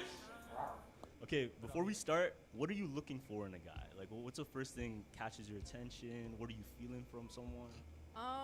Well, firstly, I have a pretty assertive personality, and I'm the Spell assertive? eldest daughter, so I need someone. I'm stealing that line, bro. Spill the word you just said. Actually, no. I do that all the time, actually. When people say a word, I kind of just do that as a troll. I am certified Sigma, and so I look for someone who definitely is also assertive, but not mean about it, and it doesn't hurt if they're attractive, because you know I believe in conventionally attractive people, but I also believe in conventionally ugly people, and so. Yo, keep this curtain down. Keep this curtain down. Keep this curtain down. However, personality can carry a long way. So, yeah, I want someone funny, someone nice. Yo, wait a second. Curtain down. That Gambit shirt is tough. I like that. Keep this curtain down. Keep this curtain down. However, personality can carry a long way. So, yeah, I want someone funny, someone nice, you know, the general thing. describing me right now. Bro, I crack myself up. I'm sorry. Notice with the small things. Oh, it took me a while to notice small things, bro, because I try not to, because I overthink. So I try to ignore small things. So I think because I assume that's me overthinking about stuff. So I probably don't have that one. What does conventional mean? So, you have a question? My name is Mick. What's the conventional? No, you can't say your names. What does conventional mean? Don't worry, shut up, bro.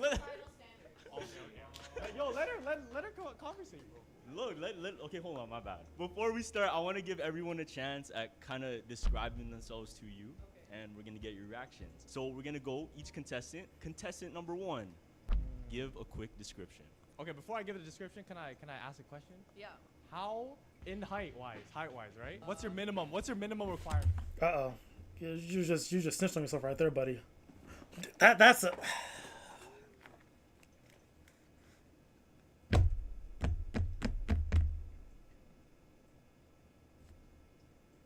Height doesn't really matter. I'm going to say it again. Height doesn't really matter. Does it help? 110% yes. It does help. It does help. But if your game is like absolutely whack, you being 6'6" doesn't matter. It just gets your foot in the door. That's all it really does. So you asking about height out the get-go, you can maybe make it a joke because you're like, 6'6". If you're like tall and you ask, does height matter? That's funny. But if you're like super short and you ask height matters, not a thing. You use your shortness to your advantage. You know what I mean? All the time. All the time. Never ask such a question. You know what I mean? That is just, that undermines you immediately. That makes you sound kind of like a lame. Keeping it real. Unless you have like a funny joke after this, that first question, that's like the first question you ask, like, does height matter to you? That's great. She already said she likes personality and whatnot. And like, if you have a great personality, what yada yada. She said like the basic stuff, whatever. But that's what she said. Believe those words and work off of that. You feel me? Don't ask about how, guys. It doesn't matter at the end of the day. Really good game personality wins 9 times out of 10. 9 times out of 10 it works. I'm telling you. Trust the process. Have a real personality. That's all you really need. That's how I said a real personality, bro. A real one. It wins all the time. Well, I don't know. Like, the short kings low-key got lethal face cards. So, 5... I would say, like, taller than me, and at least, like, if I'm wearing heels, like, taller than me, so, like, 5'7", Okay. 5'8". I'm 5'8". You're lying. No, I'm not lying. I'm not lying. You see my hat, look. I'm 5'8". I'm the oldest brother. Okay. You know what I mean? So yeah, I've been around, and it's a sister too. So I've been around girls. Okay. And I know how to treat them right. Okay. And I just got my sleeve done. I don't know if you like guys with tattoos. You know what I mean? But yeah, and that's just me. All right, contestant number 2. What was the question again? Give a description of yourself, real quick intro. I am a black male. I have curly hair. I like to play.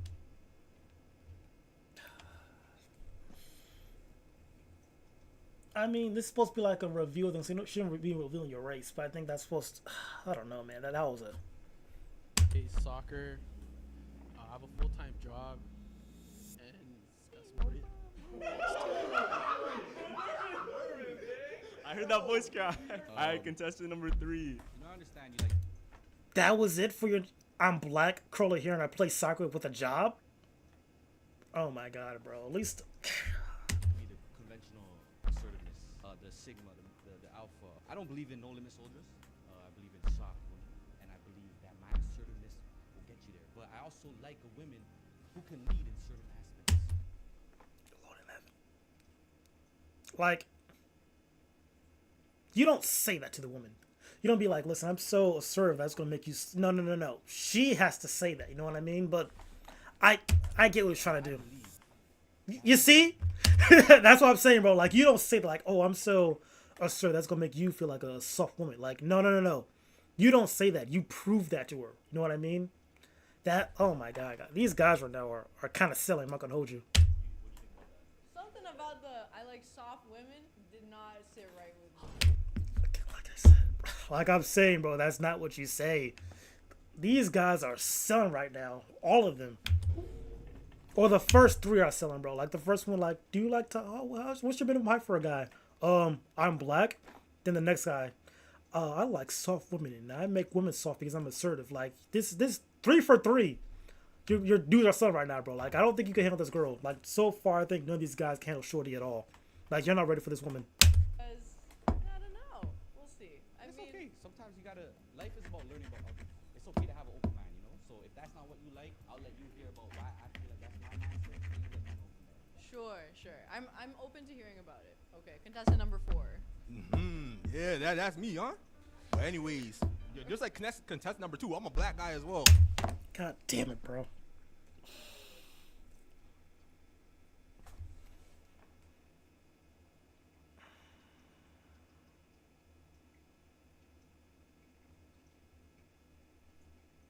Like, it's kind of funny because the first guy did it, so you're doing it too as a joke. But at the same time, like making that like your interesting fact or whatever is a slight L. Just a slight L, just a little bit. It depends. Like, I'm gonna give him a slight pass because he's doing it as a joke with the first guy. But again, it's supposed to be like hidden with your stuff right now, bro. So I got that culture in me, and I can hear that your culture too. I can really tell by your voice. But unlike the other guys, I like my woman nice and tough too. You know what I'm saying? I'm not really into like the soft, conventional type of woman. But that's just me. You like to be dominated. I can do the dominating too. Don't worry about that. Okay. Contestant number 5. Damn, I'm nervous. I'm 5'9". I'm taller than the first contestant. Just saying. I can cook. Everyone in this crib asks me, what should I cook? How do I do this? How do I do that? I do notice the small things. I've actually been known for that. If we ever go on a date, I'll make sure I remember all the small things you say here. You know what I'm saying? Okay. Lit. All right. So what do you think of the selection so far? I think there is a good variety. I feel like I have a pretty good judge of character. I guess I'll say this right now. I do have a lot of guy friends.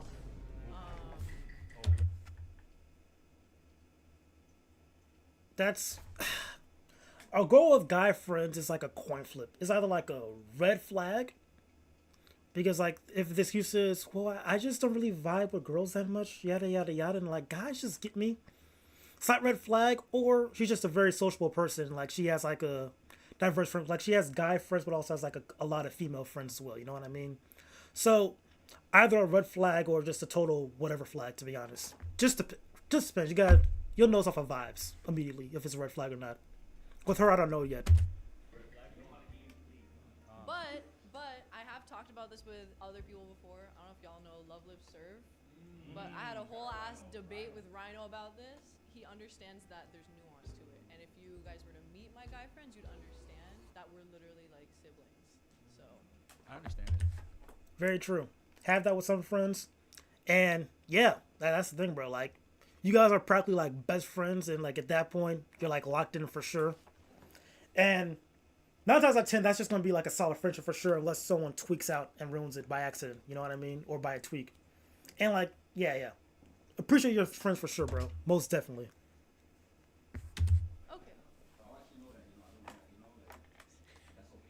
Okay. Thank you, number 2. Yeah, I go by this one rule. If you cheat on me, at least cheat on a guy that's more attractive than me. Oh hell no! I don't believe in that. I don't believe in that one. So let's go ahead into round 1. We're gonna read off a prompt card, and the guys are gonna play you songs. Okay, first card. You know what? Let's start bold. We're starting bold. What is the best song for your wedding? Specifically, if we were to get married. Ooh, that's a good one. I'm trying to think of that right now. Best song for your wedding? That's a good question. I'm thinking of my first thought is like R&B, but I don't know which R&B song I want though.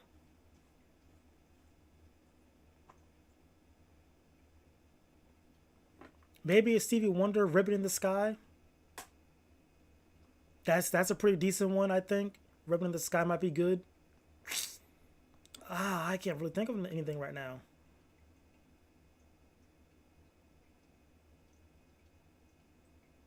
Maybe Bobby Cadwell. "What You Won't Do You do for love. Maybe that. Nah, but that's not really like a wedding song. That's more like a.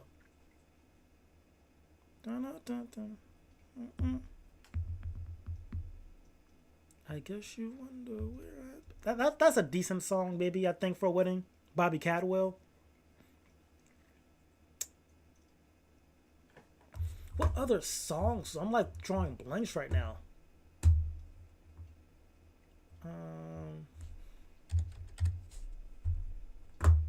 Go YouTube right here. Switch account to this one real quick. Then want to go to playlist.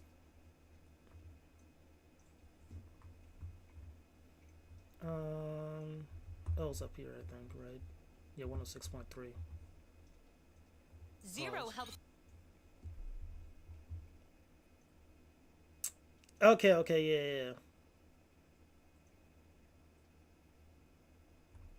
One of these. I don't like the. That's not a wedding song, though. Far away from you, far away from you, far away from here. Just, living for the love of you. Luther Vandross might be decent. I'll be loving you always. That's decent. Cause I love. Okay, that's a good song right there. Cause I love you, Lenny Williams. If it's love, no else to light. Yeah, that's a decent one. Lately, have I? Bro, it's so insane that this man Tyrese is not only a Fast and Furious star, but made some bangers too. Lately's pretty good for a wedding song. Yeah. Lovely day, no. Remember the time. That's decent. Liberian girl, you know that and change my. Yeah, that's not really a wedding song. Not really a wedding song. Human nature. Not really a wedding song. CeeLo Green. Not really a wedding song. If only for one night. Yeah, it's not really a wedding song either. All I Do is decent wedding song. Remember the time. Part-time lover is a. That is not what you play at your wedding. Part-time lover, no sir. Not really a wedding song. Mary, I Need Your Lovin'. What is that? I don't remember that one actually. Step in the Name of Love. That's pretty decent. Yeah.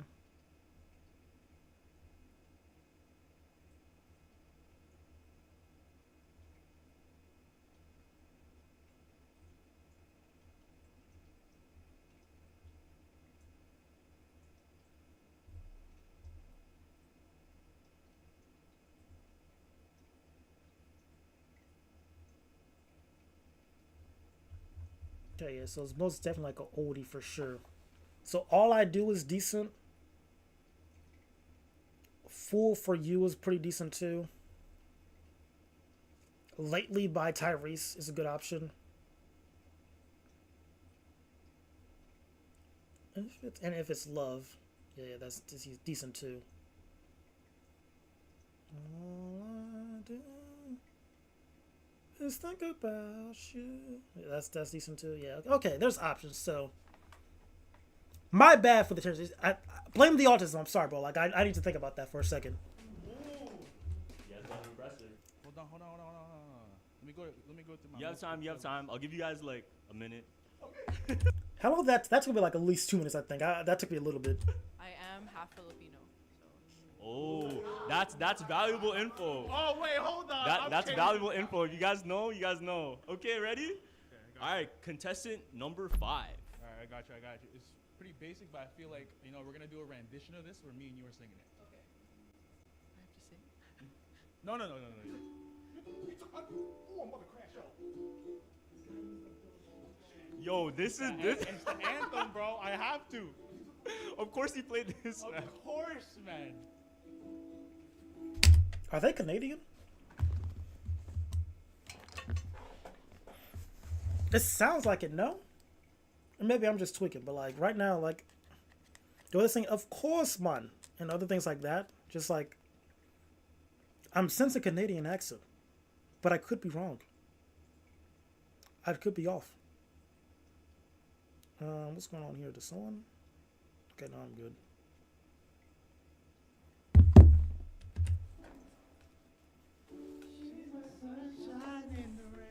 I'll sing it to you too.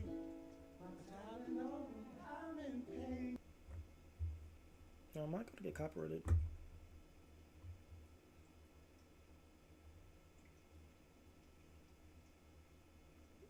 Oh, they chose.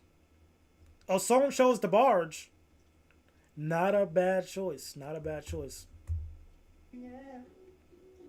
All right. That's it. I was about to get into it. Oh, it's okay. No. I can All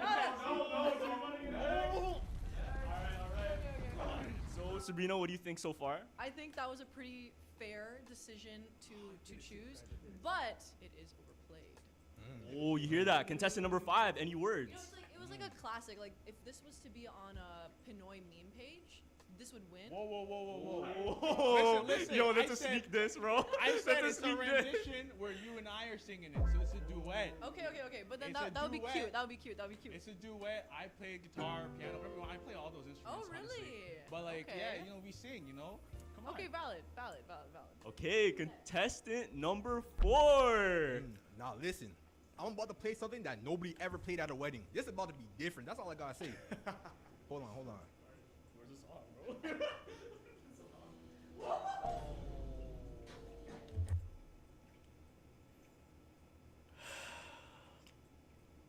He's trying to be funny, but like with these questions, bro, like be funny creatively. You know what I mean? Like pick like a crazy song, but that will get a laugh. Like, that's just like Chief Keef, Gorilla out the, bro. Come on, out the zoo. Who?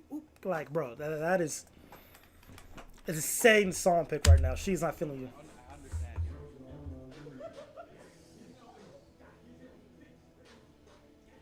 Hold on. Hey.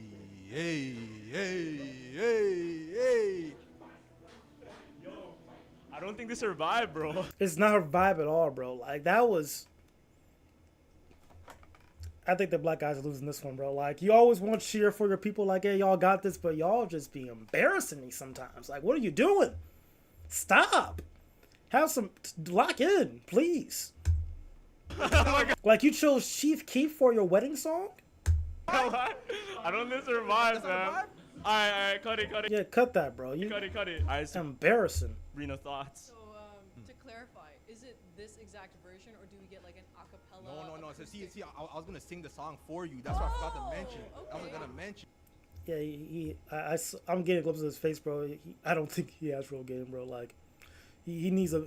He has personality, probably. I know that. I forgot to mention that. And, that's more for the after party, not like us walking down the aisle type stuff. Oh, okay. And But I want to keep it different. Know what I'm saying? will number 5 be on guitar while this happens? Yeah, I can play any instrument. Oh, I got you too? Okay. I got you. What type of fur is that? Not about what did? Insane work. I got you. Okay. Okay. I don't know what to really say about that one. Needle for a wedding, bro. That's an odd choice, though. Walking down the aisle, I don't know if my my Persian dad would be happy about that one. Oh. I didn't know about that. What was I can missing? make a Persian version if you want to. No. Okay, number three. Contestant number 3, play your song for a wedding. I believe in marriage, and I believe a wedding is the representation of being together forever.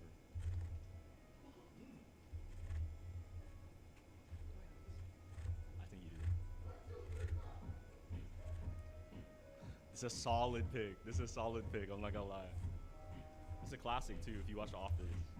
I'm gonna do something number 2 didn't do.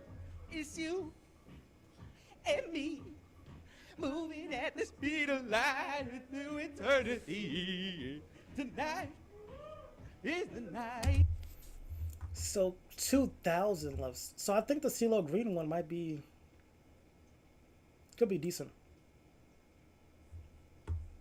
Because I'm picking stuff like way outside my generation at this point. Like, those songs right here, these are like super old now. Like, insanely old. Like, I gotta probably start looking at, like, 2000 stuff, love songs.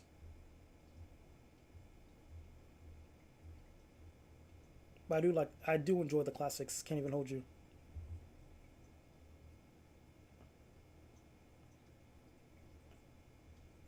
But what's good love songs for the 2000s? Oh, I know one. Bad Romance. Whoa, once your bad romance come to our bedroom. Come on now. Easy love song right there. But is that a wedding song though? I don't know. Adore me in the middle of anger. Where's this happening? I think that would be first dance. Okay, okay. Be the first dance. Let me restart. That's the first dance. The first and the last of us being girlfriend and boyfriend is the first of us being wedding dance. My wife in marriage. I think that was a solid choice. I think I thought I recognized the song, but it just has a very popular chord progression, so I don't actually know the song. I know. Sorry, I'm fake. I've never watched The Office. Yo, if you're raising me up, fam, I like that song. Contestant number 2. I don't think I know it either. Nah, you definitely know this, bro. You have to know this. Imagine you see her walking down the aisle. I know. Giving her this culture right here. Hey, he did say he was gonna bring like that culture to her. This is black culture right there. I respect it. Thank you for that. I like it. It's a cool song. I don't think I've heard it though before. It's a bit niche, brother. It's a bit niche. What's it called? Let me add it to my Spotify. Ooh. You all right, dude? This guy sucks. He sold heavily, but you right there giving man. Look at that. I should trust my gut. Look at this, bro. You can't go wrong with the classics. Old school outside generations niche enough that makes you look cool and special. Makes you sure that you have different interests. You know what I mean? That you're away from the crowd. Oh. It's called "Lay With You" by Al DeBarge and Faith Evans. Okay, thank you. I will. Why would I do that when he just told me? Yo, shut up, contestant number 5. Yo, this guy, number 5 is sounding a bit. All right, contestant number 1. What's your wedding song? Okay, this is the song going down the aisle. You know what I mean? That's what we want to hear. Yeah. I don't believe in a sad wedding. I want good vibes all around. You know what I mean? Sabrina, this is a classic. I'll listen to one song on repeat for like 3 weeks. Okay. So I think everyone had good choices. Got you. But I do like number 1s. I think number 1 and number 5 were more up my alley. Like Okay. I love you. All right. With that info, we gotta eliminate one person. Who are we eliminating? Oh, 1 and 5. Oh, 4 is getting out for sure then. 4 is getting taken out. It's gonna have to be number 4. Oh! Like, that was obvious. That's pretty obvious. Yo, because what did you play? Bro played Chief Keef for a wedding. No, but I was gonna sing you the song. Fumbled, bro. Like, play to win also. If you're going to play to be funny, but play to win. You got to balance it, King. You got to balance it. Too much dip on your chip. I was gonna sing you the song though. Understand that there was like meme factor that went into it. Unless there wasn't, then that would maybe be a bit more of a problem. Sorry, number 4. I can come out now. Yeah, number 4, come out. Go to the right. Yeah. I was gonna sing you the song. You know what I'm saying? I was gonna sing you the song. You know what I'm saying? I'm a good singer, but that's okay. That's okay. Now we're gonna go into round 2, and we're gonna lift up the tarp a little bit and show a little bit more of their fit, so you can get a better idea of how they're looking. All right, so with a little bit more peeking out from the tarp, it sounds a little bit weird, but what do you think about their outfits? I like number 1's outfit. I like number 2's pants as well. Okay. Number 3, Tim's in the house. the shorts or not? Oh, the red shorts? Yeah, so Bro, it does what? is you need to understand, a real man will always have shorts under because you never know when ball runs out. Okay. So that's- Also, you know, Thank speaking of basketball, I don't think I could do a layup if I tried. I can teach you. I can teach Yo, you. stop. This is me. He said no. Look at these guys, bro. I play Club Penguin. I've never played Club Penguin, but I was a Webkins and Pop Tropica fiend. Pop Tropica's elite ball knowledge right there, bro. Elite. Yeah, What color webcam? What color? What color? I had so many. so Dude, did I. So did I. I had like the Pegasus, like the dogs, the cats. Did you guys play Mr. Fancy Pants? Oh. Right? Right? Fire game, right? Okay, okay. Round two. You know. Alrighty, we have your best friend is going through a breakup. Play them a song to cry to. Oh, ooh. Wait a second. What is it?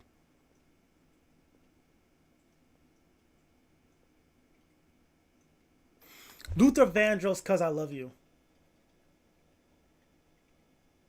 Yeah. I cried.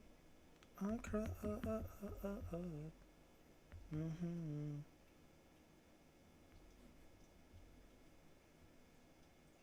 Is it "Cause I Love You"? Let me check. Because that song will make you sad, bro. Most definitely. And the tears, they fell. Oh my god, I think that might be it. Let me check.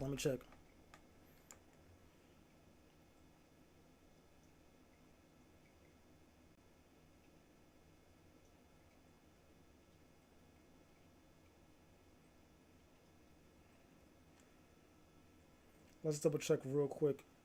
I think it is this one.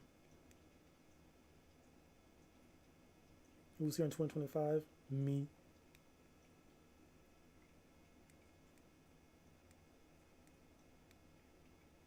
Alright, let's check.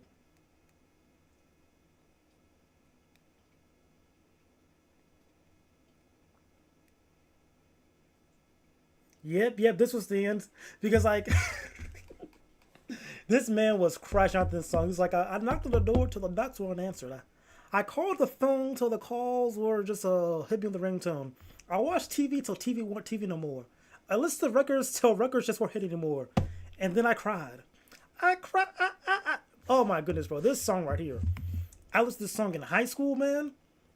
And it's like, listen, when I get like sad, bro, I just listen to music and that helps out for sure. No tears were shed, most definitely, but you know, I get in my feels heavy.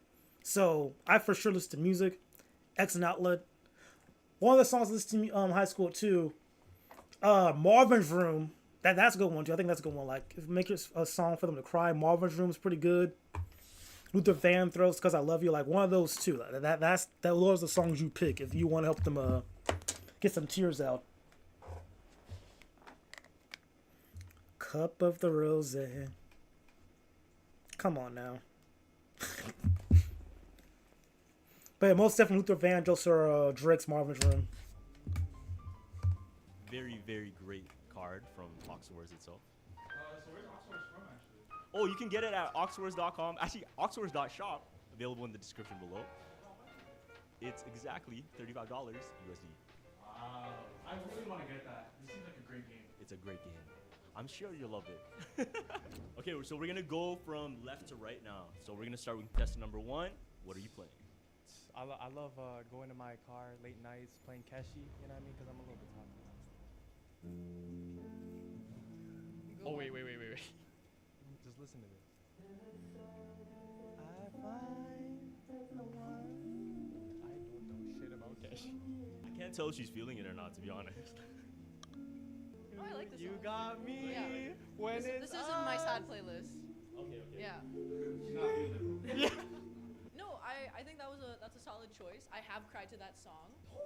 So, you know what? That could be an added bonus if you have, picked a song that I've cried to. That's bonus point. That's a bonus point. But this That she cried to?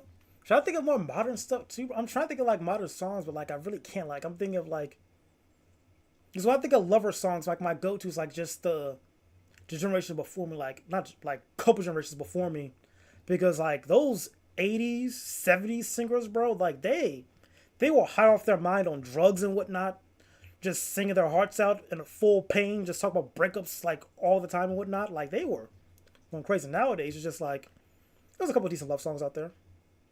There's a good love song now though. Modern. I said Barbara's Room, but that's like okay. Yeah, I can't really think of anything right now. Like your best friend going through a breakup. So number 2. Ready? Yes.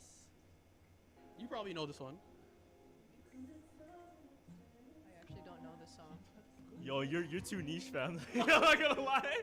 I don't even know this song. I don't know this song. Listen to the lyrics and you understand. I might have to add this to my playlist. That's the second time I said that, bro. Like being niche is helping him right now. No, let it play, bro. Let it play. I think that's a pretty solid choice. I've never heard it, but I have to add that to my Spotify too. Oh my gosh. It's called Valerie. Yeah, number 2 is actually putting me on. Yeah, this is actually That's 2 now. very, very resourceful. It has 2 songs now. And number 2. Whoa, Angel Number. Whoa. Oh. Bro, number 2, Angel Number, give her 2 songs also. 2 for Annie's number 2. He's locked in right now. He's locked in. Contestant number 2 gave her 2 songs. 2-2. Okay, contestant number 3. What is your breakup song?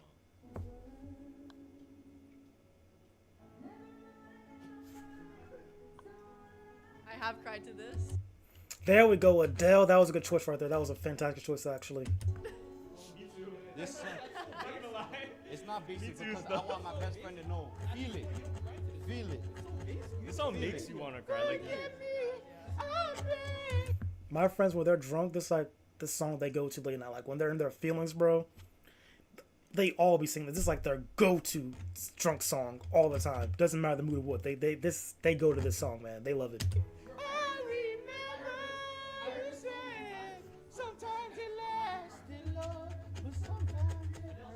Yo, can you just shut up and listen to the song?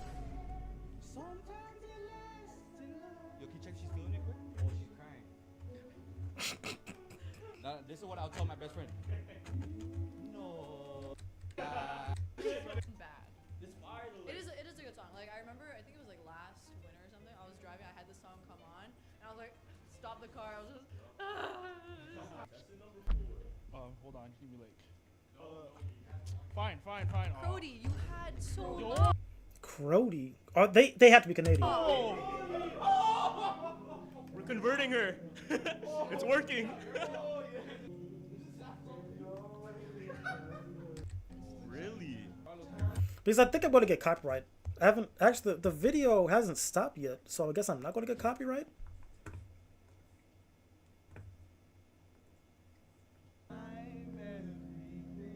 I would cry to this. I have cried to this. I had to think. Yeah. Yes. This is definitely a Filipino choice. All right, enough. All right. I think that was a pretty solid choice. Very evident. Someone here is Filipino. Frank Ocean is not one of my top artists. I don't know if that's a red Daniel. flag. Oh, sorry, not Frank Ocean. Yeah, Daniel. Ah. Yeah, Carlos confused me. Daniel Caesar, he is an artist that I enjoy, but he's not one of my top artists. That's valid. That's valid. But it is a good song. I have cried to it. So solid choice. Shoot, I don't know if I can eliminate anyone. Everyone had really good options. Well, you have to pick your favorites and take out the ones that were lacking. She might eliminate 2. It might be 2. Maybe 1. One had a Oh, she's going to keep 1 actually. She said she liked that one. solid choice. 2 had a song that I didn't know, but it was fire. Number 3. Oh, I have to be number 3. With the basic choice, bro. Yeah. Whew. You cried. Please, you cried. Contestant number 3. Alright, come out, bro. Bro's wearing a fur jacket and glasses, bro. Took the L. I'm coming, Crody. I'm coming. Hello. This is a tough fit. Thank you. Appreciate it. It was a good choice. I would say that songs that I do cry to, y'all know Jeff Burnett. Changes. That was my top. No, it's just filming in the background, bro. Song for 2 years because I would play it to fall asleep and to cry. It was. It was. Okay, so we're gonna lift up the tarp a little bit more, and we're gonna go into round 3. For reference, Carlos did not tell me to say anything about Oxors, but I can already see that like it would be funny to riff off of these cards and make it like make it your. With that said, I. Oh. This next card. So, what song would you play to put a baby to sleep? But the baby is Lil Uzi. What song would you put a baby to sleep with the baby's Little Uzi?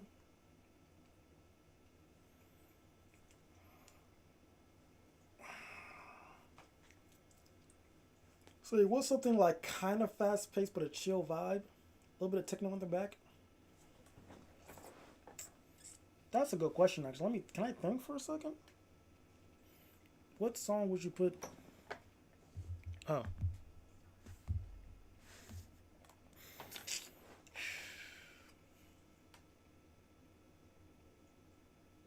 Little Uzi to sleep.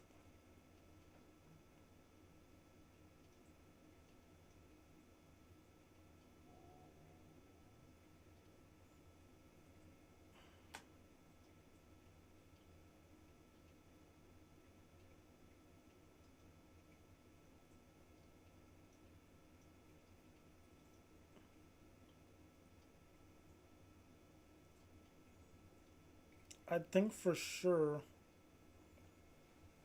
you either want chill rap or like modern chill R&B. Maybe like a Weekend vibe, Drake-esque.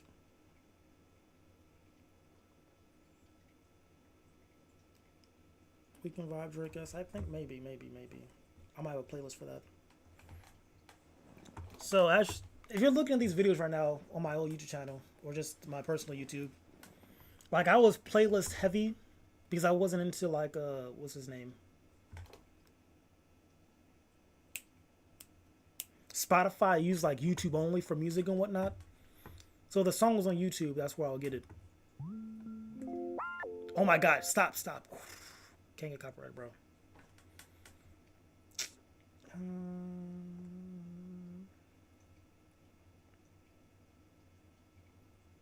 Butterfly effect.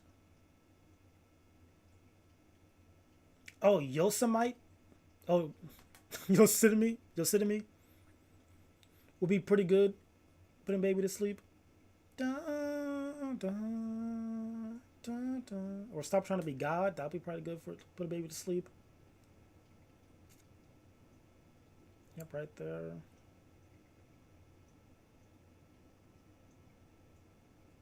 Looking for chill songs.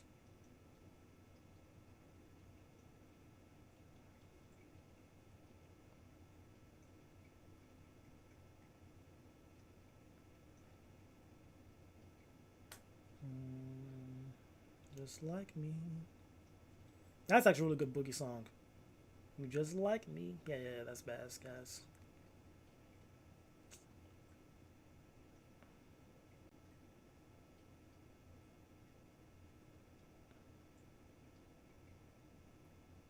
Highs and Rooms alright. Yeah, that's a bit too high pitched or paced, I mean.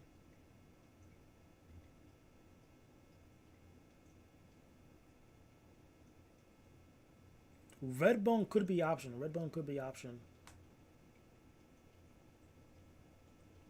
gonna take the red eye home tonight. For the flight. Red eye might be decent too for a baby, but if it's Little Uzi. Oh, Kick It. Little Eyes Kick It. That's pretty chill. 1, 2, 4, 3. For free if you need, we get it from me. It's good. If you want it, nah, I got it, nigga. We could come and kick it. Top floor is a bit too high paced. Bound to falling in love. That's too loud for a baby. You're trying to get him to fall asleep.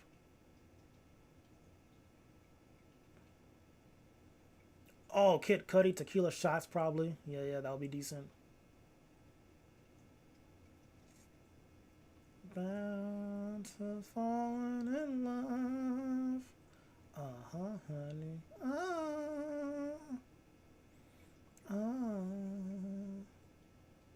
Bound to falling in love. Okay, yeah, I think we got decent options for sure. So Kick It by Lil Nas. You're Sitting Me by Travis. Tequila Shots by Kid Cudi.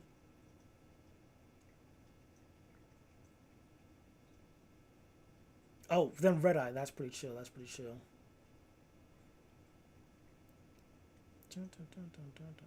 Not All Bad's a bit too fast paced. Or too fast tempo, I mean. I've been saying pace. Tempo. Too fast with tempo.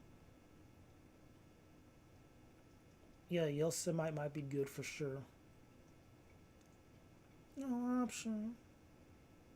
And I'm supposed to win the album dropping. And it hit it down and popping.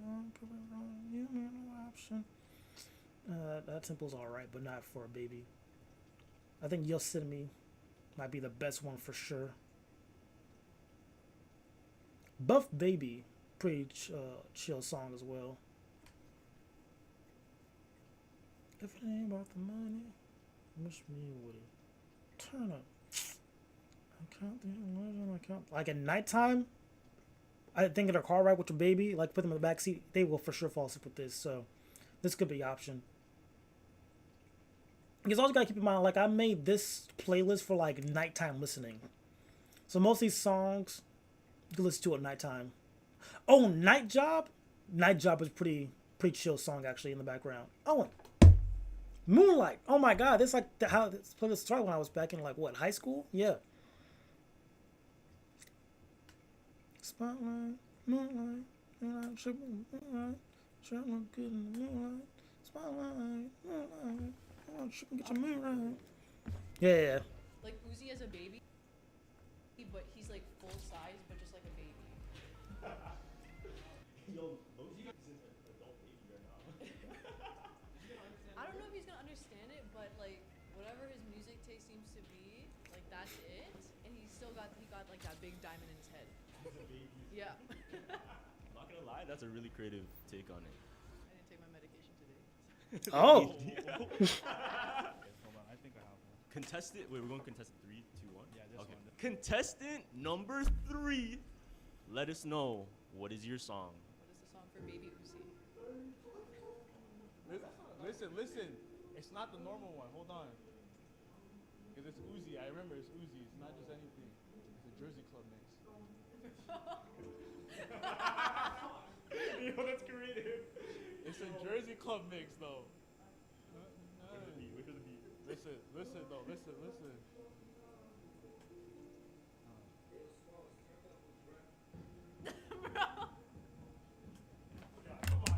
Low key, if we're doing that, then At the Gates, feat that like that unreleased song. It's like, oh, give me a second. Dun, dun, dun. Fuck a rap. I just got my whips all painted. Bitches fainted. I was famous. At the top, da da da da da da da da. Marlon Rayco. Just in case and start rating. Okay, I moved time, da da da. 24. Yeah, it was like 24 karat Wagyu. I got you niggas shine off the beef. Fake woker niggas, fake beef. It was like Song Trout, will be deceased. Song God, show me the receipts. Yeah. If it's not an island, then you know we not a da-da-da. Me, I'm good, I don't need shit. Uzi goody, don't need shit. Talking about you took my bitch, you know that ain't my only bitch. Mad to my trap. Oh my god, that song was so fire. Brought her to my crib, hanging on my foundation. I ain't never had a tell her at the gates. Pearly came back, Richie, hurt me. Shoulda, didda, with me. She a freak. She like calling me baby. Spread the knees. Let me fuck a rap. I just got my whips all painted. Bitches fainted. I forgot that I was famous. Bro, that song was gas. At the Gates. It's on YouTube, I think, somewhere. But like, oh my, is it still on YouTube?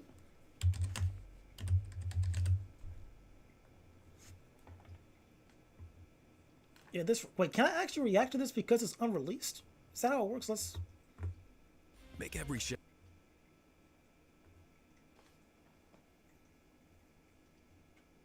Is this copywritten? How does this work?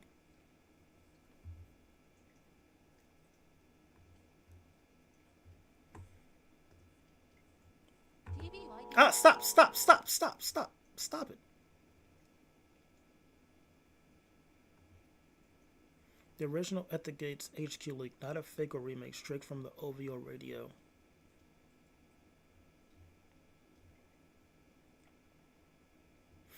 I'm saying, like, the way he was. Let me check real quick if I can listen to this song. We'll see if I get struck down or not. Can you listen to music on YouTube? Can you listen to music while streaming on YouTube? If you can, but we'll listen to the song right now. I'm gonna check.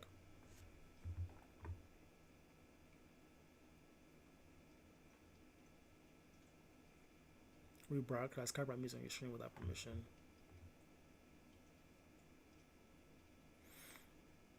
Copyright strike. YouTube system can detect copyrighted music in your stream and may result in a copyright strike or termination. You're using music from your video.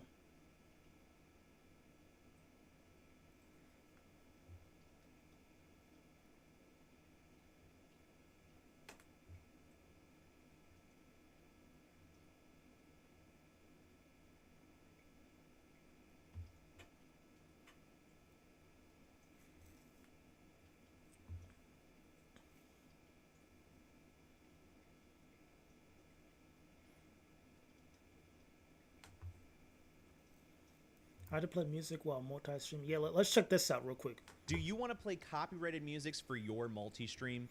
Because I want to play this song for you guys. We're going to listen to this song first and foremost, so you get the vibe.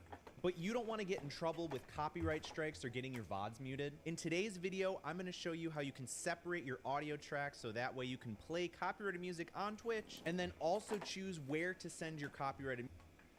Well, I'm trying to play it on YouTube though.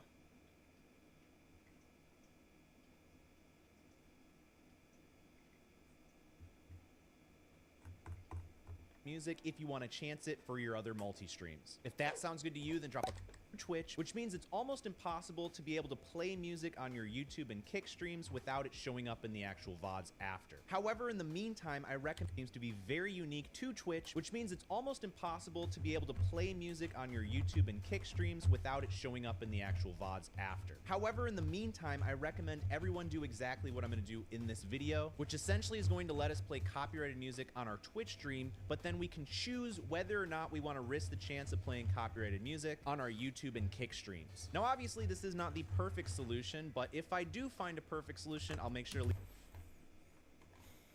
How to listen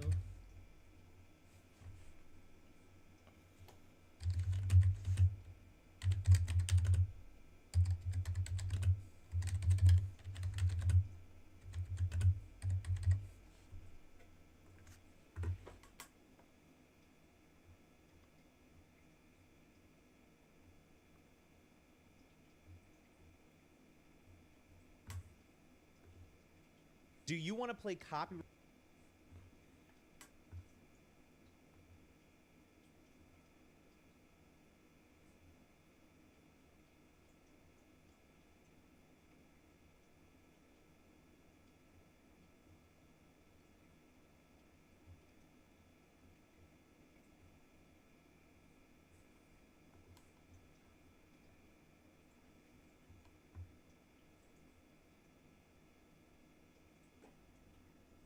Bro, we're looking for YouTube right now. Let's check this out. There's actually 4 different ways that you can get away with using copyrighted music in your videos. And believe it or not, there's both paid and free ways.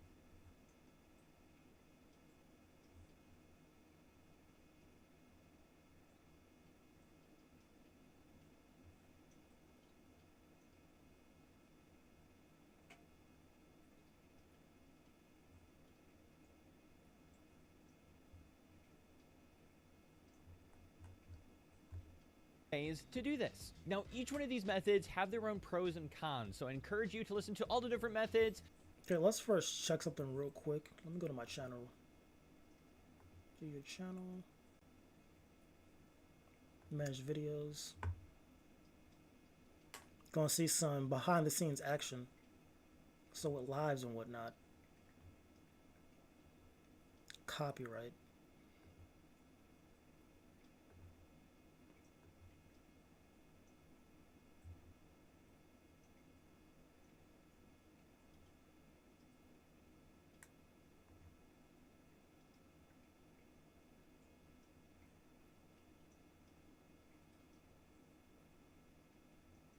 You to resolve this. That's all I want to do.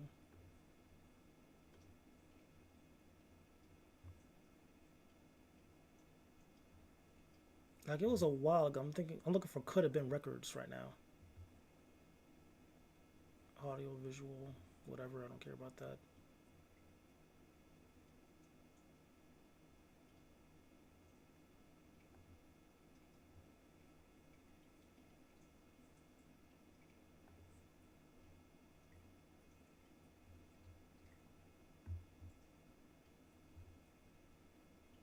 Maybe it was this one?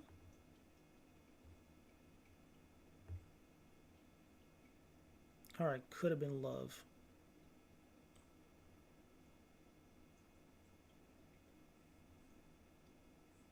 And that song was playing, correct? Could have been love was playing. If we go to YouTube.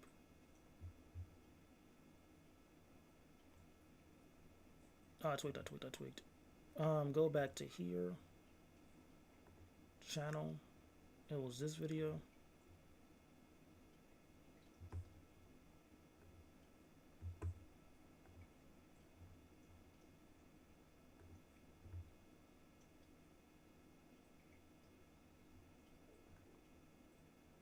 Okay, so it just shows at the bottom like that.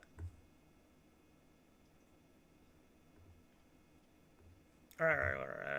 I think we should be good. Long story short, for this little Uzi song, here's the thing. We'll mute a little bit. We'll have it like down a bit, like that. And I'll put it like at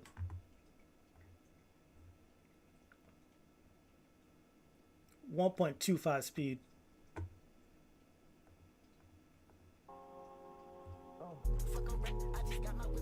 Actually, no, we can't do that. You got it at normal speed, bro. I'm sorry.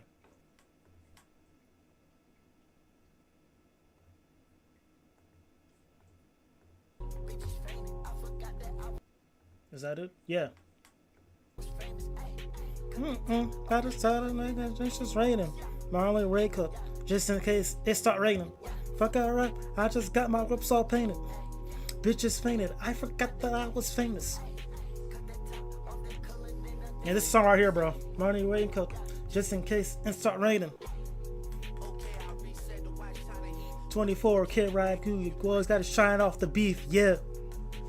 Fake Noki, Vegas fake beat. Gave you guys a little sneak peek, yeah. Come on now, bro. Legends of Streets, yeah. Someone gotta show me the receipts, yeah. If you on the island, then you know it's not no Coney shit. Me, I'm good, I don't eat shit. Uzi girly, don't eat shit. Talking about they took my bitch, you know that ain't my only bitch. I only rapping on my homie shit. I can let you come up off my name till I'm at the gates. Pearly came back, Richie heard me. Said freaky with me. She a freak, she like call me baby. Spread them leaves, let me Bitches fainted. I forgot that I was famous.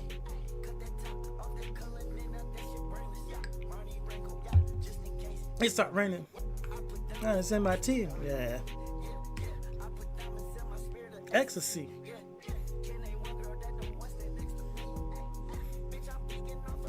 Ecstasy. Better than a fans in a Rolls Royce.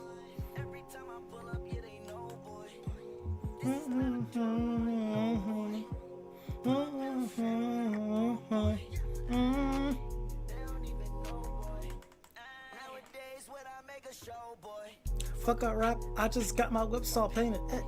Bitches fainted, I forgot that I was famous. Bruh. Gas song right here, buddy. All the time. This is my go-to boy. Anywho, close that. I say that's all this to say. That song I'll play for Baby Little Uzi. Now you know. Uzi falling asleep to that, man. Come on. Yeah. Yo, that's pretty fire. It's fire. No, honestly, that's smart. That's actually smart. That's funny. That's funny. I like it. Bro, yo, chill, bro, chill. Nah, you have to try, bro. Try your hardest, fam. Never give up. Never give up, bro. This is where I see, and I see if you have a good sense of humor. It's all a test, fam. It is a test. I'm one of those girls. I'm always testing. That's how dating is. Wait, what was the question again? What song would you play to put a baby to sleep? But the baby is Uzi. One more time? Our brother in Christ, it's not that hard. Like Imagine a baby, but has adult proportions. Two more times. And the baby is Uzi. It's bedtime. Put little Uzi to sleep for bedtime. Wait, what? Oh my God. Is he slow? Like she said this, I don't know. Is he like trying to find us? It's bedtime. Listen, bro, I don't have a supplement. Are you cooked? Are you cooked? Oh no. Wait, it's bro. not a good look. Bro, it can't be that like. I don't know, bro. Like he's tweaking. Like this is like a very easy concept. Baby Little Uzi. It's time for his bedtime. Play him a song. You know what I mean? Like cook with that, bro. I don't know why you. Free is so helpful. I don't know this song, bro. I don't know this song. Actually, lit. Yes, it is, bro. No, but it is Uzi. It is Uzi vibes. He doesn't though. sleep. You turn it off? Well, you know, contestant number 2 is getting out now because not only did you fumble, someone else had to help with the song, bro. That was embarrassing. I kind of like this. I kind of like it. What the fuck? I like this one. I like it too. I think I'm just gonna have to add this to my playlist. He's waking up. He's not going to sleep. He's not going to sleep after this. Why would you say? Contestant number 2 was doing good. Now is All right. Okay, Sabrina. I feel like it is a song that I think could put him to sleep, but first, you know how babies dance? You know how toddlers dance and they're like on their cradle? Yeah. Could be like this on the crib. Some classics. We not falling asleep. We turning up. We turning up. Very good. My God.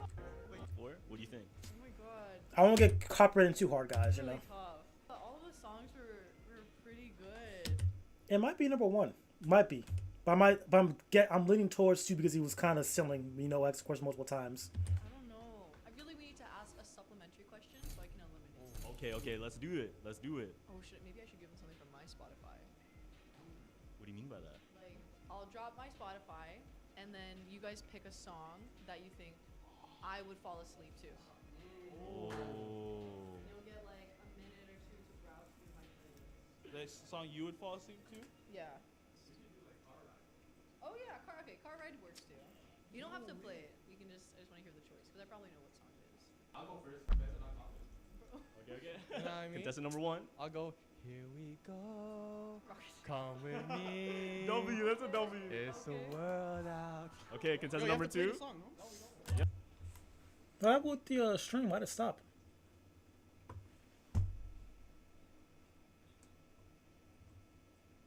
That's weird. I'm talking about Twitch right now. The YouTube stream is still good. I'm trying to figure out why did Twitch just start up all of a sudden. That was kind of creepy. It's okay, so you don't have to play it. Number 2. Open your ready. We can leave this behind. Not a bad choice. Okay. I don't know the lyrics. But you get it though. You know the song. I'll play mine because it's on the aux. No, you have to sing it. No, you can't. Sing it. I sung it. Since everyone's singing, you gotta Yeah, sing it, you bro. kind of, you gotta join the crowd at this point, but you gotta sing it. You gotta sing it. Top of my head. Ah, damn, I'm nervous. Yo, chill. Let me listen to it real quick. Sing, bro. Sing. It's Juna Claro. I don't even know how to sing the intro.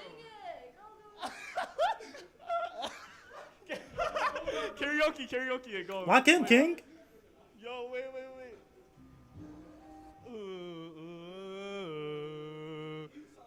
Yeah. Come too slowly. This man, bro.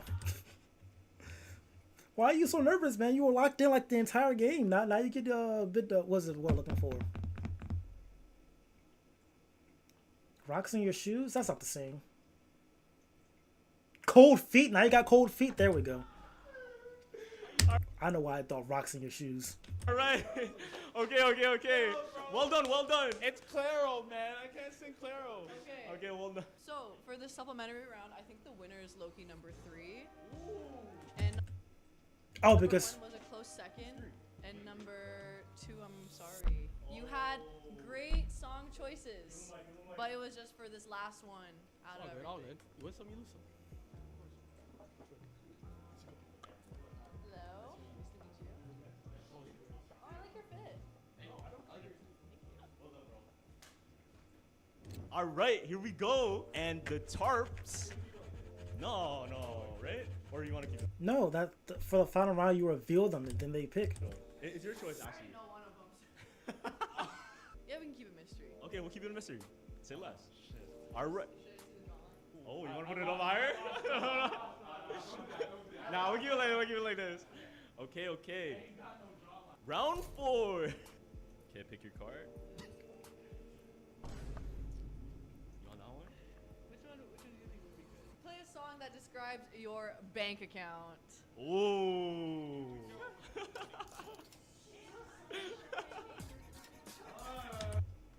A song that will describe my bank account.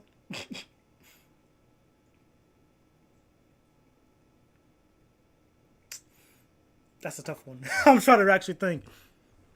What's a song that screams broke? That screams I'm still hungry for more. That screams don't worry about it. Ah! What is it? Don't you worry about a thing. 'Cause every little thing is gonna be alright. That song right there. Don't you worry.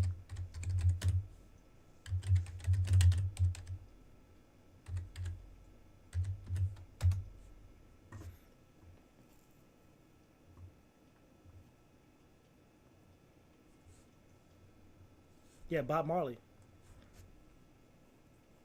'Cause every little... Oh, Three Little Birds. There we go, yeah. So, that describes my big account. Don't worry about a thing. This is going to be alright at some point. We're down to last 2 contestants. This is. Number 1 is an Apple Music or... No, I'm a Spotify. It's him. Yo, tell the truth. Just It's an that? inside joke. It's inside. You want to ask about my bank account? Let's do it. Hold on. Well, I don't know. Let me ask a question. Yes. Do you care if a guy has money, or is it more about, you know what I mean, personality? This dude is really asking the... These are lame questions. Like, do you care about the money or do you care about personality? Like, you are sounding like a closeted incel or red pillar a little bit right now, buddy. I'm not going to hold you. Like, it's screaming like a little bit of insecurity. Like, every single time you ask, he's like, do you care about a man's height? Do you care about his money? Like, that's insane. That's not the stuff you ask, you know what I mean? You just figure that out slowly, you know what I mean? Well, I think at this point... Especially like if it's like a first date, you know what I mean? Like, clearly this isn't a first date, but you know, this is like your first interaction with her, let's say. And like on the first interaction, like, do you care if a man's 6 foot tall? Or do you care that he's making 6 figures? Like, that's insane work, buddy. Calm down. Literally ask those questions, you know what I mean? Let her reveal herself to you. You feel me? My life, it's not that money matters, but if you're someone who spends money irresponsibly, that is a big red flag. Okay. Not to say that you need to have like the most amount of money in the world. Like, Yeah. all in our early 20s, it's expensive, especially in Toronto. Very well said. Very well. Toronto! I knew these Negroes were from Canada, bruh. Like, I was hearing Crody how they were singing. It was just like I felt it in my heart, and now it makes sense. I have a follow-up question. If I ask you, say, first date, right? Yep. Do you expect a man to pay?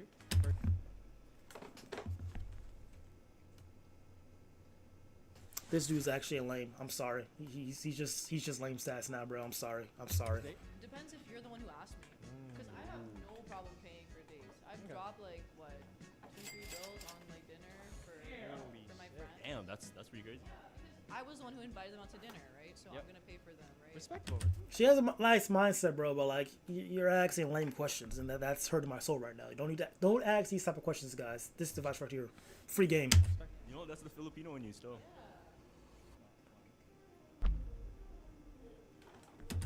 That was actually a really good choice. Damn, I am broke in a minute. The moment of truth, guys. This is the moment of the truth. The last two that she's gonna pick. I feel like it goes back to that whole assertive thing in the beginning. And I also believe a lot in positive self-talk, manifestations, writing down your goals and stuff. And when you come at it from a point of like, oh, I have, you know, just to analyze the song choice right here. But if you're talking about number one said he got bands, and then number two is saying, oh, I've not been broke. But then why would you imply with the negative connotation of broke, right? So with that said, number two, I'm sorry. That was insane mental gymnastics. I'm not gonna hold you.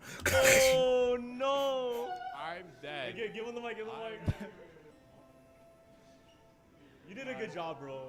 Yeah, it was a respectable Thank job. you. That wasn't. I was just saying. You know, I ain't been broke in a minute. I'm not saying I'm rich. I just never broke. I just have money. That's it. Okay. I feel like also this song is coming like, you know, from a type of whole point is I ain't been broke in a minute. The song is implying I used to be broke, but now I got money now, and now I'm safe and secure in my financial status. Like it means that I grew up, took it from the mud, and now I'm rich. You know what I mean? Now I got money to be comfortable in life. You know what I mean? And her spinning it in a way like, oh, it implies. What did she say? I want to take her words. And then when you come at like it goes back to that whole assertive thing in the beginning. And I also believe a lot in positive self-talk, manifestations, writing down your goals and stuff. And when you come at it from a point of like, oh, I have, you know, just to analyze the song choice right here. But if you're talking about number one said he got bands, and then number two is saying, oh, I've not been broke. But then why would you imply with the negative connotation of broke, right? Yeah, no, that's just stupid because the whole point of the song is I was once broke, but now I'm not broke. And that's the point of the song. And while what number one's is, and she says a negative connotation, like, no, I used to be poor, but now I'm not. That's what number two song is saying. So that's like positive affirmation like that. Like, hey, I used to be a brokey, but now I got bands and I'm happy now. Well, number one's just saying, oh, I got a lot of bands in my bank account, like 1, 2, 3, 4, 5, 6, 7, 8 in my bank account. Like it's just brag about his money. Like that's purely brag about money. Nothing else, no struggle. Just like I got all this money, like flaunting it, flexing it. Number one is saying, hey, I didn't broke in a minute. Don't be offended. Like that's like literally the whole. That's like the first part I think it is, right? Let me check. Tory Lanez broke in a minute. Lyrics. For lyrics. Yeah, I ain't been broke in a minute. Don't get offended. I ain't been broke in a minute. Don't get offended. Like he's literally saying, hey, I used to be broke, but now I haven't. It has been a hot minute since I've been broke. Don't be offended by that though. I'm just saying. He's just literally flexing how like, hey, I'm living life good now, but I used to be broke. Like her interpretation was insane. Mr. Gymnastics just to say, oh, he's I don't know, bro. That was his face said it all right there. She was finding like some excuse to get him out. Oh no! I'm dead. Hey, give him the mic. Give him the mic. That made no sense. I'm sorry. You did a good job, bro. Yeah, it was a respectable Thank job. you. That wasn't. I was just saying. You know, I ain't been broke in a minute. I'm not saying I'm rich. I just never broke. And then his interpretation of the song is also dumb. Like the whole point of the song wasn't saying like, oh, it's whatever. Okay. But that's it. Okay, understandable. I like the fit. Very, very cozy. You did a good job, yes.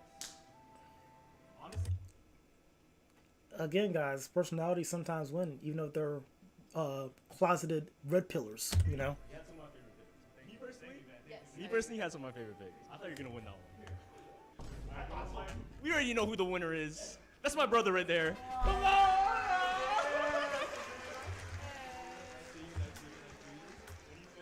I mean, I've been knowing this guy. Did you know it was me from the start? Of course I knew it was you.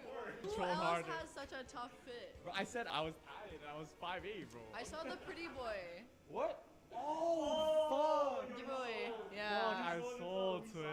Yeah. Damn. I mean, I knew it was Gavin, but I did try my best not to pick. Yeah. 'Cause it was music. From a It was bias. Yeah. From a bias. That's what she won. Wow, insane work. Insane work.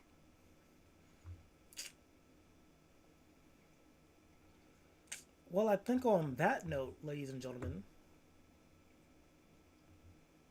yep, we had a pretty good stream. I'm not gonna hold you. Pause. 4 hours, like I started at 9 for you guys, and now you get more time with your boy. Look at that. You're welcome, by the way. You're welcome. I don't know why Twitch tweaked out like that.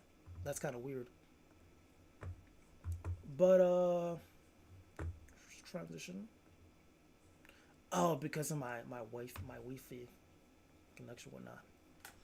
Whatever. It's been a great stream. YouTube might get copyright. We'll see though. We'll see. I'll see what I can do. But they might be in trouble there. We might be in trouble. We don't know yet. But regardless, though, thank y'all for tuning in for the stream. Look at that, bro. 4 clean hours. That was a vibe. It was a fun time. Love hanging out with you guys. Get some sleep. I'll catch y'all tomorrow, Thursday. Friday should be an earlier stream. Saturday, I don't know what's going to happen with Saturday. We'll try to figure it out. Or I'll try to figure out. It might be a Twitch only Saturday. This is going to be in my homie's crib, maybe. Point is, we're going to figure it out Saturday for sure. And, yeah, I think that might be it for the video. Or that is it for the stream. I'm just telling y'all the plan for this week, the rest of the week, because it's going to be kind of weird because I'm going to be out of town for the weekend. I'm going to be back Sunday, though. But Saturday would be out. And Friday, I'm going to be leaving Friday. So that's why it's going to be a weird schedule. But the point is, we're done for the... Low key! The stream idea for Friday will be me react to the One Piece chapter. There we go. We'll react to the One Piece chapter Friday. Then Saturday, we'll do probably a YouTube stream. The homies will probably hop in and join and whatnot. See how they react to that. And yeah, I think that'll be... It'll probably be an earlier stream on Saturday, too. So Friday, One Piece React stream. Make that the quickie. Saturday, be in a different location, stream with the homies. Then Sunday, we'll be back at the crib. So yeah, that's it. You guys have the plan now. I'll catch y'all next time.